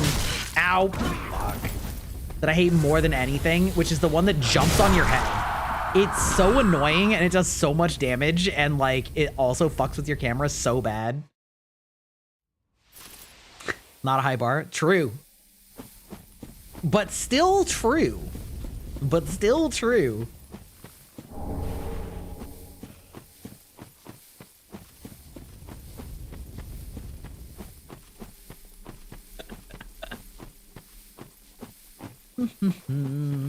Believe that's the great sword, which I don't need. Ah, here he is.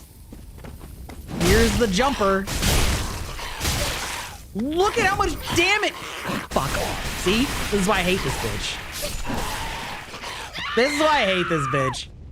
Like, tanking 2 Great Club hits to the face and not flinching, and then he just pogo jumps on your head is miserable. They're so annoying. And they do like a ton of posture damage too. So if you like block it, it also doesn't work.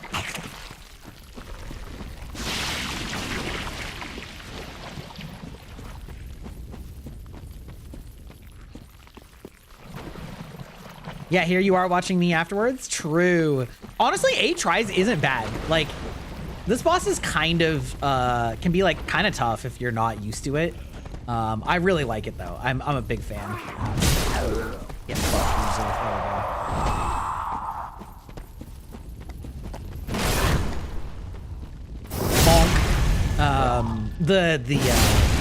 What you call him? Farron's Undead Legion. Have I been to the boss here? No, not yet. But Pablito has. Pablito is playing this for the first time, and he, they, she, not sure actually, just beat the Undead Legion, so they know. Can I get a sneak up on this bitch? Okay, all right, that's at least something. There we go. Get clowned on, idiot. I should really get enough Titanite shards here to max this weapon out, because that would be helpful. Okay, great. Only asking if you wanted to say. You know what I mean? Don't want to assume. We have all sorts in this audience, so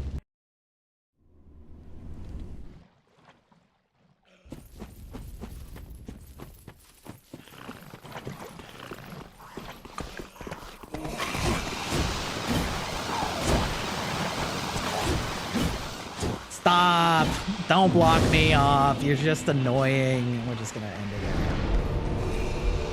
there. Ah, see, there you go. Fiancés NB. You're back. How's it going, Galen? How many club sizes have we gone up? A couple. We've leveled our club size up a little bit.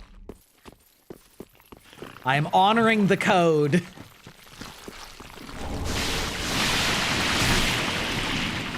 I am honoring the code. There's our bone shard.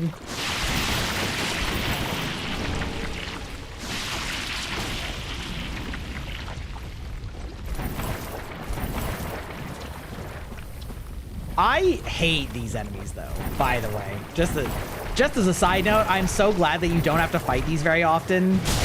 Because these enemies with their stupid spirits, when you're stuck in this fucking thick-ass swamp, are the worst. I hate them so much. Actually, getting that stagger on them is kind of huge, though. That actually made that not so bad, but it's like the combination of the arena and, like, ugh, so annoying. Cries in corner, womp womp. Let me ask you, do you eat special grapes? God, what a horrifying quest line.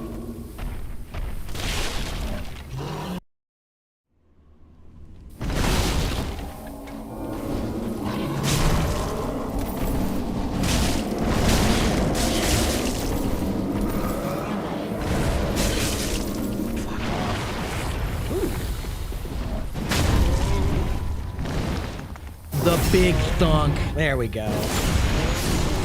It's a little sad that there's not a two-handed animation for criticals. They just resort to the one-handed. Because it does look kind of silly, especially if you're not wielding anything in the other hand. How many shards do I have? 9? 9! So I need one more. Need one more for that double upgrade, huh?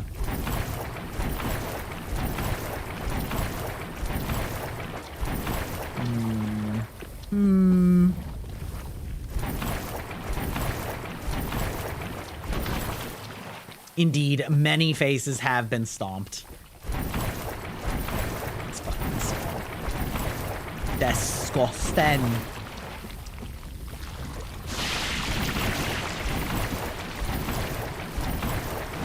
I love how I was giving information on how to, like, get through the swamp faster, but I unequipped it, and so it would also take me longer to just go find it and equip it than to just beat it. By the end of the game, I'll be swinging around the redwood. There is a bigger club than this, I will have you know. Not including hammers, because there's also some massive hammers, too.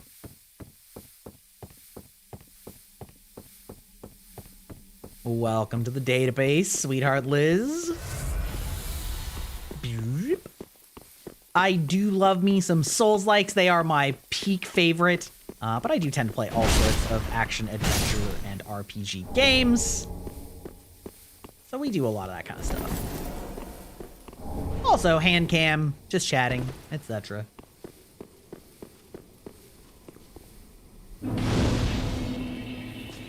At least I can't be invaded here. Also, we're just gonna go maximum hubris and just fight this instead of leveling because it's hubris. Seethe and mauled if you must.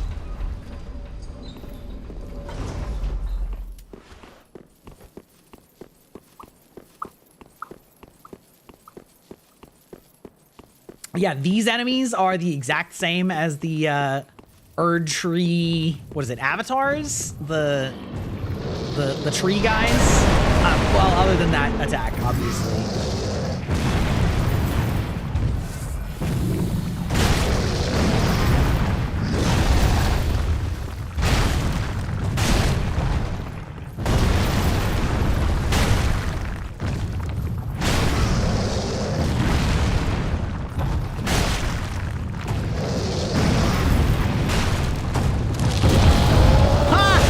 His leg. Get fucked, loser.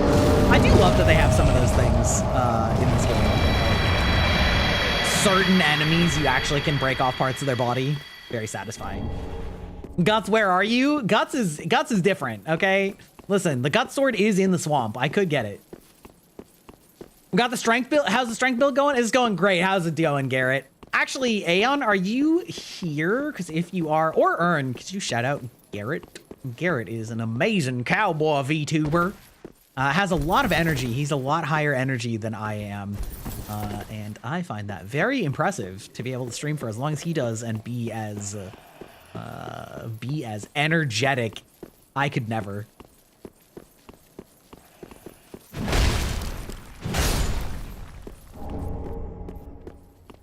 Nope. Come on. Come on. Smash! How you doing, Garrett? I don't remember. Have you played Dark Souls 3? I know that you've played, like, some Souls-likes, and I know that you obviously are playing Lies of P right now.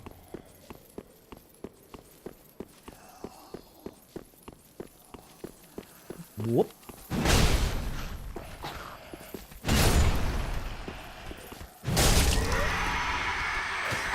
Oh, right. I forgot I could make this even more bonky.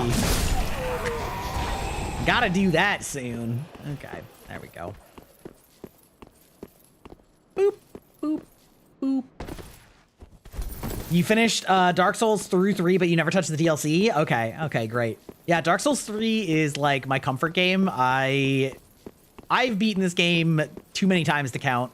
So I sort of like to just chill through it. Like, we are about to beat, what is it?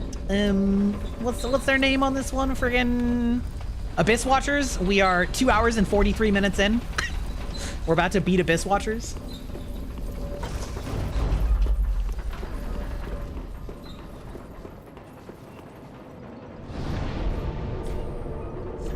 Yeah, that's the one.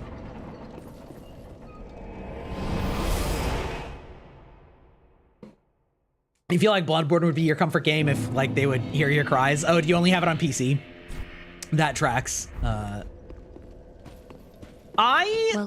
have a hot take also that I like Bloodborne, but it's strictly in the middle for me in terms of enjoyment.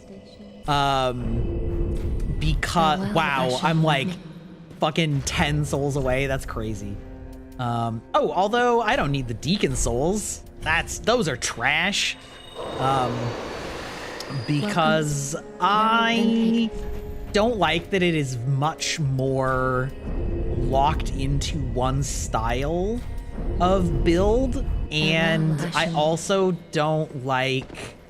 I think that the health recovery system in that game is, like, in theory, like, good, but in practice is often not great. Like, careful. Because the enemies start doing so much damage that you still will die if you just, like, get hit one more time, so you kind of actually can't be aggressive, which is a little frustrating. Hand club. Do I want to just infuse this? Probably. That is quite neat. Let's infuse. Do I have the infusion for this? Refined raw fire. Nope. Gotta get it from the keep. All right, we'll be there in just a second. Yeah. I do love the trick weapons, like, and I love the aesthetic. You know, to be clear, I do love the aesthetic of it, and like the story and stuff. I think that it's like super cool, you know, but personal preference, I would rank this and Elden Ring and Sekiro all above it, I think. So yeah, kind of middle of the road. Granted, middle of the road in the Souls series is a pretty, like, that's a pretty high bar anyway, so. Oh, I just typed /shoutout and then their name, which often if they have a hard name, I just, like, click drag and just copy paste. I don't know if there's an easier way to do it, but I always just do /shoutout.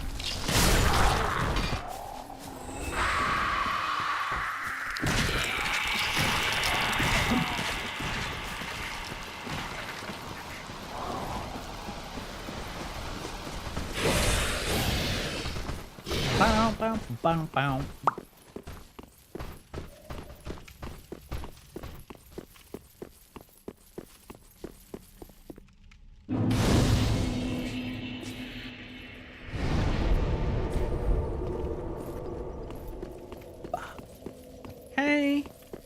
Speaking of, we're gonna just go get that infusion right now.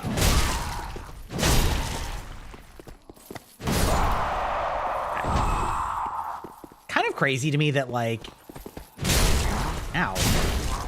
It's like less stamina efficient to kill these guys with a giant club than it is to just hit them with a dagger a few times.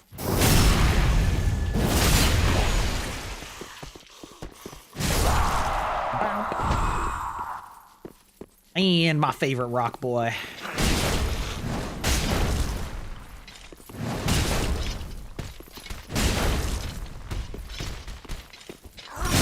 Ow. There we go. Oof.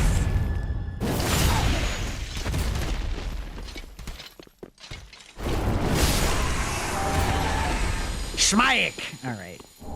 Schmaik, grow, great magic weapon. Okay. Go kill that Black Knight while we're at it.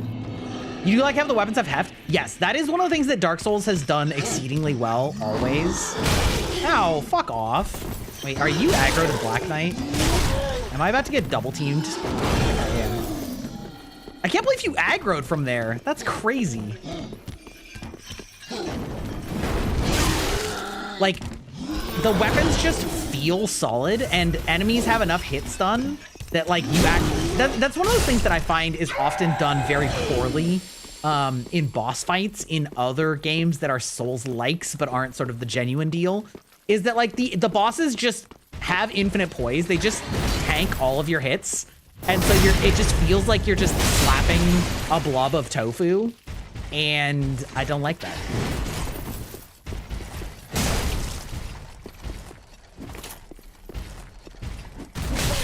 Oh, fuck you. That's cringe.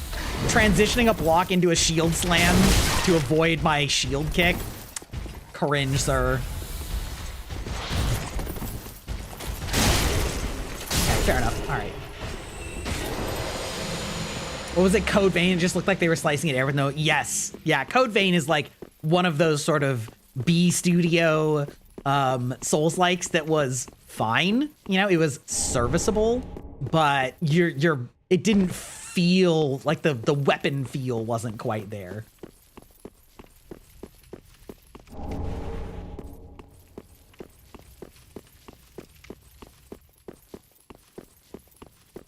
You may try it again, but the combat throws you. Yeah, it's not there. It's not.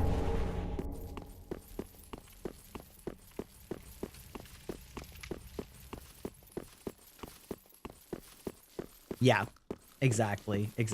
Hopefully Code Vein 2 like improves on it, right? Because Code Vein 2 is coming out pretty soon, I think. I don't know the release date, but I know that they are like advertising it pretty heavily, which implies to me that it's probably coming out in the next couple months. I would hope. Also, Garrett, have you finished the Lies of P DLC yet?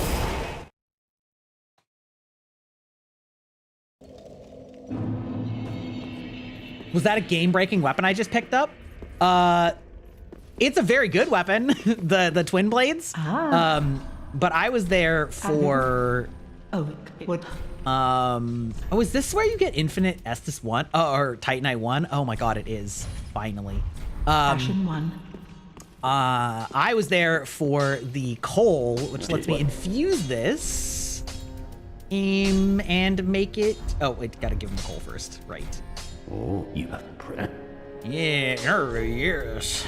It just lets me infuse it and make it pointed towards strength, which goes from, let's see, what's the math on this? 173 plus 80 is 253 versus 270 something. Yeah. So it's already worth it. And then we're gonna reinforce it a couple times. Ooh, oh yeah, yeah, there we go. There we go. Be careful. Took it from a +1 to a +4 and strength infused it. Oh, we're gonna be cooking damage on this boss fight. Okay. Chat, I also know that this is a bit of a controversial opinion. While I understand why people don't like it as a quote-unquote D&D game, I did like 4th edition D&D for a lot of the things that it tried. And in it, I loved the class of the Warlord and was really disappointed that it didn't make it into 5th edition, because the Warlord was a martial support character.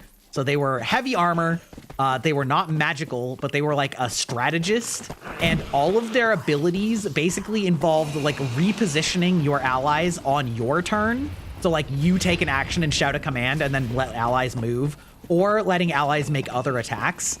And so the go-to selling point for them was like, my barbarian wields a great axe, and then excuse you, Masen? My barbarian wields a great axe, my warlord wields my barbarian. It was so good.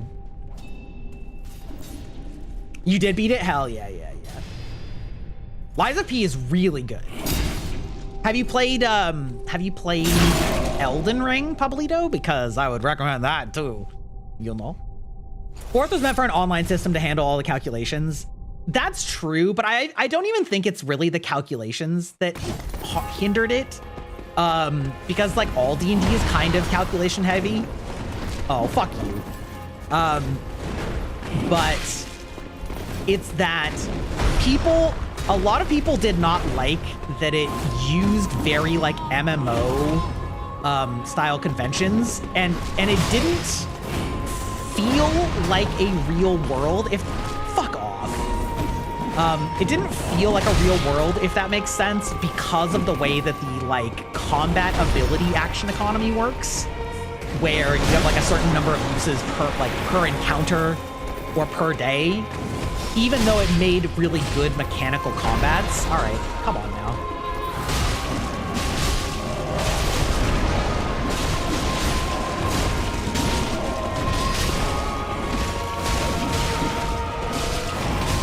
Me fishing for a backstab just ended up just taking way more damage than I needed to.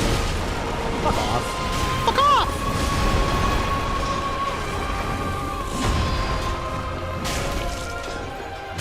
There we go. All right. How's my day? It's going great, Doom. Oh, yeah, I was actually asking Puplita, who's just playing Dark Souls for the first time. Oh, whoops. Ha! Shouldn't have done that. Should have let the cutscene play out for the Aura farm. Ha ha! Eat shit, dude!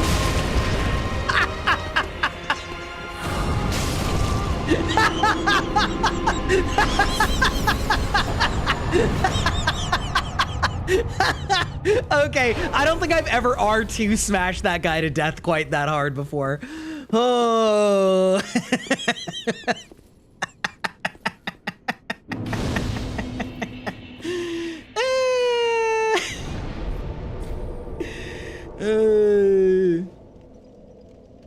I see that boss, unfortunately, like doesn't keep up with getting good at the game, but his aura is immaculate. His aura is so good.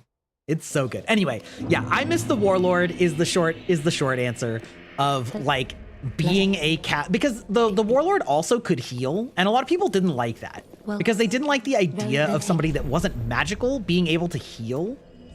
But I actually think it was pretty fine because it was going off of the idea that hit points aren't meat points, if you know what I mean. If you don't know what I mean, that sounds incredibly unhinged, but the idea being that like hit points aren't actually correlated to parts of your body getting chopped off. So if you lose 5 hit points, it doesn't mean like you lost an arm or got stabbed literally. As a way to sort of explain how at higher levels you can take a lot of damage. The idea being that like hit points represent your exhaustion, your luck, your ability to like keep yourself from taking a critical wound, rather than like everything stabbing you and hitting you, like filling you full of arrows and whatever. And so if you're operating under that system, then a non-magical healer makes perfect sense because they're like the drill sergeant that's like inspiring you to keep gritting through it, right? And that's like totally logical because they're not literally reattaching your limbs or whatever. And I would even go so far as to say that like 5th edition supports that interpretation as well, and so does 3rd edition, because healing spells to actually like reattach limbs are extremely high level spells. right? You can't reattach a limb with Cure Wounds. That's Regenerate, which is, I think, like a 7th level spell. So like even in that, like you have examples where it's like actual critical damage to your body is an extremely high level healing spell. And so, yeah.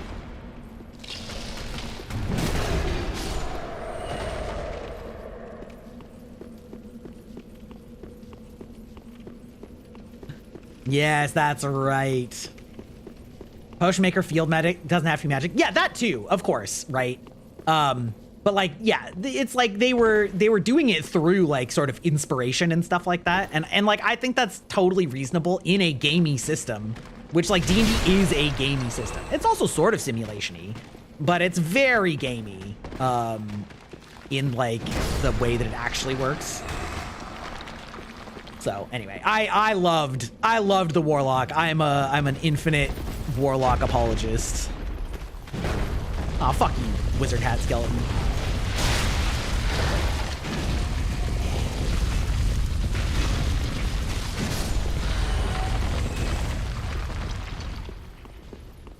Four. There we go. I love killing these guys in one hit. Even if they come back, it doesn't matter. Fuck you guys. Ooh, you have Starfinder 2 on the way? Is that the one that has like techno liches? Because I think I've heard about that from a friend of mine that's also into RPGs. Warlord Warlock reminds you of old school WoW. Fair enough. Never change that look? Oh, I got bad news for you, Doom. I am changing the look. However, I think it's an upgrade. It's still in the same general aesthetic vibe, though. So, the look will be changing in the future, but in a good way.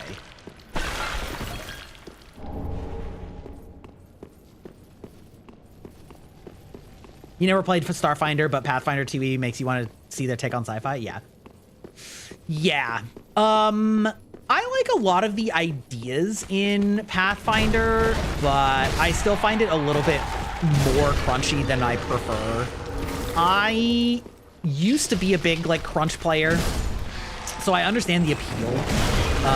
But, like, I also find that a lot of the time in crunchy systems, there's a lot of trap options.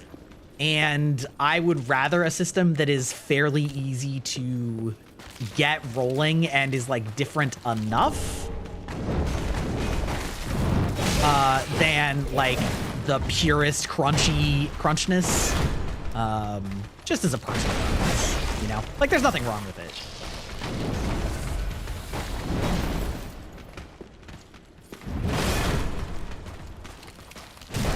Oh, that wasn't a crit. Come on now. Come on now. There we go.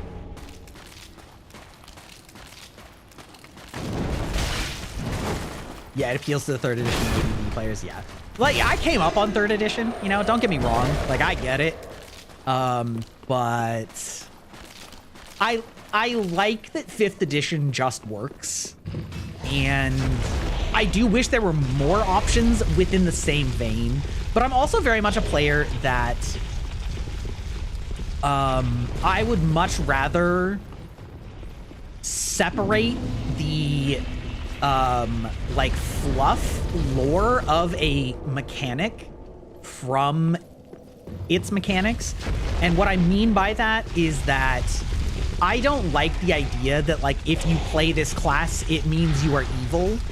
Because the thing is, like, if you play a character that is evil, then you're evil.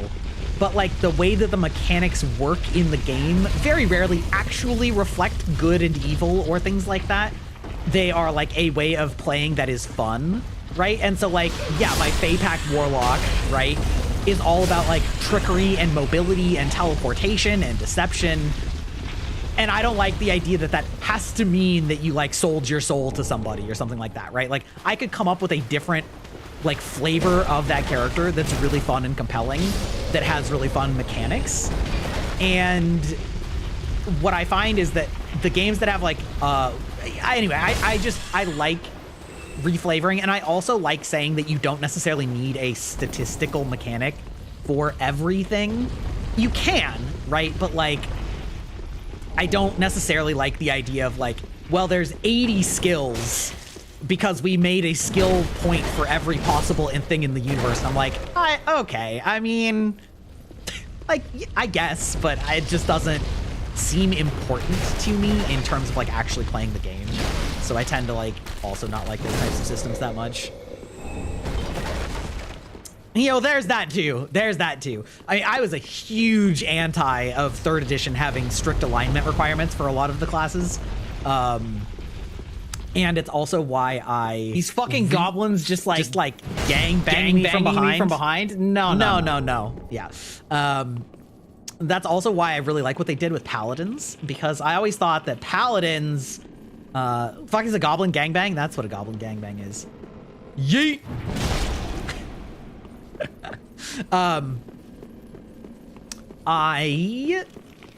Statements, words are hard. I always like the idea of the paladins being sort of the like martial exemplars of gods, in the same way that clerics are the like religious exemplars of gods. And it was always weird to me that like clerics could be Fuck yes. Fuck yes. Welcome back, damn scout. It was always weird to me that clerics could be any alignment as long as it was like aligned with their god. That makes sense. But like paladins literally could only be like King Arthur. You know what I mean? I would much rather like, and then they're like, well, what about evil ones? Those are part of myth and lore. And they're like, I guess that's a prestige class. I guess, right? Like, so I much prefer how in 5th edition paladins are based on like oaths and ideals, which don't have to be, which are like god agnostic entirely. Paladins are their instrument. Exactly. So like the idea of like a neutral paladin or an evil paladin for a neutral or evil god, I think is sick. You know what I mean? So I like that in 5th edition they moved away from that idea of like, if you want these interesting mechanics, you must play exactly this type of character flavor-wise. I'm like, I don't like that. But I also totally understand why there's a lot of players that feel the opposite about that. So I do like get that also. So I don't know, it's complicated.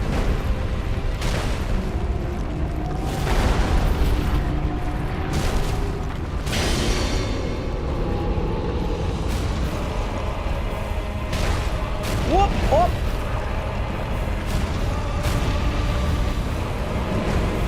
Oh, I can't believe I whiffed that. Okay, there we go. The fastest boss in the game if you know what you're doing. Paladin will make you see God in person. Exactly.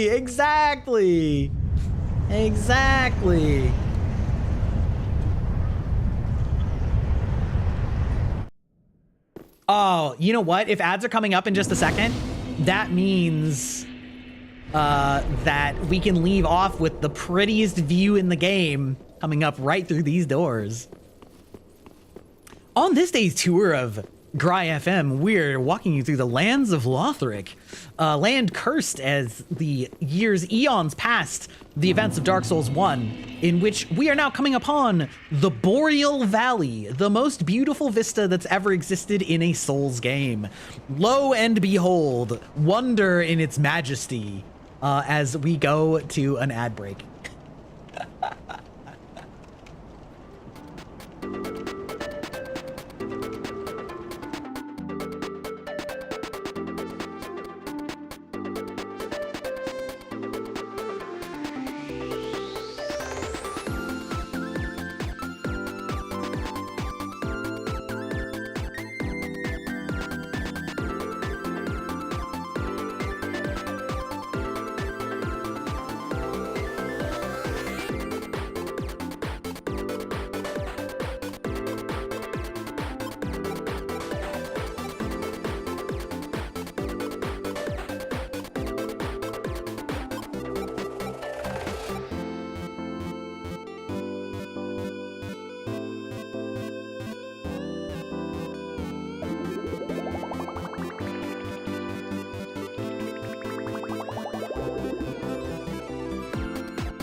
All right, we're back.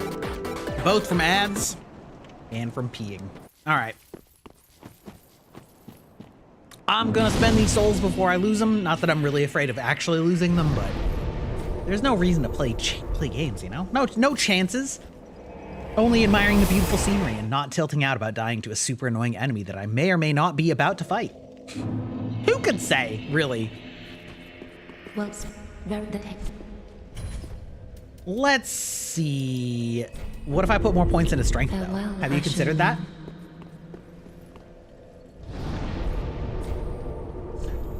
You'll put me into a jar for erasing friend? What do you mean by that? What do you mean by that?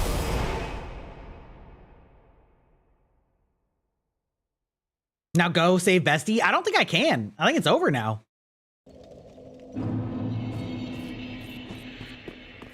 Like Beaufrey, but strength? Exactly. God, okay.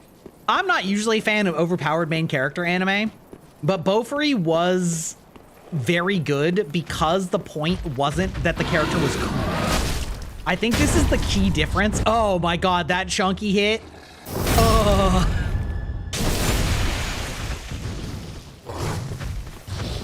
hello? What are you doing? I don't think I've ever seen that happen. That's crazy. Bitch!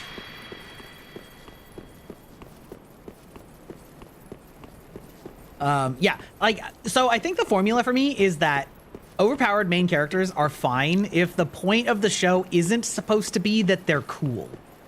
If it is supposed to be that they're cool, they are instantly not cool because the show is just boring, like almost 100% of the time. If the show is about like emotions or about connections or about comedy, then it's fine because like their strength is sort of an ancillary factor. But yeah, like I think that's my criteria. Like One Punch Man, at least season 1, it's a comedy, right? The point isn't how cool One Punch Man is.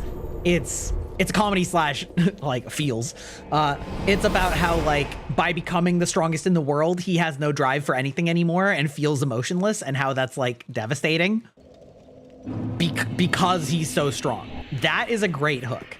Beaufrey is like, yeah, she's stupidly overpowered, but the whole point of the show is to be funny and cute, not be like, look how cool this dork is, you know?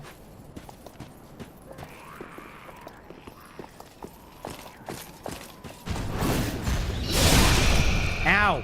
Me reading chat instead of fighting these enemies. They're actually kind of tough. Fortunately, we call me Two Punch Man, which is good enough, honestly. Come on. Come on. Come at me, bro. What? See, the problem is I know there's an enemy on those stairs, so I don't want to just, like, run at him. Come on. Get over here, bitch. Come on. Really? Sir. Come on. I know you're just trying to troll me.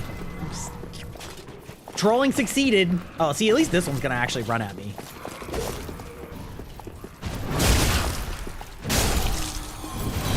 Smash! All right, perfect. Perfect.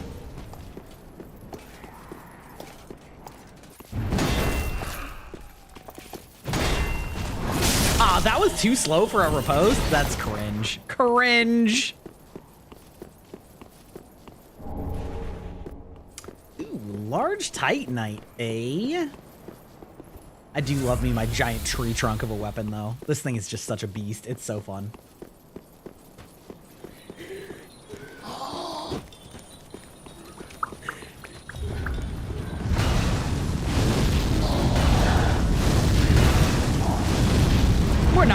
We're not nuking. A boy in his bat. Exactly. See, it's a pun too, because I'm a vampire, so my bat.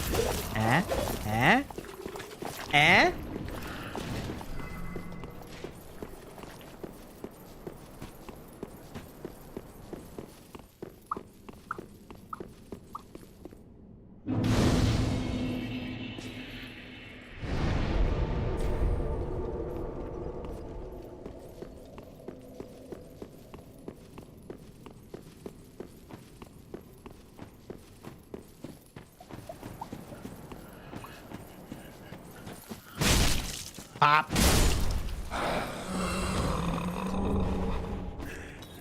I love how they put that there to like try and get you to go grab it because they know that there's like invisible enemies waiting to push you off.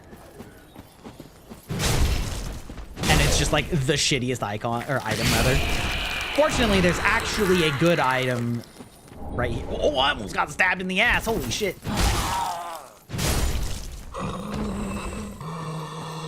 I will say the vast majority of my community does not particularly do RP, so I appreciate you asking, but you're probably not going to find too much of that here.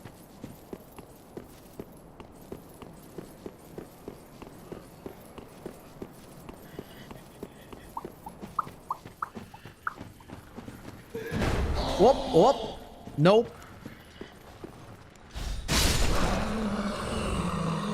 We're not going into the basement here. Also, oh, wait, you know, yeah, okay. Lost my depth perception. I was gonna say, if you don't beat that bone dog up on, you bastard. If you don't beat that bone dog up on that bridge, you have to fight it down here in the water, which is infinitely worse, because it is slow you down water. Ooh, blood gem, beautiful. Here, I do remember where things are, but I don't remember what's there. No? I thought this was a hidden wall. Must be the third one. Third time's the charm. Well, there's only so much I can read chat and also look at the screen and also, like, there is a limit to my even vampire eyes.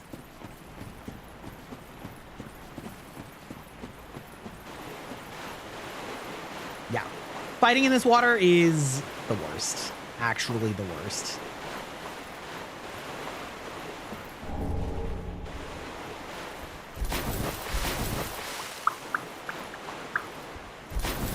Do we want to go up or down first, chat? Do we want to go to the Hell Zone? The Onion Lord, I know. Unfortunately, I couldn't figure out where Patches was, so he had to stay in the well. Sideways. Yeah, fair enough. We'll go up. I usually go up first. There's really no difference. This is a split in the road. You have to go both ways, but a lot of people either miss that bonfire or do that bonfire and then go one of these two ways and then completely forget that there was a second way there. And then they get to the end of one of the arcs and then they're like, wait, where do I go now? And it's like you actually have to go back quite a ways in order to get like progress, which is kind of funny.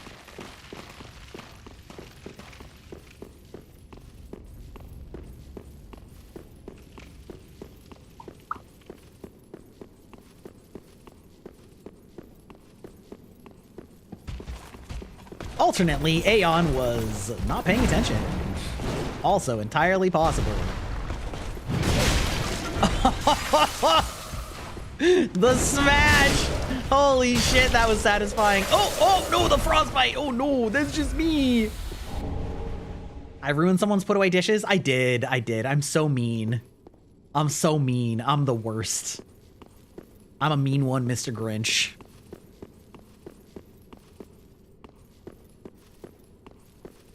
You were getting dinner? I mean, that happens. Imagine eating.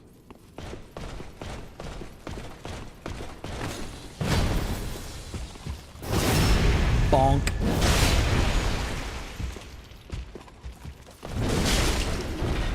Talking to a streamer? I could never.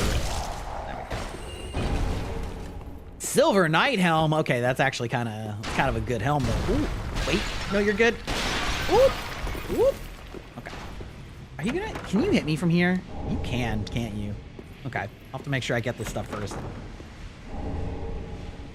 There we go. Smo's hammer. I don't know. I like this tree trunk better than Smo's hammer, but I am willing to put it up for decision from those who wanted me to go with the path of Bonk. I don't know how familiar you are with Dark Souls 1, but Smo's hammer is legendarily one of the biggest hammers.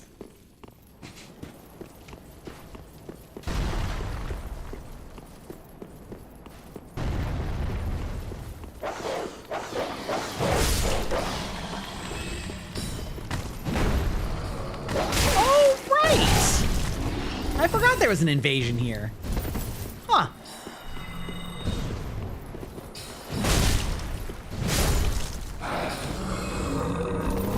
Could you not, though? Hold on. Just let me get away from these stupid invisible bitches. Caster coward.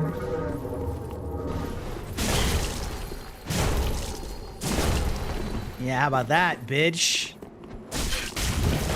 Oh, I missed. That's a shame.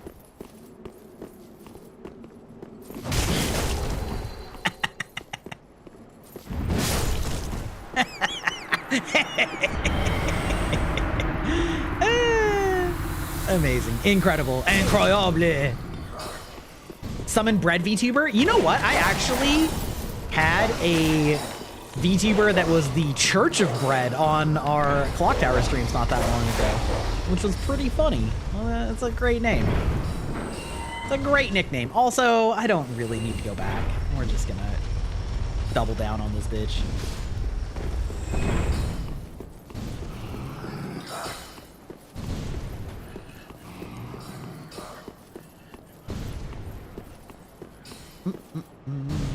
Boop.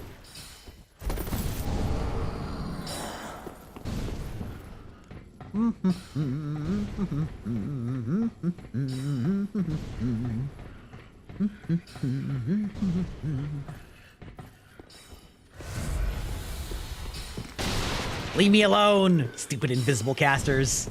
I'm busy picking up loot. Oh, okay. That's a pretty good soul. Oh! Okay, brother. You can hear me? That's the point. I hum to give the villains a you know, a chance that they don't normally have. Oh. Some Henri, eh? Summon the Henri? Ennui? Church of Bread, that is the person I was talking about. That was a joke, though. I don't think that's what the other person was talking about.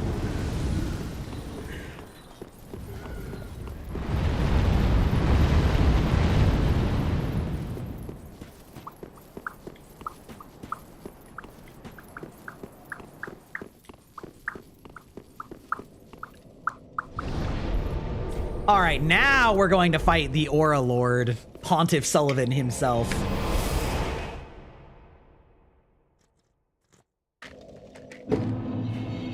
One of the monsters in the... Oh, that's amazing. See, they at least understand their jokes. The Candy Zone has a boss named Diabetes. Amazing. We'll go. Yeah, that seems good. Farewell, that seems reasonable. And do I have enough large Titanite shards? I do. Ooh, the bonk hammer gets to be even bonkier. What needs smithing? Great. Oh, wow, I actually need even more. I did not realize. And then Smo's, oh, is only Twinkling Titanite? Okay, okay. Let me check what the recs are on Smo's hammer. 45! Ooh! I actually have enough to wield it.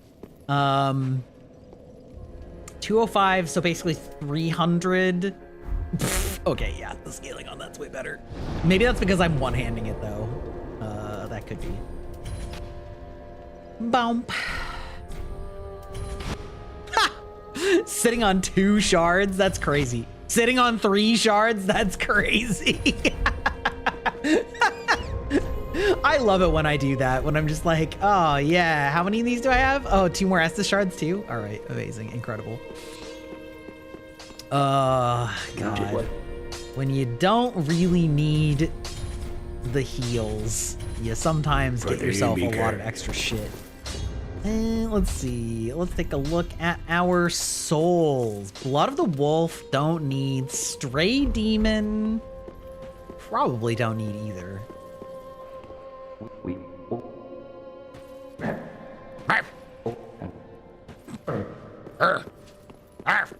Arf.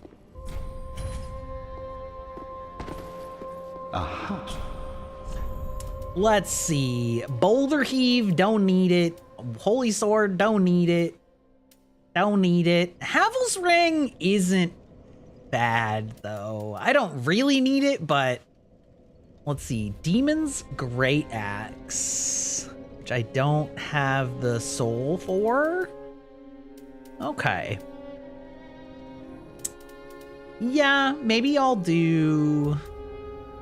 Okay, so I'll keep the Stray Demon. Oh, Do not be away. Damn it. Overlord. Damn it, I'm gonna have to go up again. All right, it's fine. Stray Demon, we're keeping. We're selling these. Nom, nom, nom.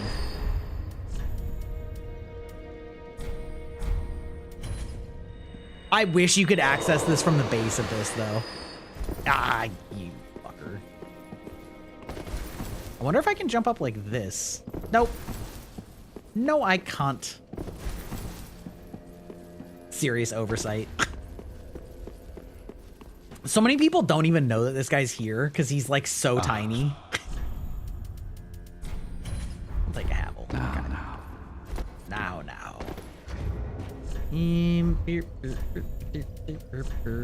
Havel's ring. Mana.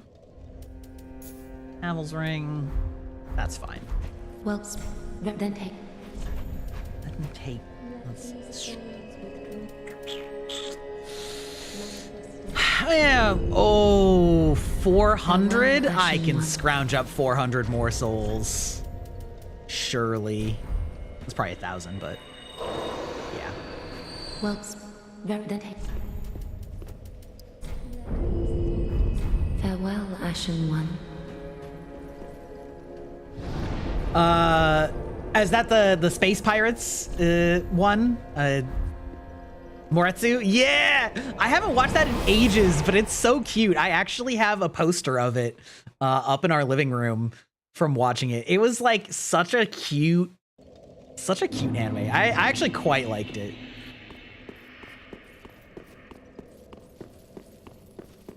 What must you do to leave your soul alone? I don't know what you mean by that. What do you mean by that?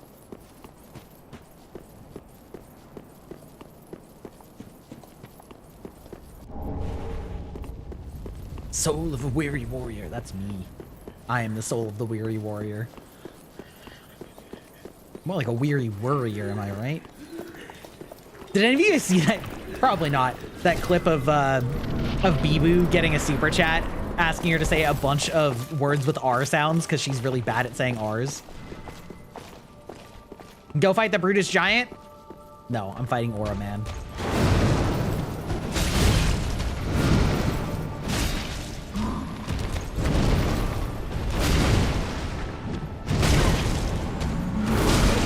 Ow. Ah! Timing was off, alas.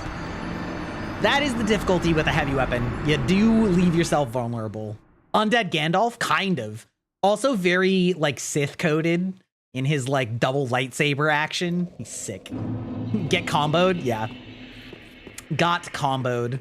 I love how also this guy has basically the same moveset. Or they, like, straight up took a bunch of his moves and put them on... What is her name? R'hllana? I loved R'hllana. That was the coolest boss fight in the DLC, I think.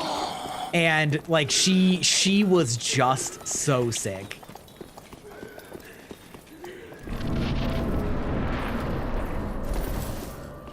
Also, R'hllana solos almost every boss in Elden Ring.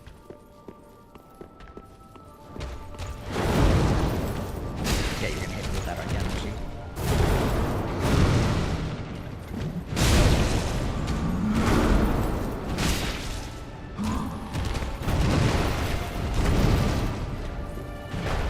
Oh, the whiff! Brutal.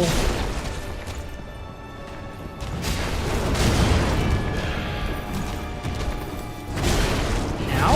Now fuck off.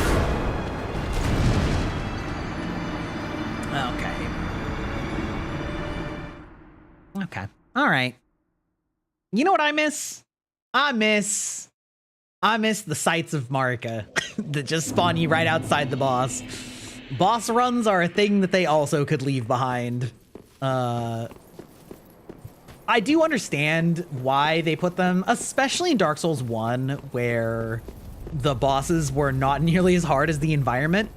But It is a little annoying, especially, oh my God, doing the Anne Orlando runbacks in Dark Souls 1 though, Christ almighty, those took so long. Those took so long. Also, this game needs to increase the amount of, fuck off.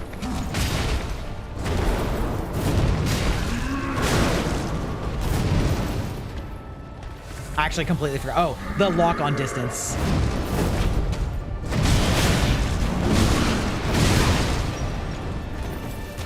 God, that fucking... That impact, or that input delay was crazy.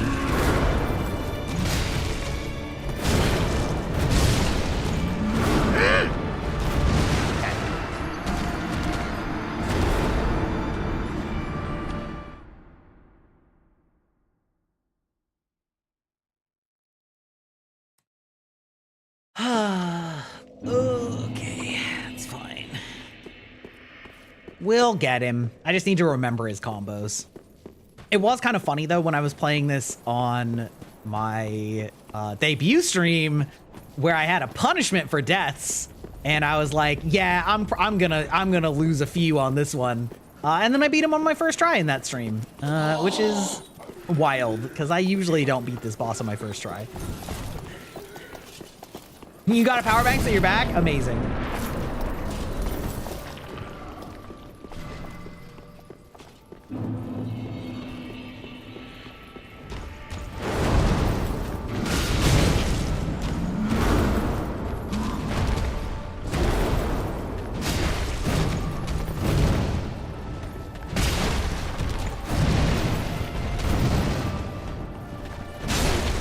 Okay, got a fat stagger on him. If only that stagger actually could be a crit.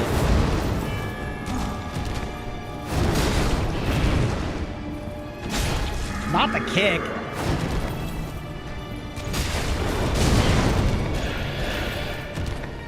Oh, okay, chill. Are you phase 2?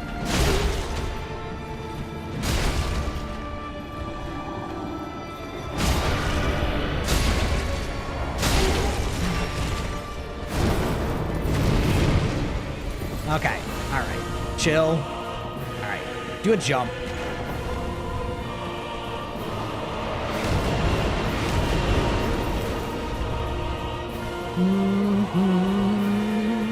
See, this guy's actually got a good shadow flame.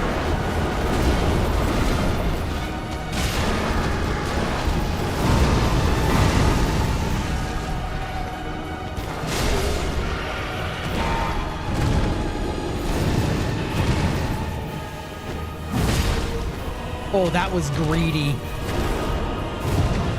Hate that one, though. There we go.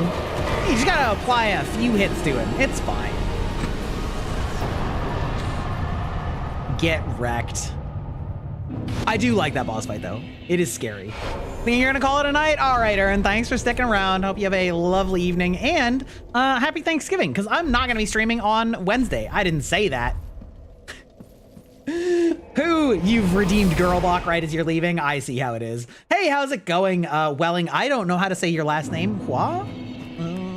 Forgive me if that's incorrect. My bad. Welcome. How's it going? How you doing this evening? Welcome. Very well, then taken. Hello. You know what? We're gonna take off this jacket though. Or is it hoodie? No? Jacket? There we go. Oh! It is jacket. There we go. There we go. Oh, see, we're doubling down. There we go. All right. We're gonna give ourselves a little bit more bonking power because that's what the gods demand. Well, Ashen One. I got it right? Okay, well, welcome in. How you doing this evening? Are you? What brings you in this evening? Were you just scrolling on Twitch and you were like, ah, yes, I see a vampire boy. We should check his stream out. Or were you browsing the Dark Souls 3 specifically?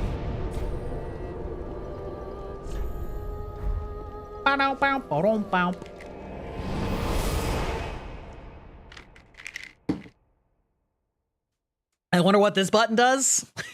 Imagine. Carbon had to end stream because Glork stopped working. Amazing. Amazing. Unfortunate. Why am I lagging also? I should not be lagging. This game is not demanding. Carbon is such a sweetie. What a bro. What an amazing streamer. I one day hope to be like him, despite the fact that I am much older than he is.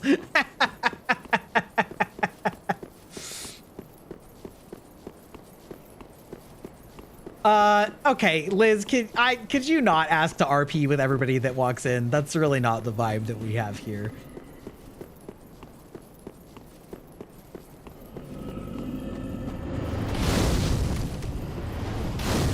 Also getting absolutely shredded by all these fucking mages. Oh, Lord. Fine, because I stole it. Oh, unfortunate. Rip. Let's see. Are they going to follow me?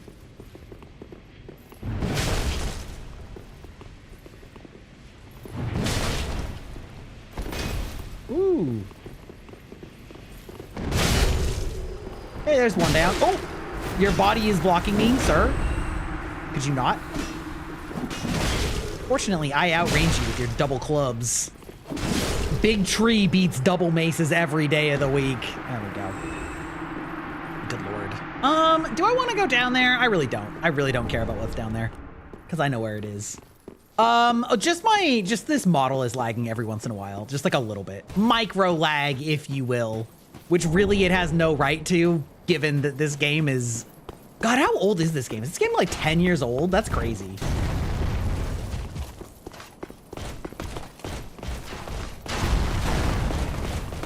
Okay, we're just... Now, Pablito, I don't know how much you care about spoilers, but there is like a minor spoiler that's about to come up. So I am gonna warn you, it's gonna be in about 10 seconds. 10 years since this game came out. Probably more like, was it 2012? Might be 13 years. Ugh.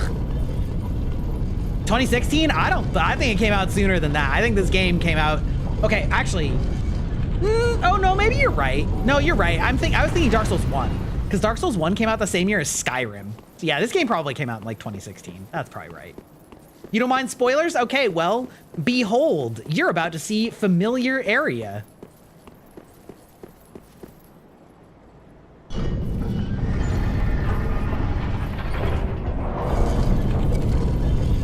Oh yeah, also, yeah, Glorp stopped working. That makes sense, because my pet Hex also isn't working. Huh. Well, there you go.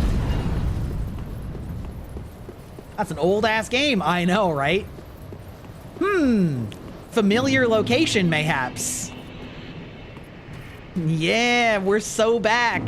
We're so back, baby. Inventory. What is this? This is the... Oh yeah, Pond of Soul. Okay.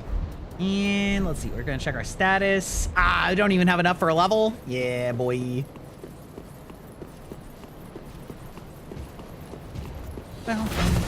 Oh my god. I completely forgot that there were guys here. I was just running up these stairs totally haphazard.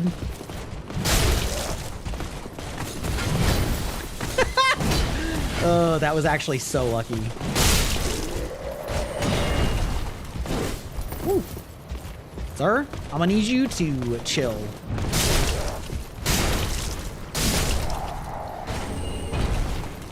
There we go. Is it time for Ornstein and Smo? No, but it is a familiar friend. It is a familiar, familiar friend, so to speak. Although it is a familiar friend that is an optional boss, so you may have missed it in the first one. Giant's Coal. Oh, now I have enough for a level. All right. All right. And I have enough to level up my weapon. Ba-dum-bum-bum-bum. Whoop. Whoop. Whoop. Whoop. Whoop. Whoop. Whoop. Did you guys actually not, though? That'd be great. That'd be great. I have your soul? Yeah, I'm about to eat it for more souls, actually. Unfortunately for you. Oh, yes, thank the spider lords. Ooh. Carbon is back. Well, there you go.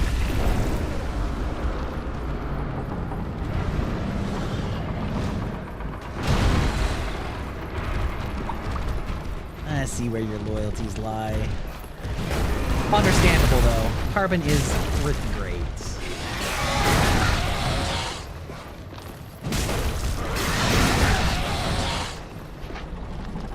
Am I getting prevented from getting a a crit because he's on this, like, slope? Amazing. Incredible. Doesn't matter. Got it anyway. Yeah, let's go spend our souls and then we'll do the boss. Am I about to kill the coward that killed the firekeeper? No. That's a good guess, too, though. That's a good guess, too. Lautrec. That is a good guess, too. It's technically not exact. Well, it is and it isn't. You'll see. Well, very the let's get another bonk for the road, and then we'll go level that up. So, one of the Fire Lords in this game is Aldrich of the Deep, which is basically just a giant sludge pile. Be careful. And he is. Oh, I also have an Estus shard. Don't forget that. Pretty. And so he mayhaps be controlling another character, so to speak. That's all the ones you know in Anor Londo? Yeah, this was a sort of hidden one. That the two ways you could actually, like, find it a certain way, but if you shoot at Guinevere or Gwendolyn, giant lady with the huge knockers. If you shoot at her with, like, a bow and arrow, it will reveal that, in fact, Anor Londo had been covered by an illusion the whole time and was dark because all the gods had left it, and she was not the real Gwendolyn, or Guinevere, whatever, the big blue lady. So if you did that, then you could fight this boss, which is I think this one was Gwendolyn, so to speak, which was the other child of the gods. That was a very, like, femboy question mark, I think. There was a very, like, mage character that was hidden in Anor Londo. You'll recognize several attacks from him if you when you fight this boss. Serpent Gamer, how's it going? Oh. Ow. Boop. All right, there's Boybok back.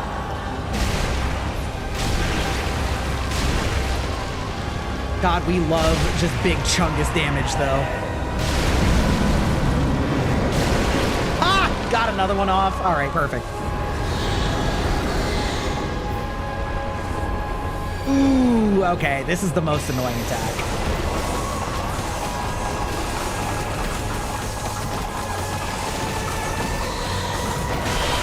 Oh, that goes through that wall? Cringe.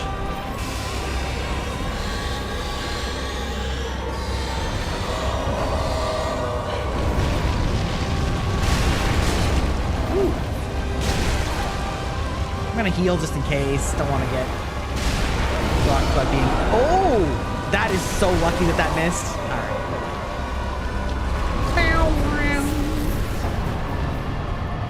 Amazing. Incredible.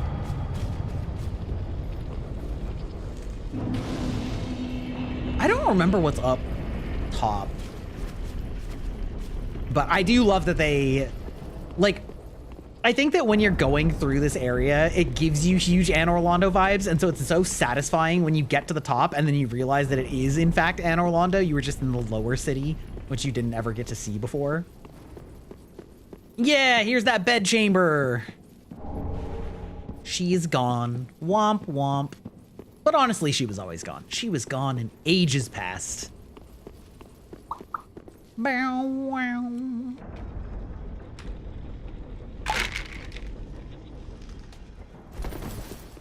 You gotta get some sleep, partner. Thanks for stopping by, Garrett. Have a good one, and have a happy Thanksgiving as well. As I said, I won't be streaming before Thanksgiving after this, so...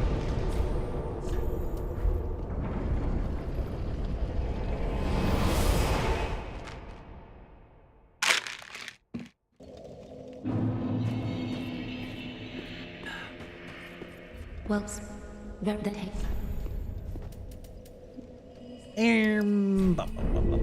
Yep. Farewell, Ashen One. Oh, wait. Well, very well then hey. I had it backwards. Have enough for a whole nother one. Farewell, Ashen One. Farewell, Ashen One. Down to the giants. Distant Manor? Yes, correct. Oh, we're making pretty good time though. Let's see, we're 6 hours in. I mean, it's a pretty long stream, but I don't know. It's 1 hour left on your shift. Incredible, immaculate, amazing.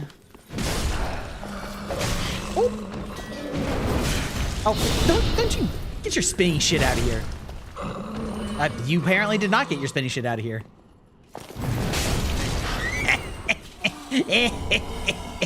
Ooh, the Pontiff store is actually pretty good though. Ooh, these fuckers. Get out. Get out!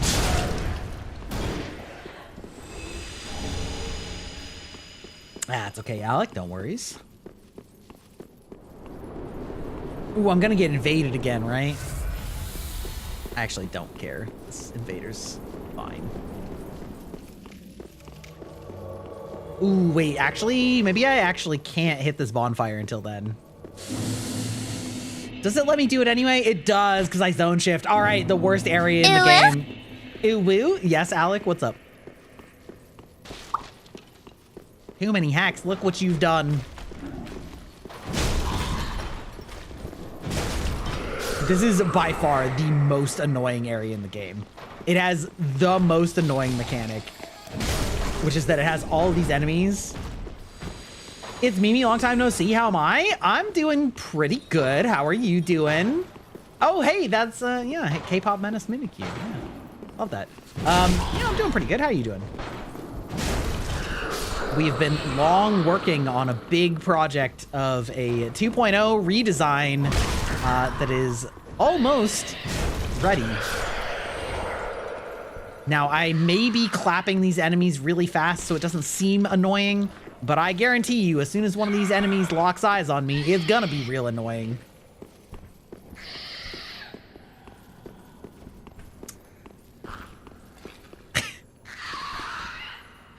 Do I have a pair of full finger gloves as well? I don't.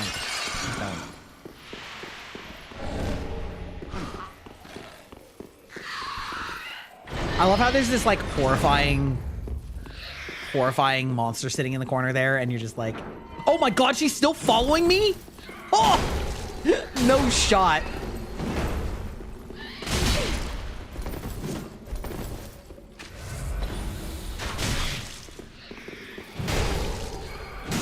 That's actually incredibly funny. Okay. NPC invaders, am I right? Okay, now this one...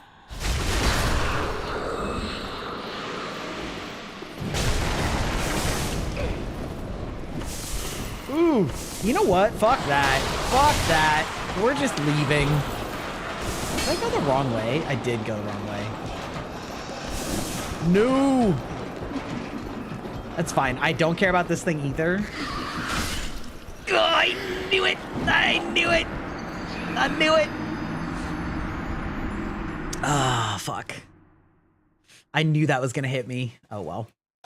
Yeah, so those enemies, the longer they look at you, the more they drain your max health. I did die. Yeah, I did. The cheeks got clapped. And, oh, fuck off. Ain't no way.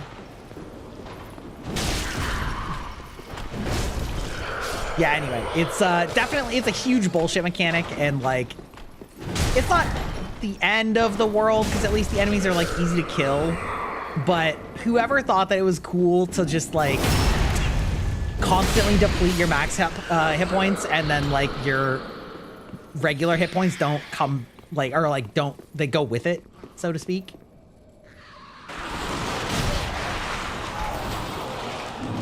Okay, all right, you just leave this way.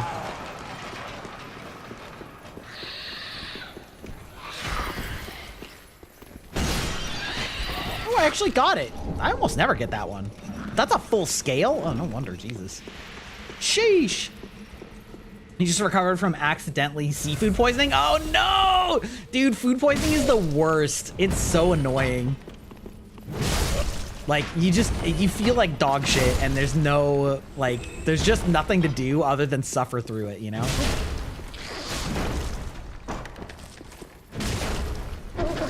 Oh, that was close. That was a little close. I probably should not have risked that one.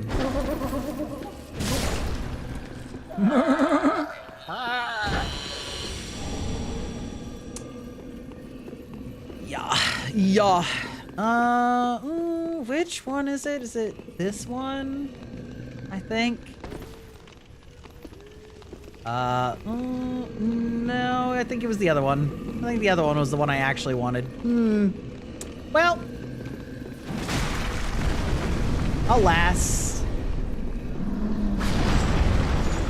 Just run. There we go. Okay, we made it. All right, great. That's all we needed. Just to get out of the way of that.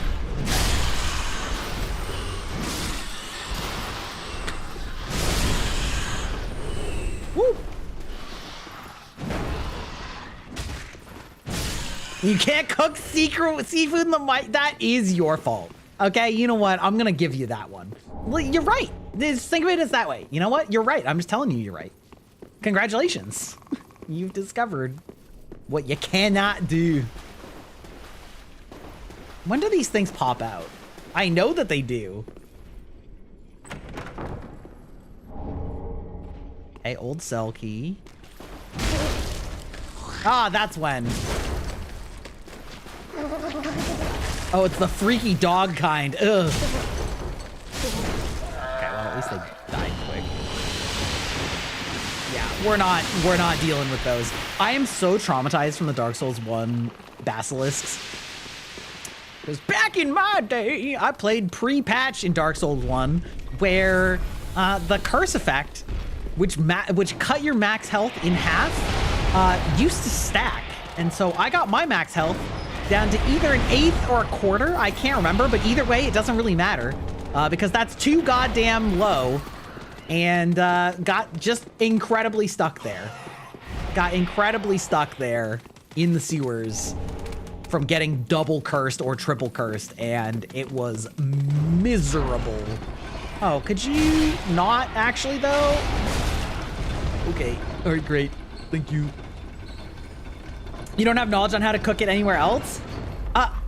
Well, you know, there's this great thing on the internet called YouTube, if you will, where you can look up how to cook seafood. Most of the time, boiling it will suffice. In fact, boiling it is the primary way of cleaning it for several main seafoods. Possibly steaming it, you know, but usually boiling. There we go. Do I have a mask? I don't. The closest I have is a hood, which you can see, but also can come up like this. Yeah. I do know that the meta is that masked men are hotter. I do know that this is a meta for many people. Ow, fuck off, stupid baby men.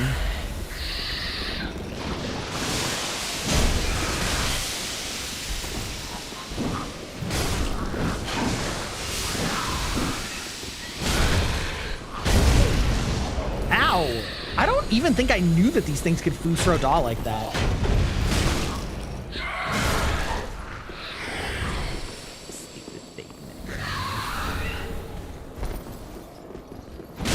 Bonk, bonk. There we go. Good question, though. Are you doing art of my character?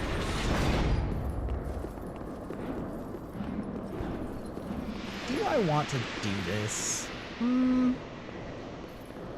I'll risk it.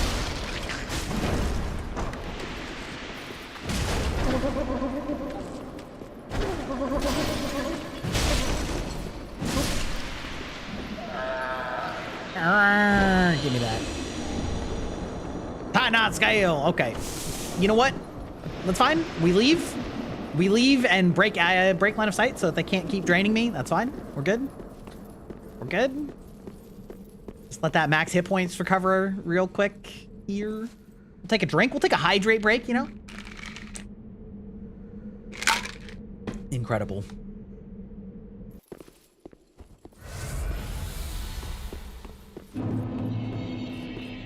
And then we just run past this gentleman. 'Cause I don't want to deal with your shit.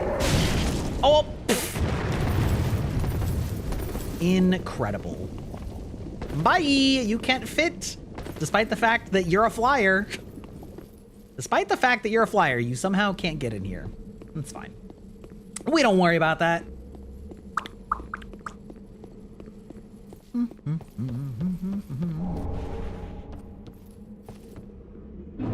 You have to take a cooking test in order to have access to your appliances, but the tests almost never happen.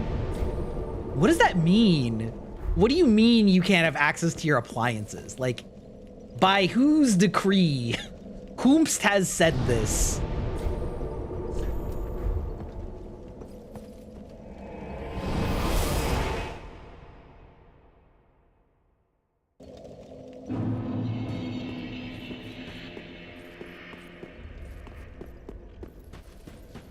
Well, then take. We'll get ourselves some hit points. 5K? Do I have 5K? I probably have 5K. Right? Surely. Sell. Perfect. Easy. Actually, 10, 18K? Oh, I actually have enough for, like, another whole level. I'll just do that right now. Ashen 1. Ashen 1. Well, very that. Let's see. This and 20 endurance is probably fine. I just want to do more damage. Farewell, Ashen 1. Did I equip Havel's ring? I did. Okay. Okay, good. Good. Wait, do I have a bone shard? I sure do. I keep forgetting about them.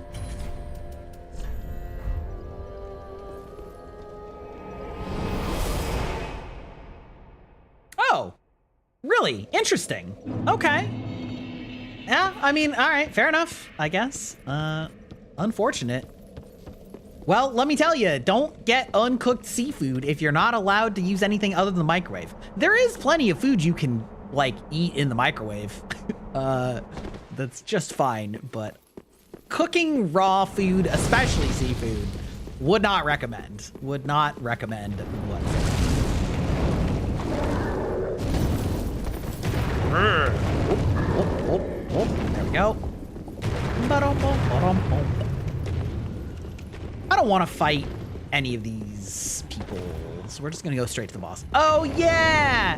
I just remembered, I don't get to use my club in this fight. Gotta pick your poison? Yeah, yeah. Well, listen. I am also afflicted with the beatus, so... That is tough, though.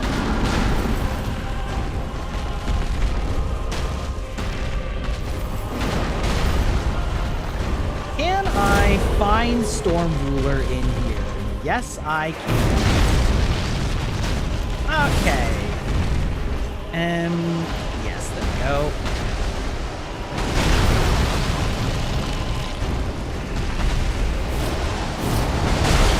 Damn it. Oh, it actually went anyway? Okay. Sick.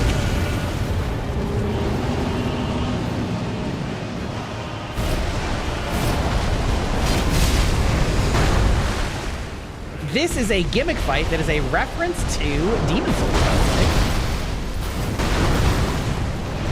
where you get a sword of the same name, Storm Ruler, which does the same thing, except you have to use it to fight flying monsters instead. Ow. Actually, that doesn't hurt at all.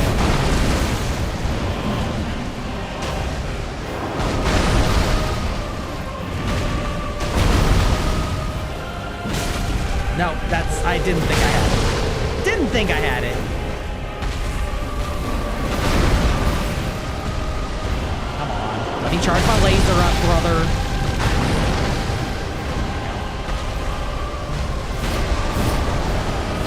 Swoosh. Swoosh and boosh.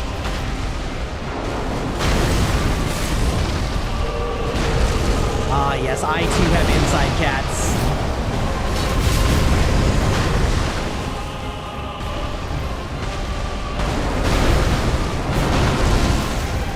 $420 Blaziken? That would absolutely be a product in the Pokemon world if they had like adult, like stories for it. Some 420 Blaziken, yo! Perfect. All right. Pull it back. Now see, here's the biggest dick punch, is that as soon as you beat both this boss and that demigod that was in Anor Londo, it teleports you. The fire fades and awaits its one last lord. And if you like move forward, instead of homeward boning or Prince Lothric is in your hands. If you don't homeward bone or just run to a bonfire and instead like walk 10 feet forward right after this, you have to fight another boss, which is wild. Yeah, like if you investigate her, you're like, and then you get your soul trapped in here and it's just ass.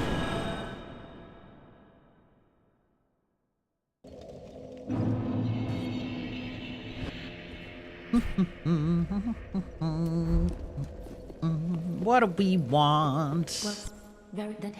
Let's see. We want more bonking power. We just want enemies to die faster so that I don't have to deal with them as long. That's the one. And then we're all the way back here at Vort of the Boreal Valley.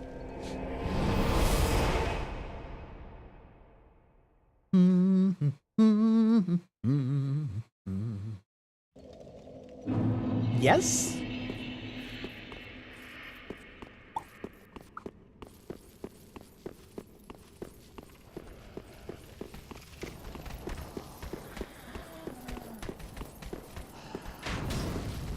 I should really probably get more stamina though.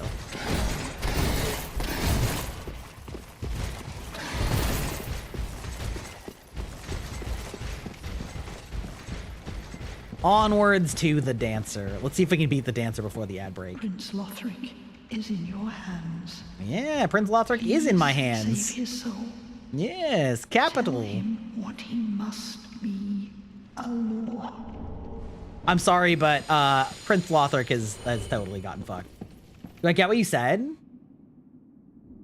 You almost lost 2 of your cats today by not making sure the door was fully closed? Yeah, like they got out? Is that what you mean? Okay, I'm not gonna beat this boss before ads, probably.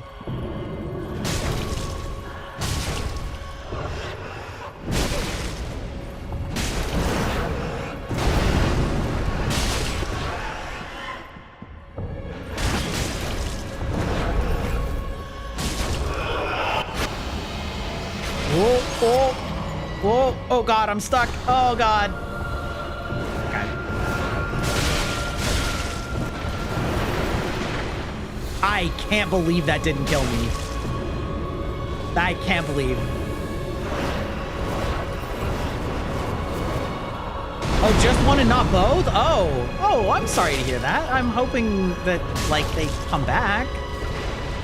Cats do tend to, like, come back, which is...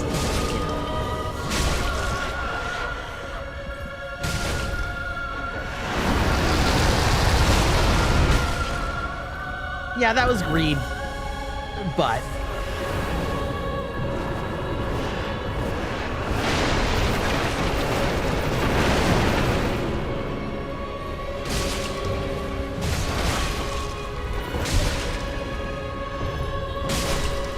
Oh, I did get it before ads. Incredible. All right, well, we're gonna take an ad break. Amazing, love it. Love it. We're gonna take an ad break. We'll be right back.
Okay, we're returned.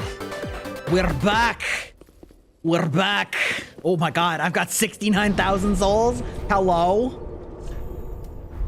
Hello? Ah. Not me having a hard time opening my bottle. Oh god. Well, Teehee funny number souls. Go strength, and we'll go up a little endurance. farewell, Ashen One. Yeah, I gotcha. Well, that's good that no harm was caused. Good that no harm was caused. Yeah. We sort of... I mean, I'm not gonna say it was an accident, because, like, it's because we trained them. The accident is what their understanding of the rules is, but we have 2 cats, and our house is carpeted, but the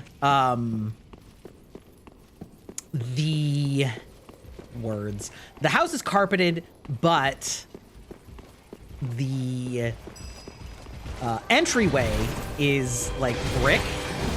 And so we sort of just kept telling them back whenever the door was open, and then we kind of would stop telling them back once they got off the bricks.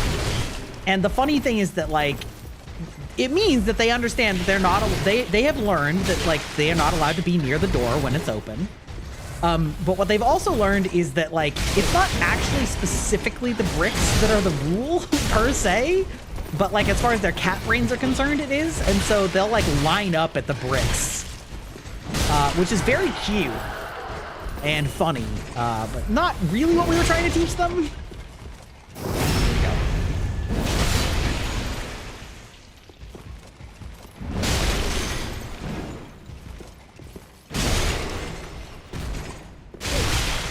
Ow!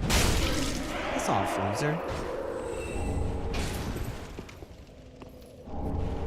Large Titanite. Large Titanite. Aye. Hi, shush, hi, shush, hi. Should I go the darkness ending? I feel like I should. We can go that way. There's resources. Darkness ending is, like, kind of the sweetest, most poetic ending. Also, it's where my Firekeeper ASMR comes from. So, you know. Oh, also, I'm gonna turn off my hood. Fun as it is, I like seeing my purty bright hair.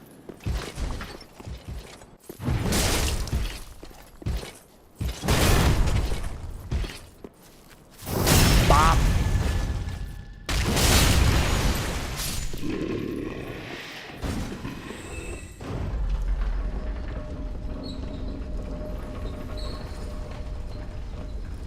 Sorry for the camera angle junk. Okay. Consumed King's Garden. Oh, did I go the wrong? Damn it. For some reason, I thought that was the correct way to go. Oh, please let me get out of here in time. I'm not going to get out of here in time. Oh, I did. Just barely. Just barely. There we go. Now you have a cat that has the taste of the outside. They'll get over it. Eventually. Eventually. They do yearn for it, though. Fortunately, cats are, like, pretty cautious to expand their territory, so...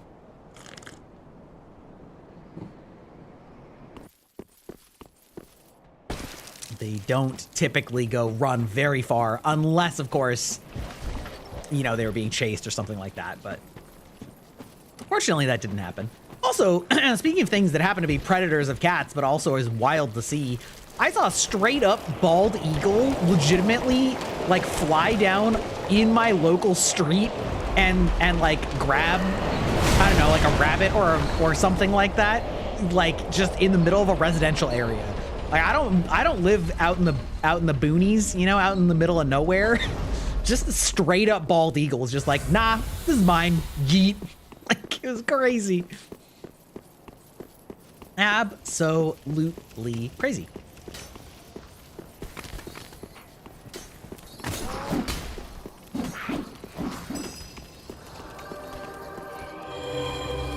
Wow.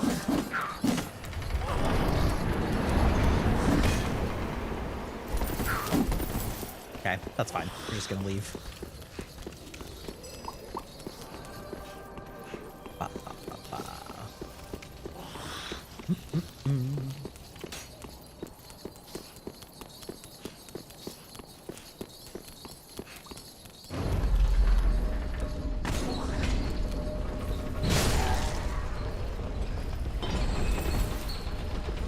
Ha! Perfect. Nailed it. Dragonstone ring. America's birds. Scree! Yes, they did go through a like wildlife rehabilitation phase here in the Pacific Northwest in order to try and restore them, and it succeeded, which is great. You see a lot more of them now today than you used to, but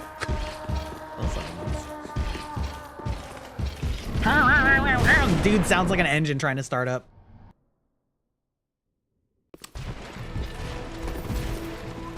I can probably beat this guy in one.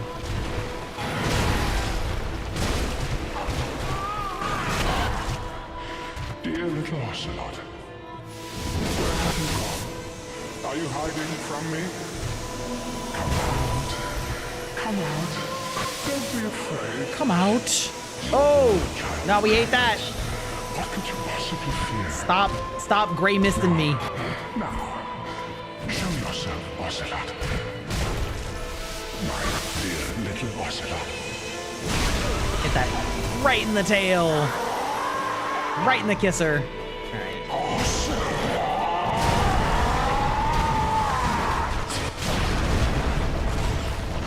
Dollywood?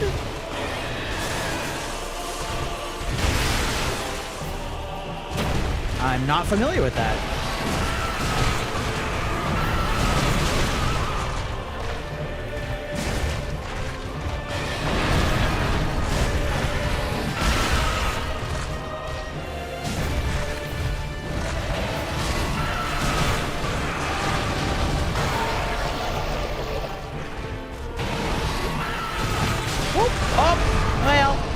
Ow, that hurt.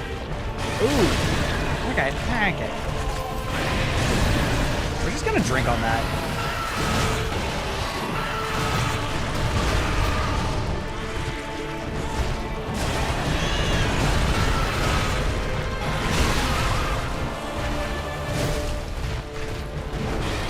Oh, can't believe that didn't hit. There we go. Easy, boys. Not about Dolly Parton. We're talking about animal preservation, wildlife restoration. Like for bald eagles. It's another great preserve for the bird. Oh, okay, cool. Where's that at? Wow, Aeon. You think that's all I talk about? Huge titties, big honkers. Very Shoulder boulders. You think I'm a one-track mind? That true? Is that all you think of me?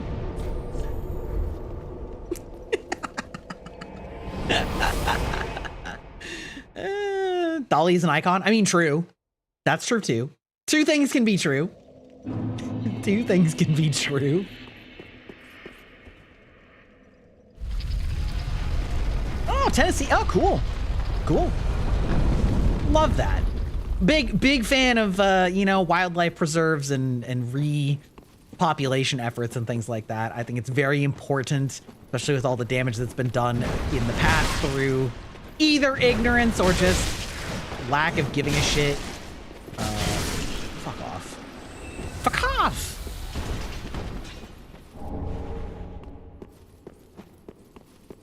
So I think it's great. This is a real one, right? Yeah, it's a real one. Okay.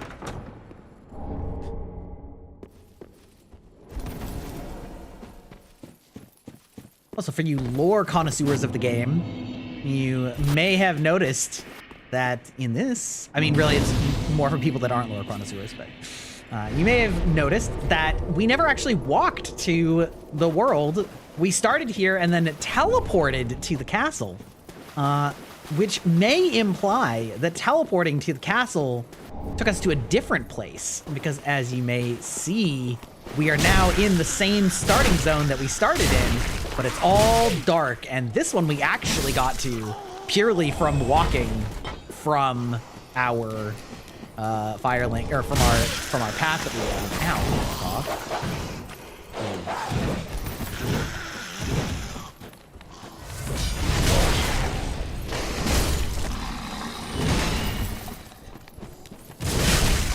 Okay, all right. No! Oh god, she's gonna kill me. I can feel it. Okay, maybe not. Okay, all right. Good. Good. Good. That would have been embarrassing.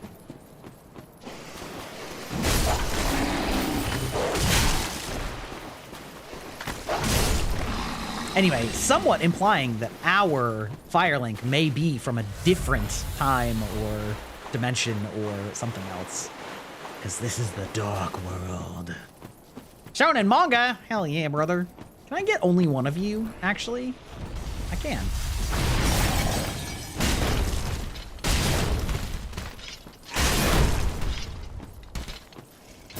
Boom! Oh, God, that's so satisfying. So satisfying. Another fun fact, if you're playing Dark Souls, not that it's easy by any means, but many enemies take significantly more stagger damage if you hit them in the head, which is very helpful for staggering like dragons and giant monsters like this. It's not like easy to measure, but it's definitely, some of them take more damage too. You got Jolene stuck in your head? There are worse fates. There are worse fates, Aeon.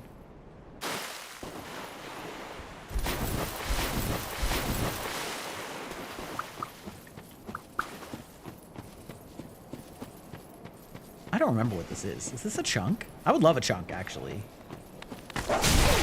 It is a chunk. Get out of here. Oh, I'm gonna get invaded. It's fine. I'm sure it'll be fine.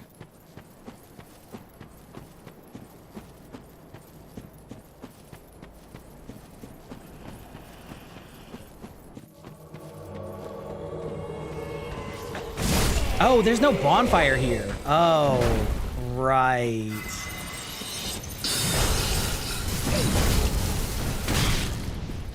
Did I get you off? Ah! Eat it, loser. Okay. That's right. Okay. I forgot about that. I'm just gonna use one. It's fine. Meow. Yeah, it's really challenging, the issue of EVs, because like they're very important, but we just don't have the infrastructure for it. And I think that we should try to get the infrastructure for it. That is one of the ways in which if we can get hydrogen vehicles up and running, like that would also be amazing. But I don't know. I think people kind of be dreaming about everything being electric immediately. It's very unrealistic. But that's why we should invest in it instead of just not. Instead of just not. He's still playing when you get back? You're goddamn right I am, although we're getting up there. We're getting towards the end. Yeah. We're cooking. We're cooking. How'd your art go, Sticks?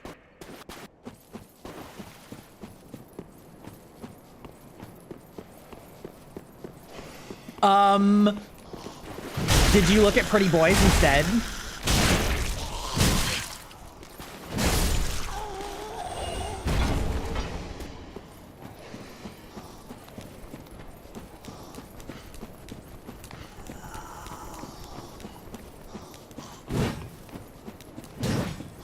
Go away. Stop chasing me, you little bastard. You little bastard.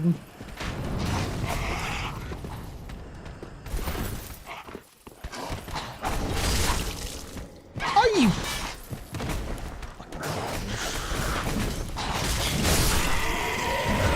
Okay. Whatever. What a waste. Oh.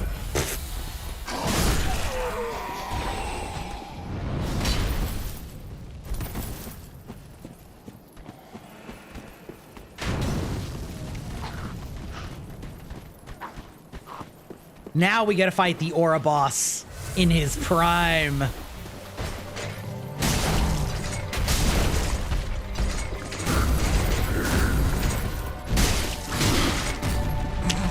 the kick, the boot to the head.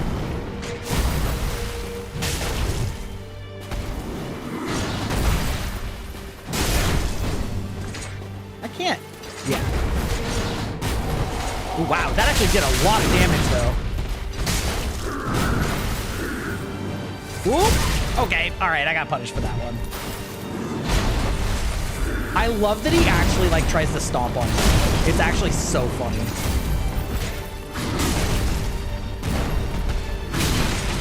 Ooh, ooh, ooh.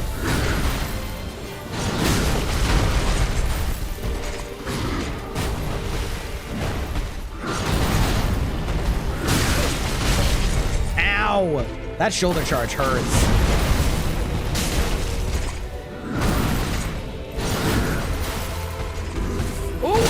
No, I didn't quite get that one off.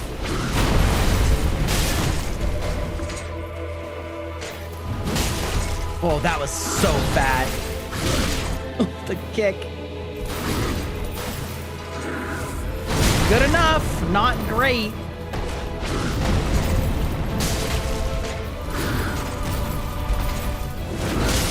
No!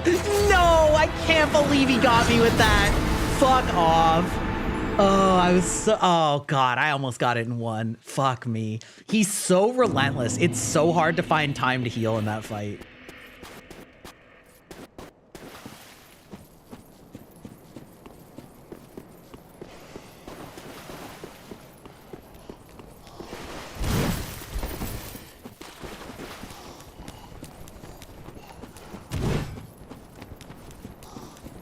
Yeah, I'd have to see the actual numbers on that. But also they're working on other forms of batteries that are not at market yet, but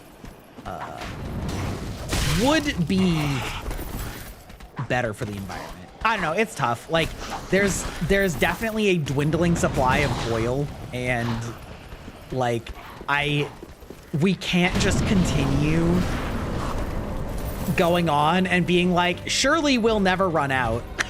You know what I mean?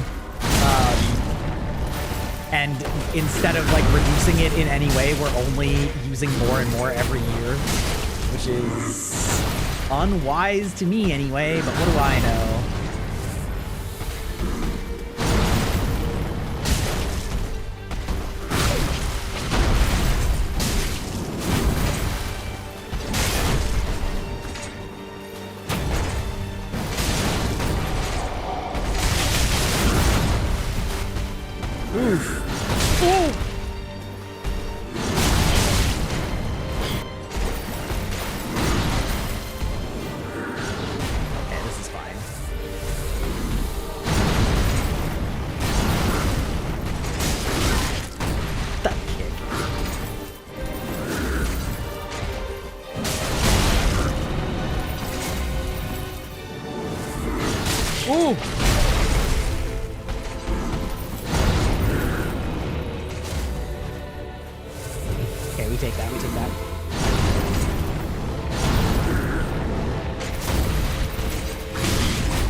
Did I not get that off in the time that he made 2 attacks?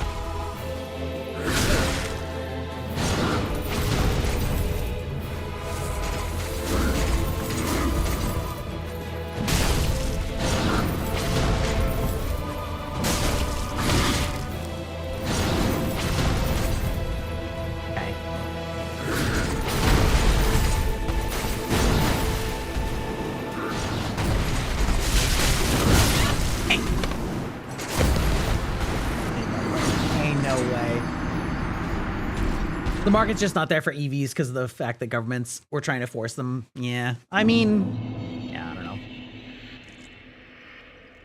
know.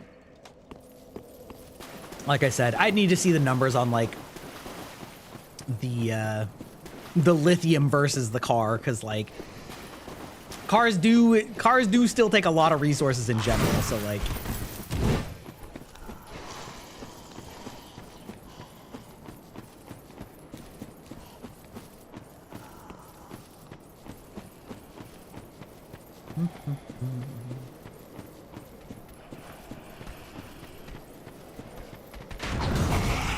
Come on.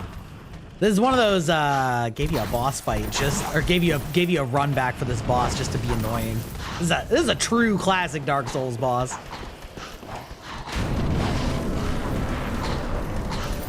At least there's a boss gate, so you don't have to deal with them as they run.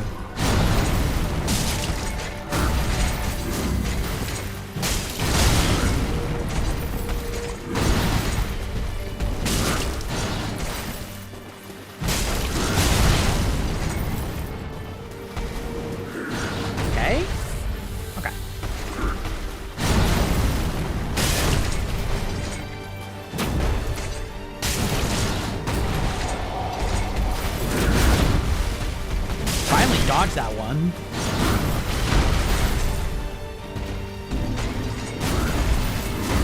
Come on. You want to jump on me? That's...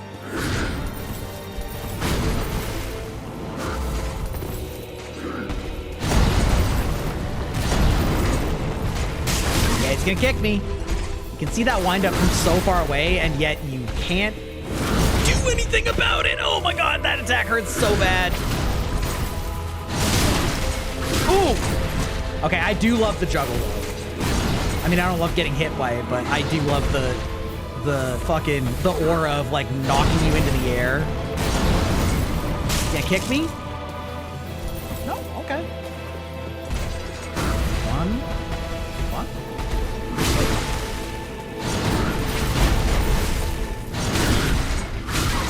Really? You gotta transition into that? That's crazy.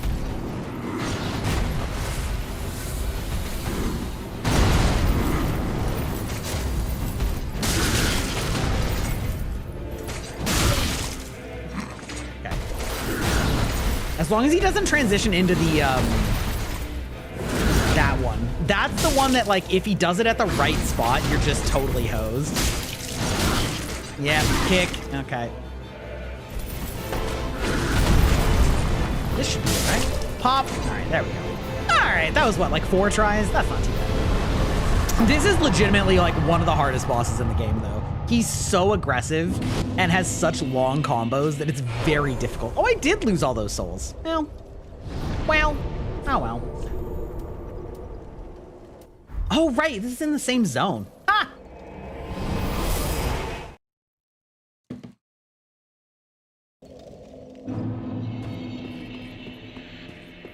Well, that takes.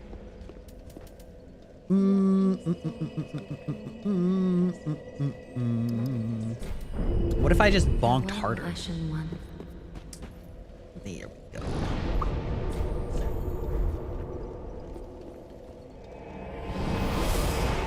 Oh!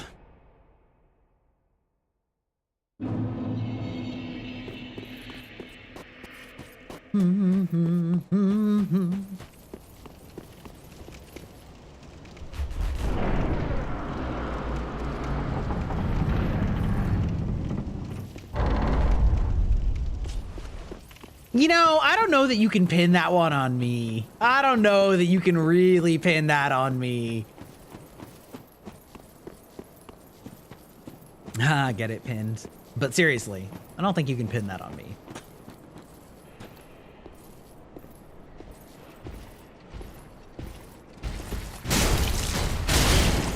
Oh.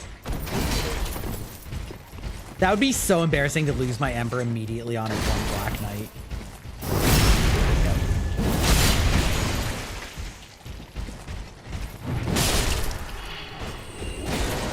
Bonk.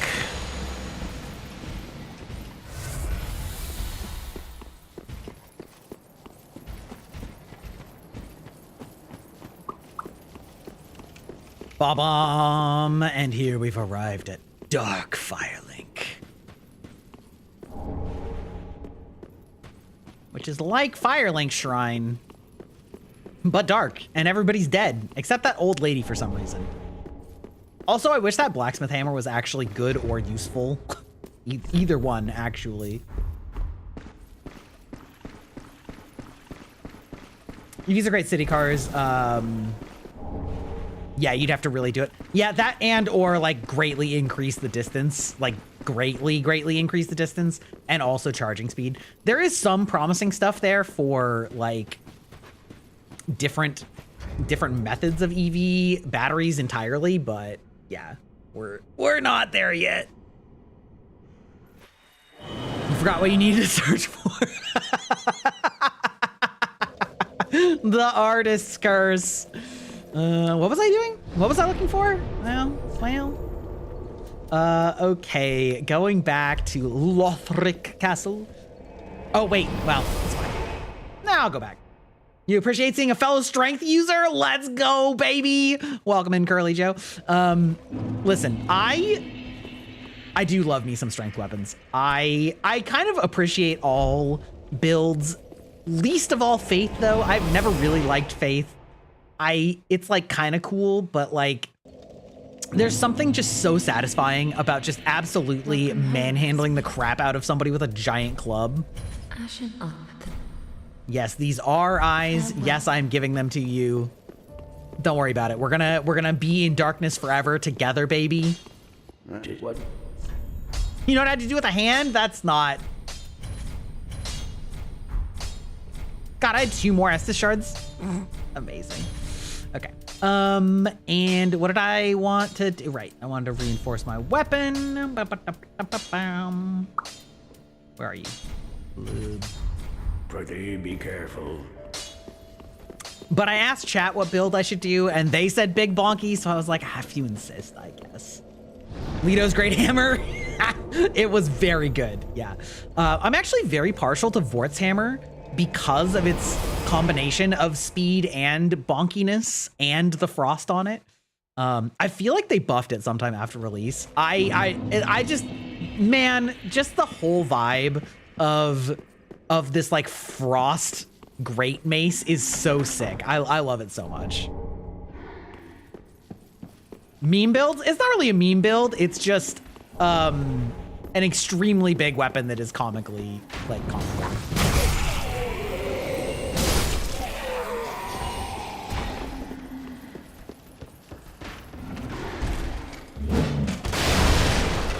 Oh, it's a twinkling titanite, huh? Okay.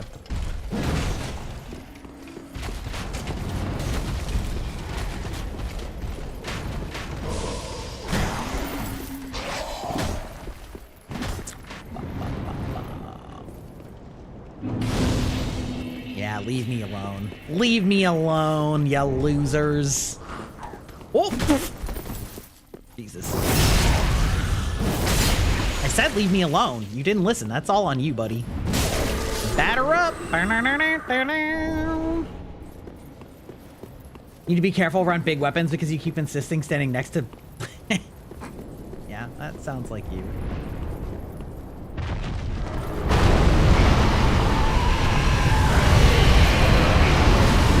Ah, yes. A bone shard.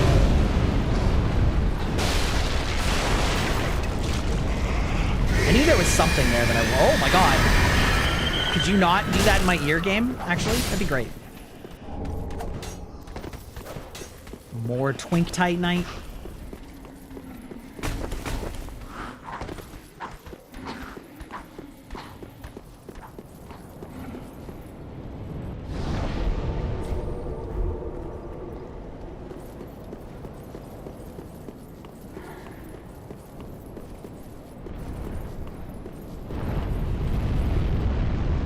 What I'm really concerned about is that we haven't found a good oil replacement for plastics. Because not that plastics are like great, and we definitely overuse plastics, but plastics are important in certain fields, like computers and medical supplies. And we really don't have a good replacement or alternative for them at the moment that doesn't use oil, so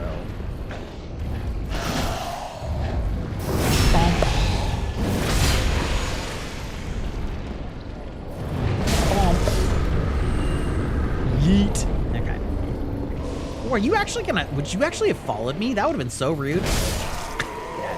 Get out of here. Raw gem, we don't need those. It's the only time we're not hitting it raw. When we're hitting it strong and heavy. Like my weapon. Ow.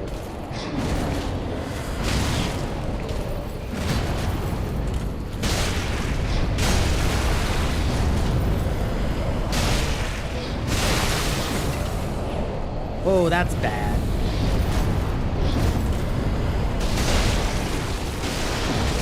Oh! What was that? What was that? There we go. Got so peeved at the plastic straw band because we need those for medical stuff. True, that's true too. Although, I mean, I feel like for people that have medical issues, they can still use like cardboard ones, right? But even so, it's like that and the like garbage bag one, right, are like good examples of things that are like actually carbon negative, where like they're like, oh yeah, we want fewer disposable plastic bags. And it's like, okay, but like what you're mandating is actually gonna use even more. Ow, fuck off.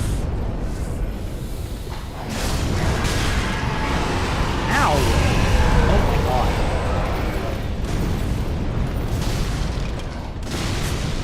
Stop. You're actually so annoying. You're actually so annoying. There we go. Jesus Christ.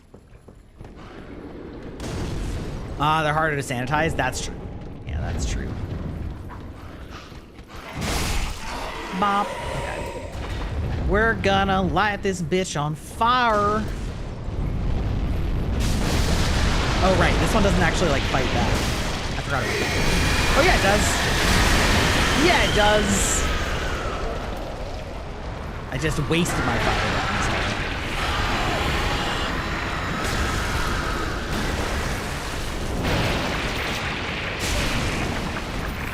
Ow! Holy shit, you almost fully killed me on a curse there. Holy yikes.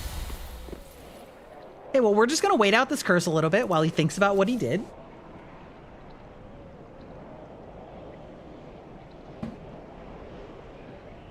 Am I actually, though? I don't think I am. I think I'm gonna be lazy and... go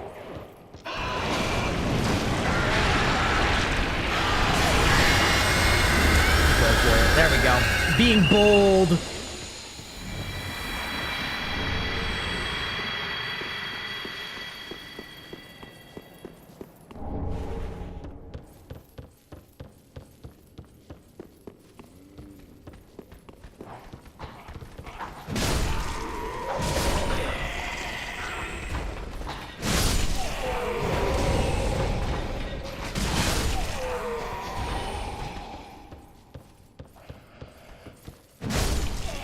Smack. Her smack.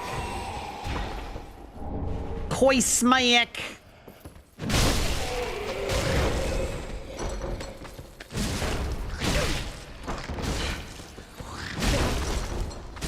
How do mimics not curse you with how cursed they are? If there's any enemy that should be cursing you, it's these horrifying monstrosities. Oh, I got the symbol of avarice. Ha ha.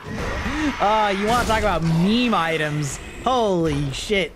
Aeon, that is a meme item. Behold. Behold Aeon, the greatest helmet in the game.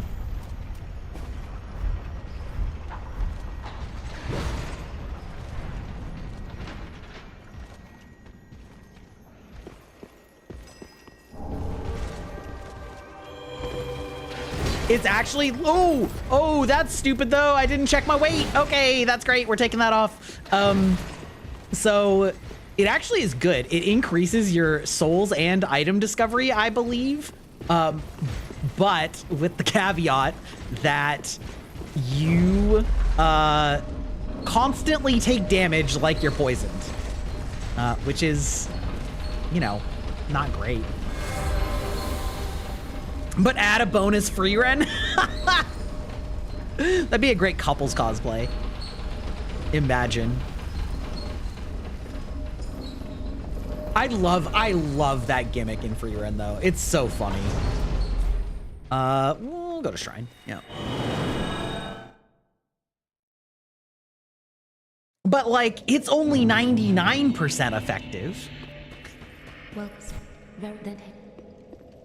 Okay. But what about more bonking power, he said. Well. Okay. Oh, wait, I think, did I level up my thing chunk? Probably not. But what about more bonking? No, where? Why do I go past that every time? Oh, there. Large club? Wait, no? Oh, no. There you go. Happy club. Pretty. Brother, be careful. I'm gonna go beat the shit out of a haunted armor, baby.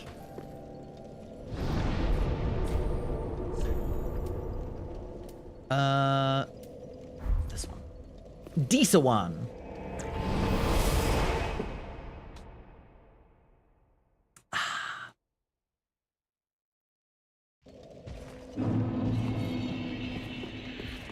God, free run's so good. Like, the more time I have, the more I appreciate it. And I appreciated it a lot to start with.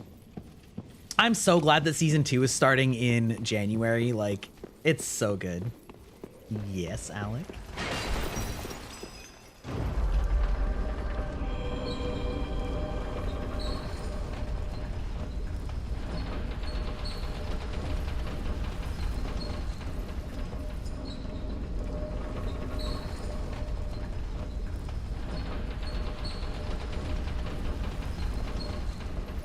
This elevator is so slow.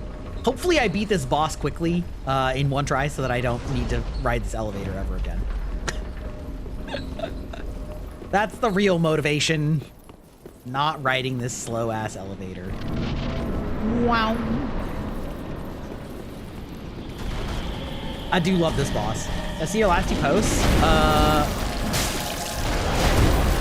Yes. I just didn't have the wherewithal to like talk about complex geopolitical things while I'm fighting in Dark Souls.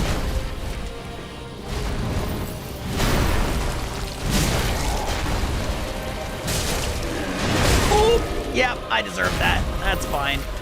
Ooh, yeah. Yeah, that hurts.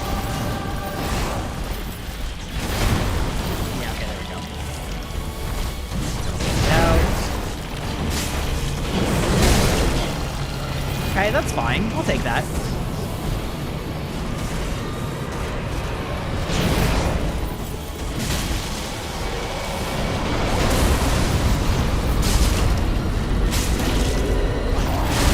Whoops.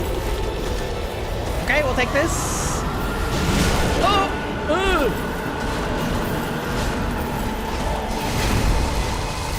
Oh, I hate this one though. Whoop. Womp. Take that. All right. Take that swing. Missed that one. I actually don't know what that attack was. Ooh. Ow! Ow! Did you not? Ooh. Okay.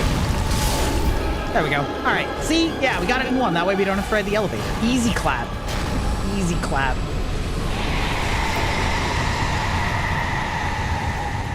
Yeah, paper straws are super annoying. Yeah, they're super annoying and they don't actually solve a problem. Paper straws are like the perfect example of performative legislation, for sure. LeBron was in a situation like this. I mean, understandable, right? Probably. Freerun is relatable for wanting quality of life magic. I'd want a few terrifying as fuck spells at your disposal, but quality of life. Well, that's the thing. She's already got enough terrifying spells at her disposal, you know? I do think it's interesting that Freerun is very, like, the spells have to be so specific, and so it's really interesting that we never see Freerun like inventing a spell, right? She's like, I want somebody to give me this spell that does this mundane thing. Like, I would be curious to know what the process of inventing a spell looks like, you know, given that you would think that she would be able to invent spells. But I also kind of like that. I don't like magic systems where it's kind of just like do whatever you can imagine most of the time, because usually it's a little too hand wavy and like it produces cool things, but also makes stakes really difficult, you know?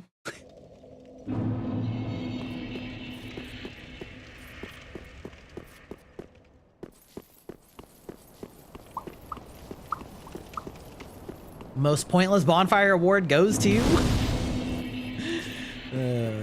I think that that one's there because they may have like restitched this level together from what it was originally intended. You're giving up on the reference search? Well, womp womp. Hey bitch, I remember you. I beat the shit out of your sister. And you're up next. You wonder if she can invent spells but chooses to find them so that she can not go through the effort and make herself the explorer of the world. Maybe. Maybe. It may also simply be an element of like, it's so laborious and tedious that it's like, you know, it's easier to just learn what other people have learned than it is to like invent it yourself, which it is, right? Yeah, it'd be interesting to know like what the process is like. Because it's not like, like theoretically Fern could do it too, right? But she doesn't. So you would imagine that the process takes enough time that like, that's why they're not all like just constantly coming up with new shit. You would imagine. I might be wrong, but it's also an example of like where it's okay for your magic to not necessarily have hard rules, where because it kind of does have a hard rule in that like spells only do one thing. So like we don't know what the rules are for magic, but we kind of know that they can't just do whatever they want. Like there are rules that they are following, we just don't understand them, which is good. Washable plastic straws are a really good solution though. Yeah, also potentially things like bamboo, you know, like bamboo straws and things like that that could be reusable, but also from an incredibly easy to grow, like weed basically. The problem there, right, would be, you know, getting a solution for it that doesn't require enough industry that's making it a waste. But theoretically with like electrification of that, you know, you could get your plant running without using oil. Maybe, I don't know. It's complicated. Also, like there's like some research into like fungal plastic, right? Like basically plastic similars that are made off of like mushrooms and shit like that. Ow, these little fuckers. Like there's some really interesting stuff. Wow, way to miss, absolutely. The fungal research is like actually super interesting to me for how versatile those things are.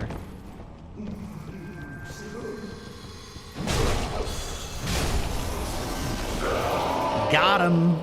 Love it. Bamboo are reusable for non-sanitary purposes, but they're less good for a straw than, yeah. Oh, yeah, I mean, probably. I was just thinking about, like, how, like, useful it is for, like, plates and silverware and, like, just all sorts of shit. Bamboo. And plus, it looks nice. Plus, it looks nice. It's a win-win. Plus, a personal win for me is that it means we get to kill more bamboo, because as somebody that had to get rid of bamboo from their yard, let me tell you, I lived to see bamboo die. There's that problem. There's worse problems than that. I mean, not necessarily, like, rather there's worse fates than that. What I mean is, I could live with that. I could live with that. I am traumatized by bamboo. Actually though, like also, okay, like why is my system lagging? Is it? Maybe it's because this is in a window. Miser Heart, welcome in, Raiders. Hello, I am Grybach, the digital vampire. Very synthwave coded color scheme, and we are here playing my comfort game of Dark Souls 3. I know for many people this is a game of pain and trauma, but for me, it is my comfy game. And we're probably almost certainly going to beat the game in one run today. Or in one sitting, because we're towards the end and we started whatever 6-7 hours ago.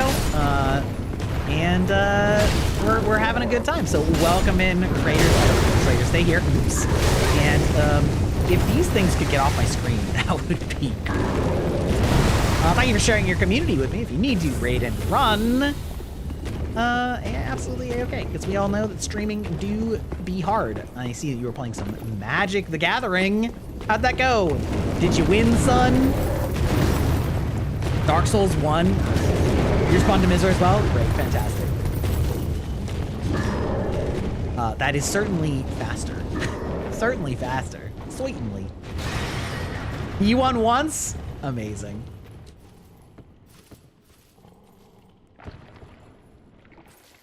Hello, Parker, the sports commentator VT. Looks like it's all in the name there. We are not sports people here. What's your favorite color in Magic? Do I want to fight these idiots? Not very much. Not very much. I really don't need to fight these guys. We can just take this elevator and call it good. Bye! Bye, idiots! Singular color in general, or I can give me a duo color if you want. Duo color's fine too. Stylistically, I love black the most, but in terms of playing, I'm a green or green-red player. Personally. Dark Souls is a cool game. It is a cool game. We do love Dark Souls here. We love the Souls games.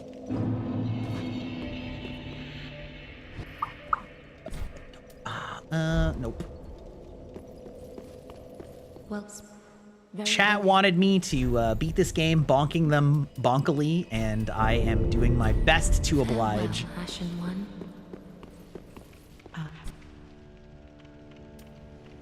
Let's see. Bamboo floors look really nice. Yeah, they really do. They really do. Yorm the Giant. Well, we can definitely get rid of these ones. That should be good enough. Well, then hey. Farewell, Ashen One. Farewell, Ashen One.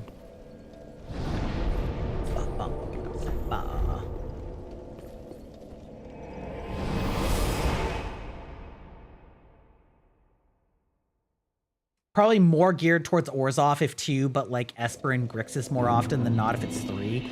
See, I'm a basic bitch. I got out of the Magic addiction back during the original Ravnica run, so it's been quite some time. I'm not up on the tricolors, but Orzhov is white-black, yeah? I've never been much of a white player. Black, red, and green are my favorite combos. Thematically and play style wise, I'm not really a white or blue player. Probably unsurprisingly. I think anybody that knows me knows that I'm like a little bit of a himbo enough that I don't like, I like setting the tempo. I don't like basically having to wait and respond to things. I don't find that very fun. And so I really am not very good at like blue decks, and blue is the least, and then like white is similar, but you know. Artifacts are cool. Yeah, artifacts are cool.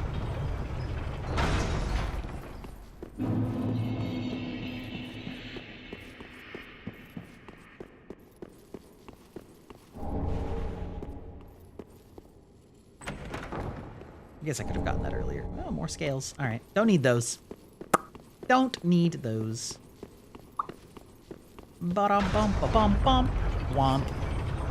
Let's see if we can beat the twins before the ads come. Actually, I might actually just beat the game, and if I just snooze the ads long enough. We'll see if I beat the princes in one shot, and then I might just like, probably not. I gotta pee. I don't want to have to try and beat 2 bosses without peeing. The bladder do calleth. With instrumental synthwave for my thing. Yeah, I mean, I sort of went like upbeat, like chip tunes. Because I also love old games, because like I'm old. I'm an old man. I like me some retro games. So I like that this is very reminiscent of like older, you know, like Mega Man X or things like that. Those are the games of my childhood. Gotta take a deal off that. Where'd she go?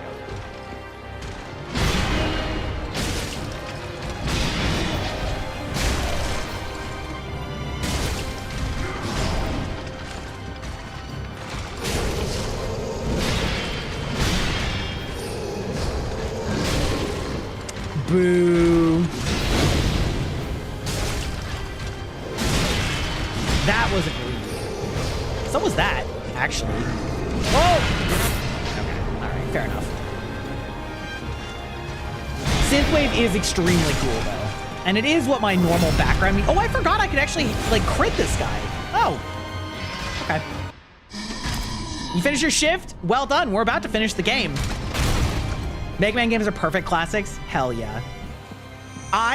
Now listen, I will say I very much immensely prefer Mega Man X to classic Mega Man, which I don't know if is heretical, but I much prefer the more active movement in the X series. Ow.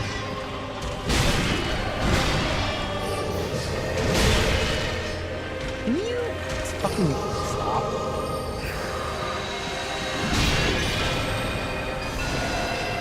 Oh, I forgot that he like didn't even do that move the whole first time I played, like the whole first round.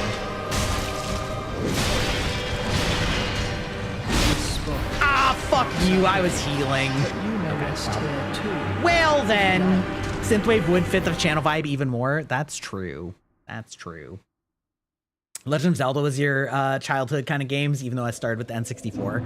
Yeah, I started with like the Super Nintendo and Nintendo, but like I was growing up playing the N64. All right, I'm gonna go to the bathroom right now because I gotta pee really bad and we fucked it up. So we'll be right back.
Piss braked. Okay. Ooh, I gotta sit at the other bonfire. Womp womp. Didn't get it my first try. Okay. Key broke. Yeah. Actually, I could put this on here.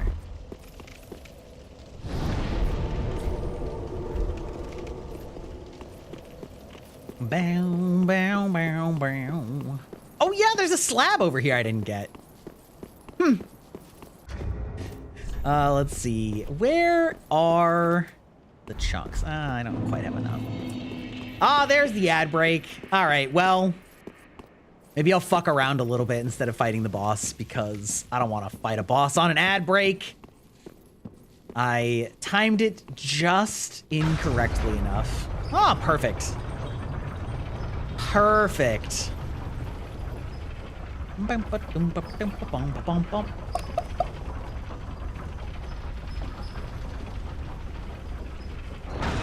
Yeah, when the ads happen after the break, I know. It was just taking just long enough. Oh, no, fuck you. No. No. Okay, well.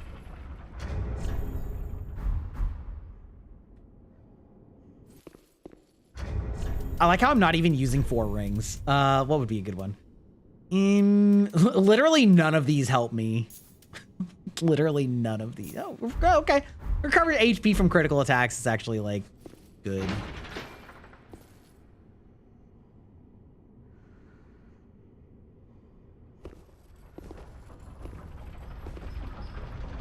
Ooh, actually, you know what?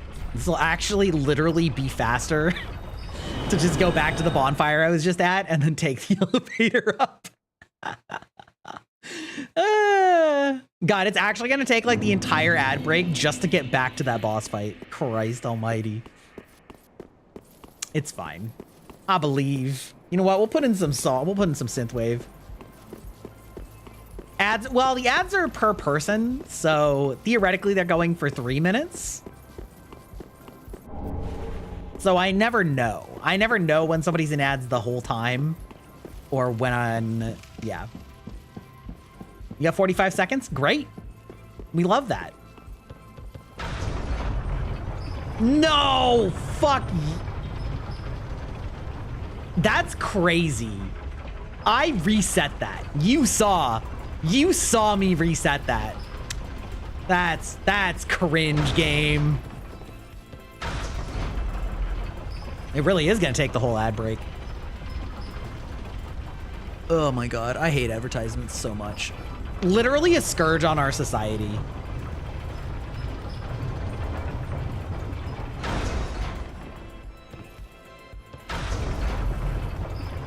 Could find a synthwave version of a well-known video game track. Yeah, that would work too. For my 2.0, I actually have to re-listen to my 2.0 soundtrack, but my 2.0 intro music is definitely more vampire coded than just like generic upbeat.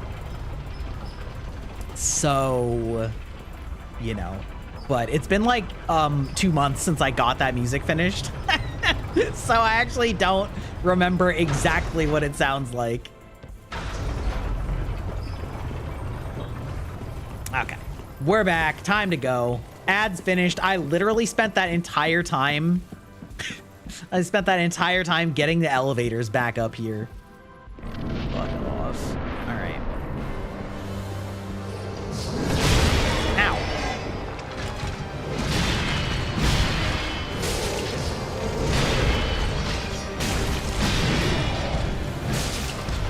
That was cool.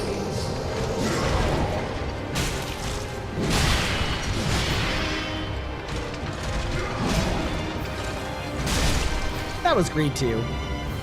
What? You didn't give me the backstab? Piss off. Okay. Fair enough.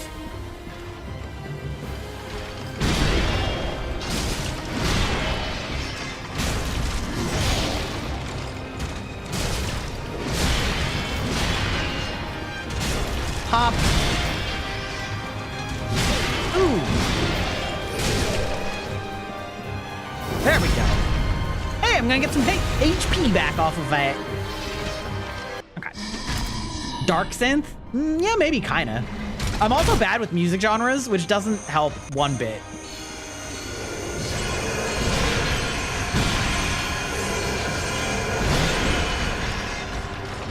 Ow.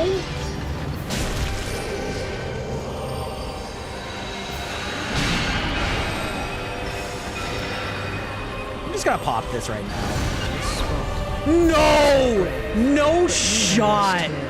No shot that hit me right during the Ember pop, and it didn't heal through it. That's cringe. That's so cringe. All right. Fucking game. And it wasted the Ember too. That's the worst part. That's the worst part. I'm just gonna use it now instead of trying to heal with it. I want that sweet, sweet hit points.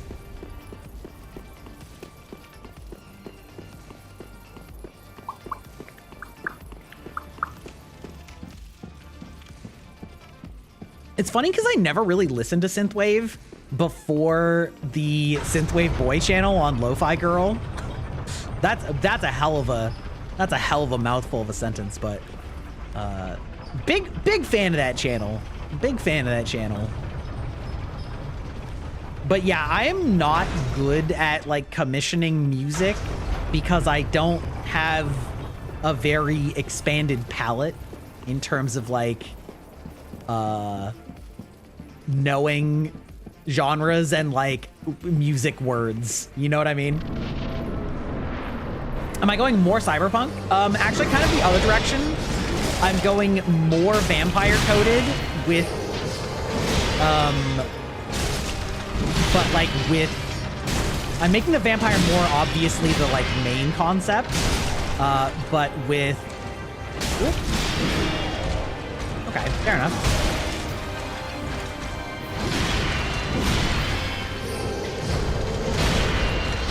Honestly, it's a little bit more of both rather than like just like having techware.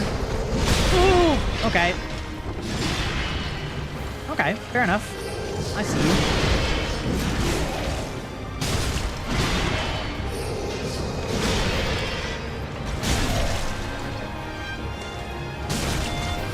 Wow, didn't count that? Okay.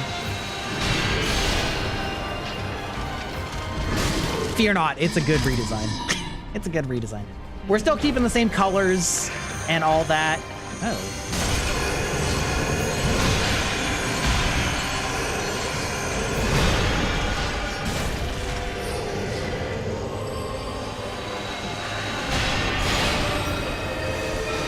Oh my God, Noodle! Wait, hold on, I'm in the middle of a boss fight. You can't do this to me like this. Oh! Okay, you know what? You can do it because I'll lag out. All right, welcome in, Raiders. How are we doing? Oh my God, why is my graphics card lagging? Anyway, how are you doing, Raiders? I'm Grybok, digital vampire, boomer gamer, and lover of Souls games. And so we are sitting here on this week of Thanksgiving playing my comfort game, my home game, Dark Souls 3, my love. And we basically are beating it in a single sitting. So we started 7 hours ago, and we are about to win 2 more bosses, but they're back to back. Welcome in. It's your it is my comfort game. It is my comfort game. Holy moly, I know. That's telling you what kind of person you're dealing with. How was your Marvel Rivals? Did you win? Did you win? Thank you for sharing your community with me. I hope you had a lovely stream. And if you need to raid and run, absolutely A-okay. Have I speed run this game? I don't. It's funny because I'm the type of person that enjoys difficult games, and I really enjoy these games and can beat them fairly fast, but I don't really like speed running in that. I mean, I don't have a problem with it, but it's not the type of thing that I would want to engage in because I know that I would get like hyper fixated on like, I would get tilted by fucking up a speed run, you know, by like 2 seconds because I slightly misinput or something.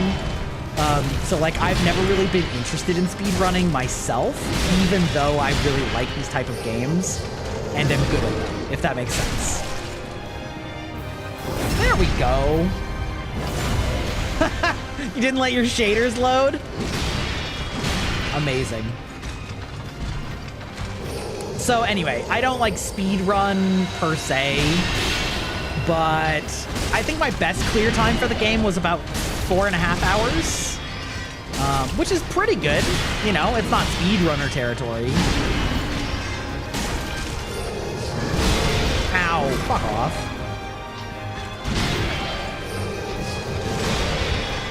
Bonk. There we go.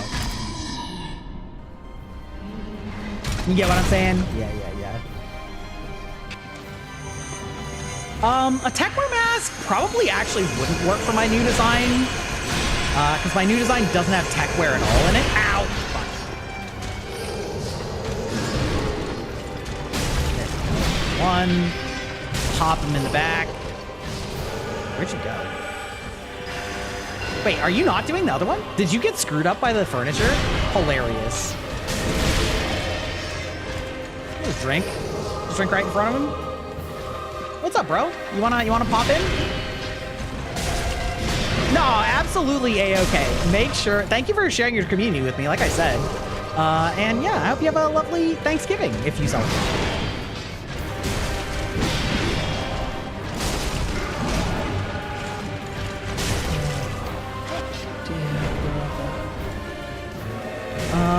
I don't think I'm quite gonna get it, unfortunately.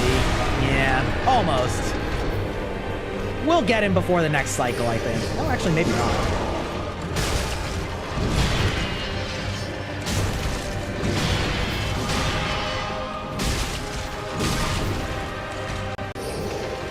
Where'd you go? Okay, we'll take that chance to heal. That's great. We still got 7 left. Ooh, we hate that. Actually, we hate it when you do that. There we go. All right. 1, 2. Pop him in the back. Woo! Okay, you want to just give me a regular swing? No, you don't. You're doing Excalibur! Where'd you go? Get back here, you little bastard. There we go. Clean.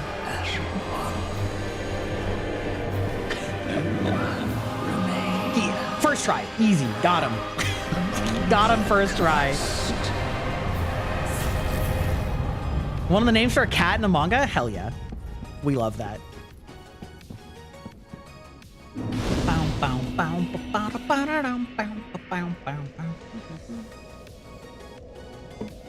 All right, here we go. We are traveling every day. Ooh. Oh. Yeah. Anybody from the raid got any favorite Thanksgiving foods? That's our question of the day. Most of the answers have been potatoes.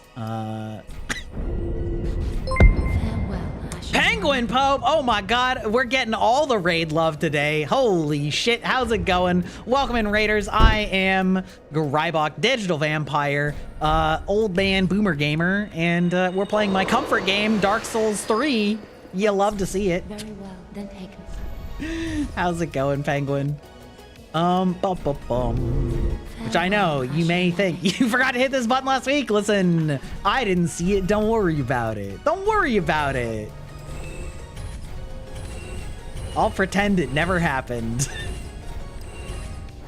Ashen 1. Your brain went to Soul Eater? When I say Excalibur, my brain goes to Fate. But a Soul Eater is very understandable.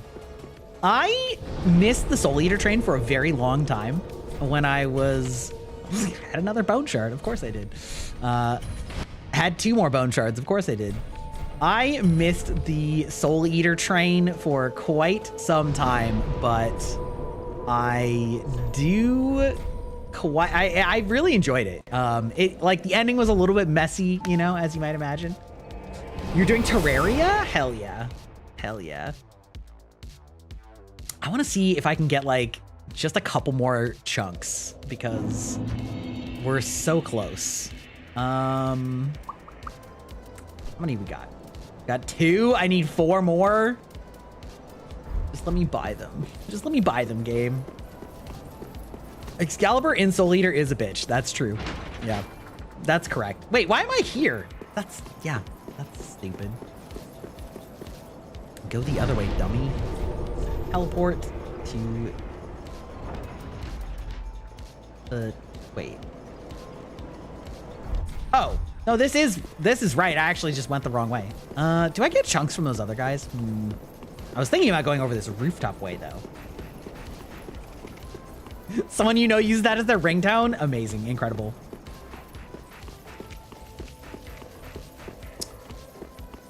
Oh, cool. I do love when games get like really expansive mods.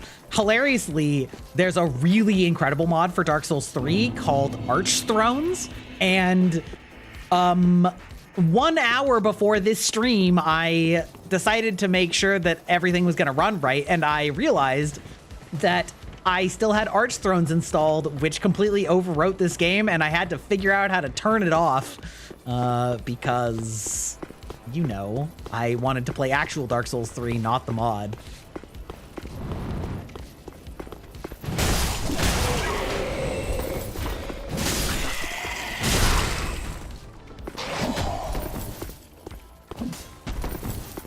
Bonk.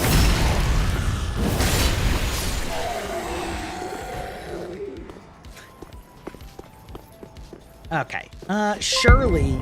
Another one? What the fuck? You guys, holy shit. Hello? Volmini and... wait. Elden Ring.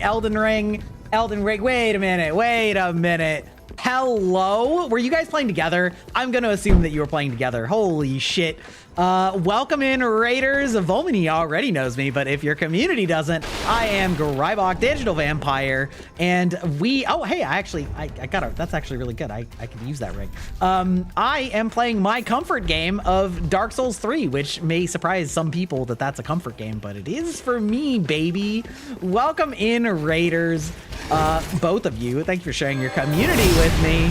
If you need to raid and run, absolutely A-okay. You started it, but you haven't played through all of Dark Souls 3, so you haven't finished it. Ooh, oh god. Hello. Please don't die to this stupid boss, or stupid NPC.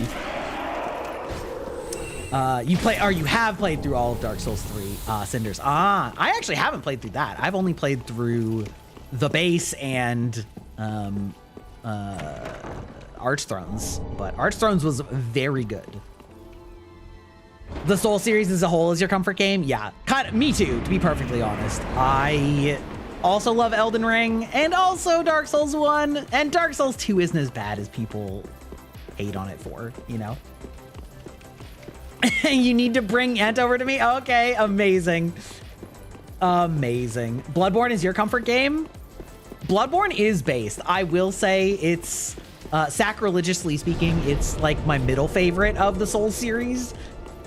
Oh, Plate Mamoru, I totally read that as Plate Manteau, like a portmanteau of plate and portmanteau, which would have been like a super deep cut, but like Plate Mamoru is a good name too. Yes, exactly. Dark Souls 2 is still better than most non-FromSoft Souls-likes, you know? Plate is also a Souls fiend? Listen, we gather under a banner. We gather under one banner. You spent 5 hours fighting the Asylum Demon in whichever Dark Souls you fight because you legit thought you were supposed to do something. Oh, yeah. See, okay, that's a great example of how I believe that the Souls games are not as hard as their reputation makes them out to be, but unfortunately that reputation has made it a lot harder for people, because what happens is people hear Dark Souls is really hard, and then they get into a fight that they're not supposed to win or fight, but because they know that the game is hard, they think that's just what they're supposed to do because of the reputation, not because of the game itself. And so people often like end up getting kind of fucked over by that, because the game is like trying to tell you to go somewhere else, but because people think that the game is hard, they're just like, yeah, I guess that must just be it. Skill issue, I guess. And it's like really sad because I think it sours a lot of people. Classic example in Dark Souls 1 is the catacombs are right there at the beginning of the game, and people are like, oh, this skeleton graveyard where everything is really difficult and comes back to life. Yeah, that's probably just how hard Dark Souls is supposed to be. You know what I mean? Yeah, exactly. Yeah, see, Entropy, I hadn't read your comment, but that's, yeah, exactly. Same wavelength, right? Like, the game is supposed to be telling you don't go here because this is really hard. But because Dark Souls has a reputation for being really hard, people don't get that memo, and then they get mad, and then they're like, yeah, this game's impossible. And, like, I understand why they think that. Oh, God, sir. If you could not do that, actually, I would love it.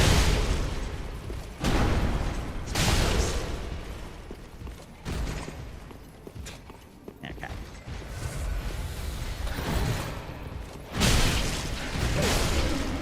You know what? That's fine. We're not playing good. We're just playing to get these chunks here. Ooh, got the Lothric helmet though. That's pretty drippy. Crystal Chime. I don't remember where some guaranteed chunks are. Ooh, there's another one. Okay, we only need 2 more until we can max out our weapon, right? Because I have 4. Yeah. Yeah. The door to that fight was locked. It wasn't. It wasn't. Hate to say it. Woo, spooky hands. I know there's a lever over here somewhere. Or is it, maybe the lever's over here.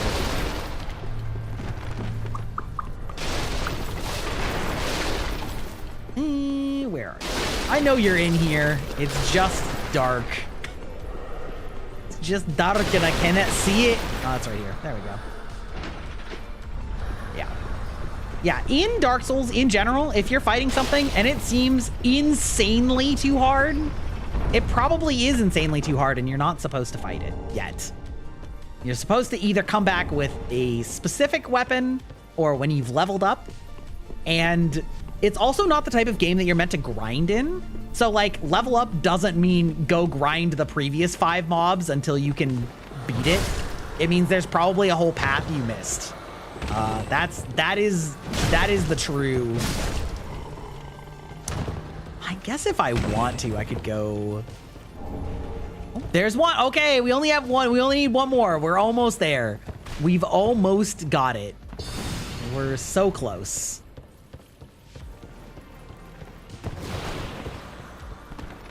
You immediately got around it and fell off a bridge. I think I know exactly the bridge you're talking about.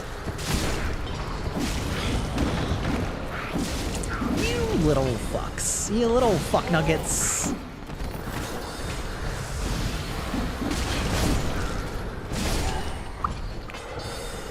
Okay.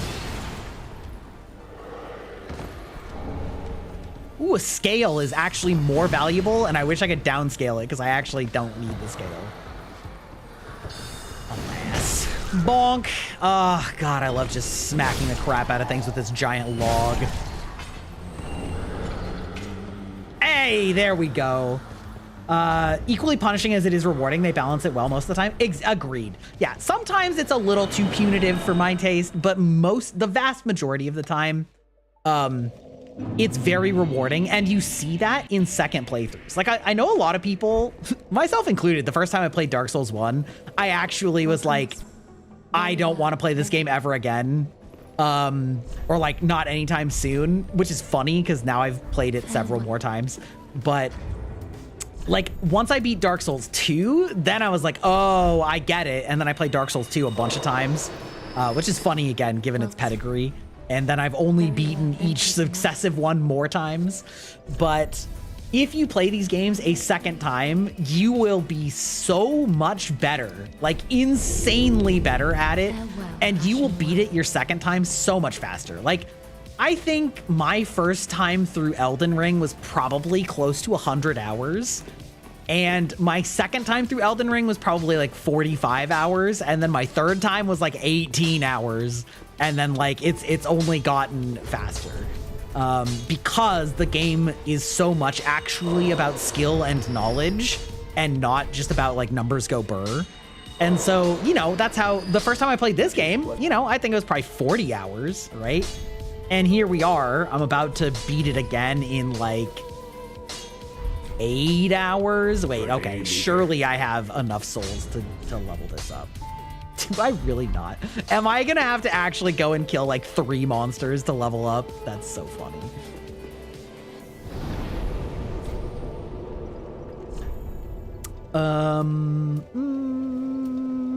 Twin Princes is not a bad place. I can get a couple kills here. Yeah, talk about punishingly hard games. Like, I am convinced that the hardest games in existence are all Super Nintendo or Sega games.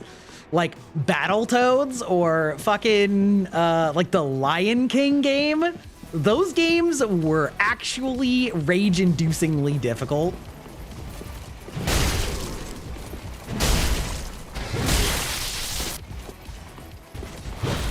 Oh, that's where I was gonna go. Well, whatever. Got it anyway. Oh, 5K? Yeah, that's enough. All right. They open up when you try to go through them again and block your path. Awful. Bloodborne was the first game you got 100% of the achievements and trophies on. It definitely wasn't the first game I got 100% on. I actually don't think I have 100% on Bloodborne, but I do on Dark Souls 3 and Sekiro and Elden Ring. 3, I actually grinded out the platinum right before Elden Ring came out, and the one covenant that's not bugged but so difficult to actually get it on, I actually just farmed Silver Knights for, which is kind of fucked up, but I like that at least there is a way to farm it, and that was like just for the hell of it. But like getting my Mound Makers trophy at the end of life of Dark Souls 3 before Elden Ring came out was like so satisfying, just because of like how many people were playing and just goofing around. Like, I love it. Okay, right. I need to place the things on the shrine, and then we're gonna beat this game. Altar to the Deep.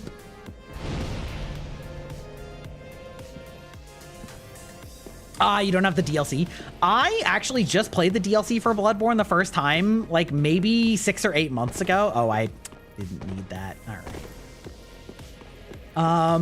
And it was good. It's funny because the more Souls games you play, the harder they get and the more attuned you get. So I had beaten Elden Ring like many times before I played the Bloodborne DLC. And similarly, I had beaten Dark Souls 3 a lot of times before I played the Dark Souls 1 DLC.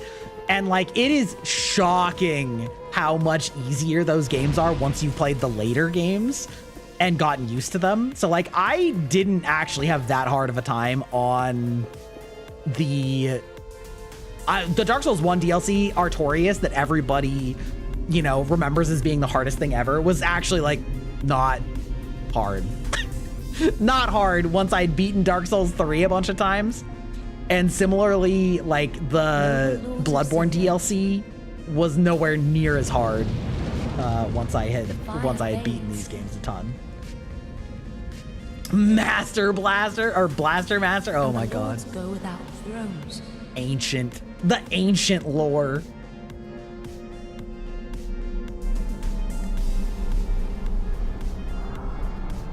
Surrender your fires to the true heir.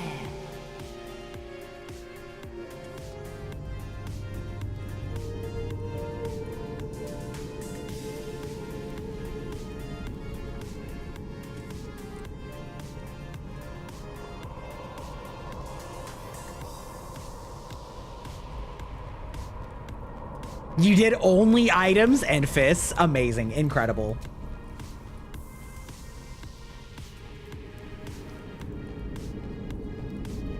Wow.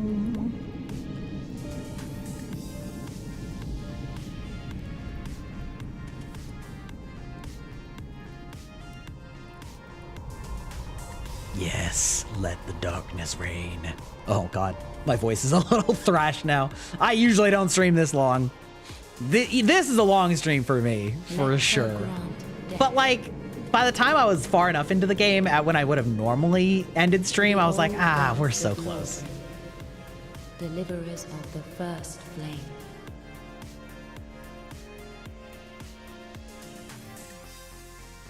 I am enjoying it. I do love this game. I do truly love this game.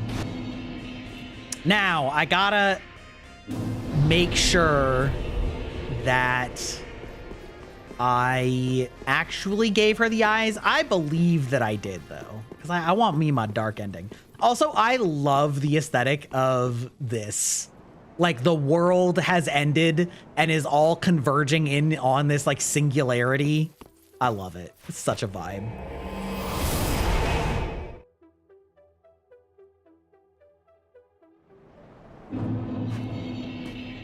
Kiln of the first flame.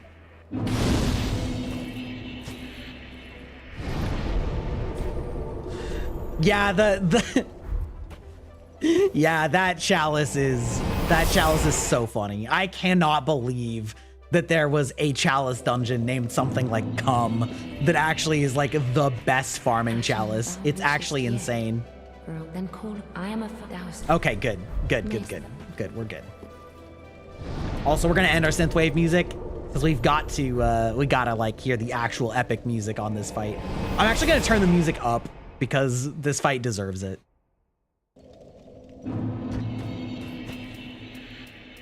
Let's see. Nope, not status. Settings. Sound. We got music up a notch.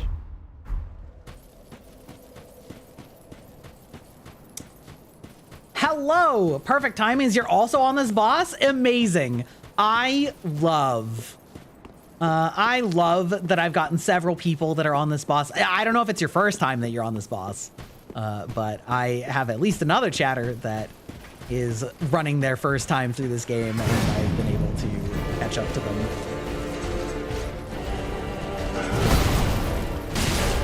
Question is, how well do I remember this guy's moveset?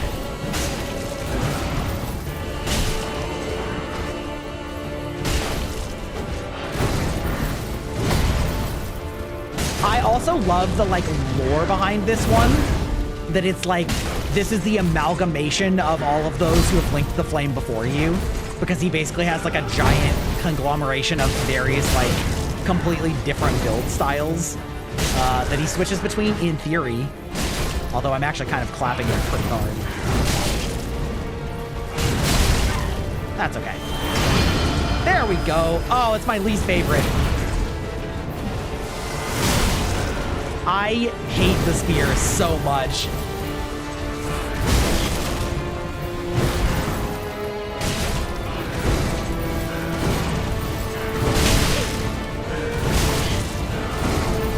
Woo! All right, sir. Chill. This is why I hate the spear. Imagine just giving himself that much reach. Couldn't be me. Oh, perfect. All right, great. I was like a little reticent to give you spoilers of this boss.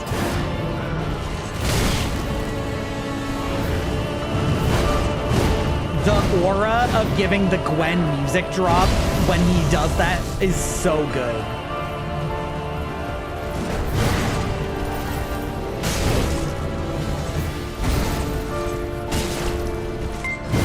Opt, what a perfect time for you to come in.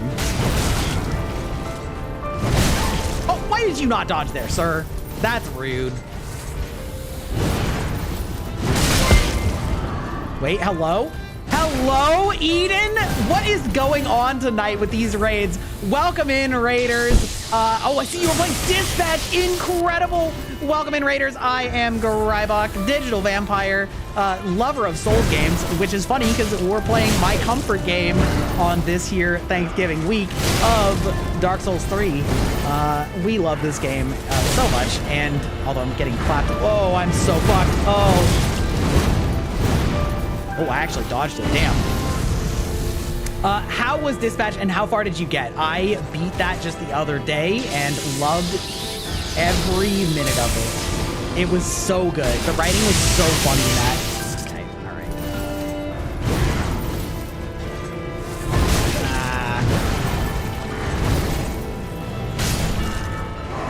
Perfect. Let's go. Yeah, Dark Souls is the comfort game. It's so good.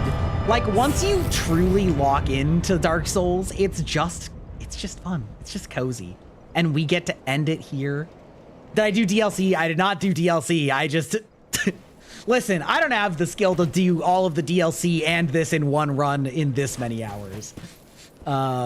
Try doing that. Yeah, so many raids. Actually insane, but I am getting so tired. So we're going to actually summon the Firekeeper here and see the world of darkness. And we get to have our very own Firekeeper ASMR.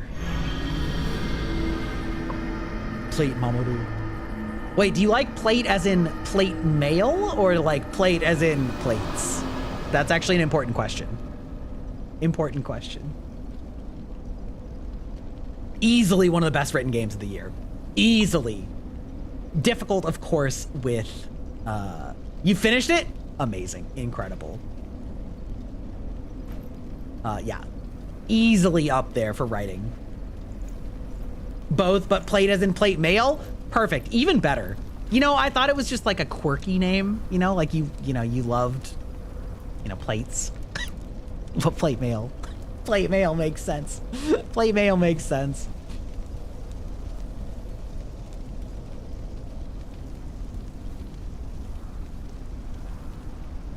Get to listen in on our favorite maiden. I'm gonna pick up my controller so I don't actually accidentally get like the worst ending. The line between the best ending and worst ending is so razor thin in this game. The first flame quickly fades. Darkness will shortly settle.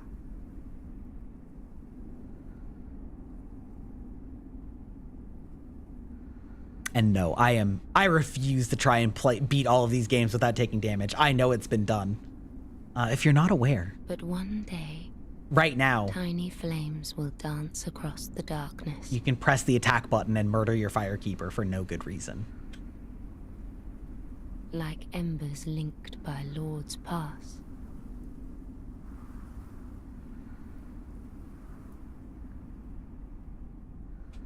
It's a fucking huge club. Kind of ruining the mood. Let's be real. Level 1 pyromancy only? No. That's not me. I enjoy this game, but I don't enjoy torturing myself like that. I don't enjoy it that much. Ashen One, hearest thou my voice still?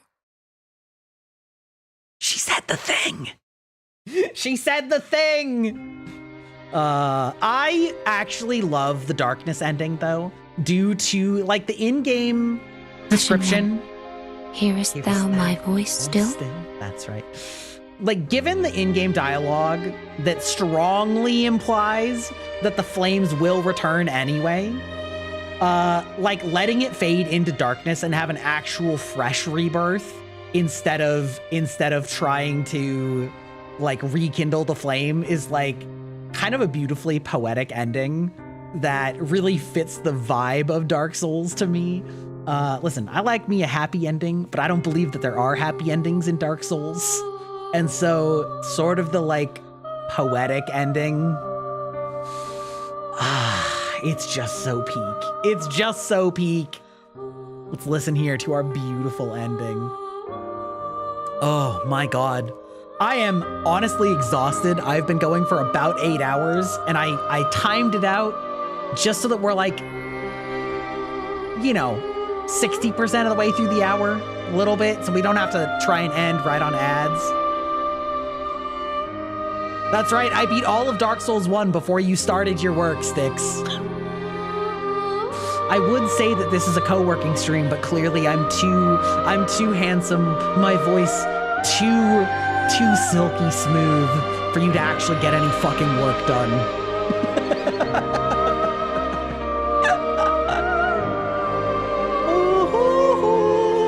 I'm not a singer though.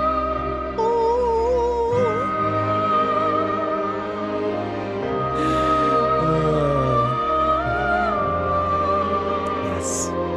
Listen to these beautiful vocals. And these string instruments. Beautiful. Oh, you did start. Exactly. Exactly. Start its own embers. Exactly. What's my favorite Souls like? If we're including actual Souls games, then Dark Souls 3. If we're not including actual FromSoft games, then easily Lies of P. Lies of P is so good that it honestly is better than some of the Souls games in the FromSoft lineup, in my opinion, and does like honestly feels like it's good enough that it could have been made by FromSoft. Lies of P blew all of my expectations out of the water, and for a game that has such a stupid sounding premise, like Korean studio makes Pinocchio themed Souls-like, it is actually incredible. The story feels really good. The themes are good. The level design is good. The combat is really good. And it innovates on it in a way that I was not expecting.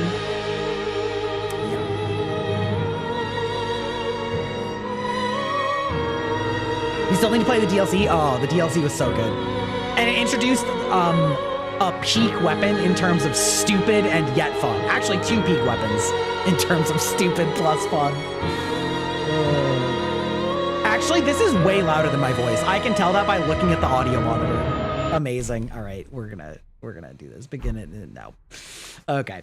But with that being said, we're gonna have to raid out. Apologies to the raiders to get you double forwarded so quickly. Thank you so much for the raid, love, but I'm so fucking tired. I'm so fucking tired, brother. I'm so tired. I need to find someone to raid out to and head out. Oh, perfect. We're gonna send you out to excellent friend of the channel, Velveta Loon. I'm gonna make sure that they're not just like ending right now. Wait, fuck, I think they are ending right now. Shit. Please, okay, thank God, they're not raiding to me. All right, great. That would have been really awkward. That would have been really awkward.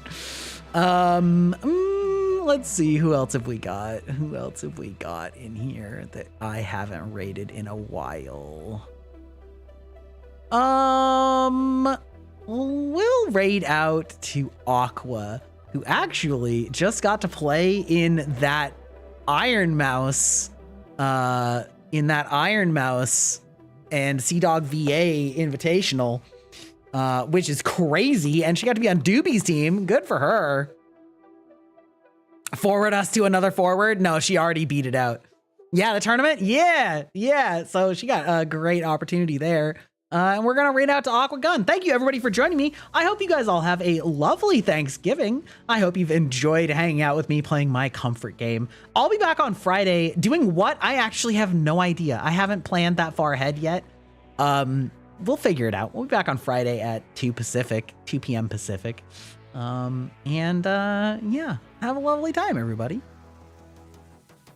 You had 2 Oshis on opposing teams? Of course, amazing. Doing what? Distracting you from drawing? Yeah, that's right. Okay, ta-ta, bye-bye.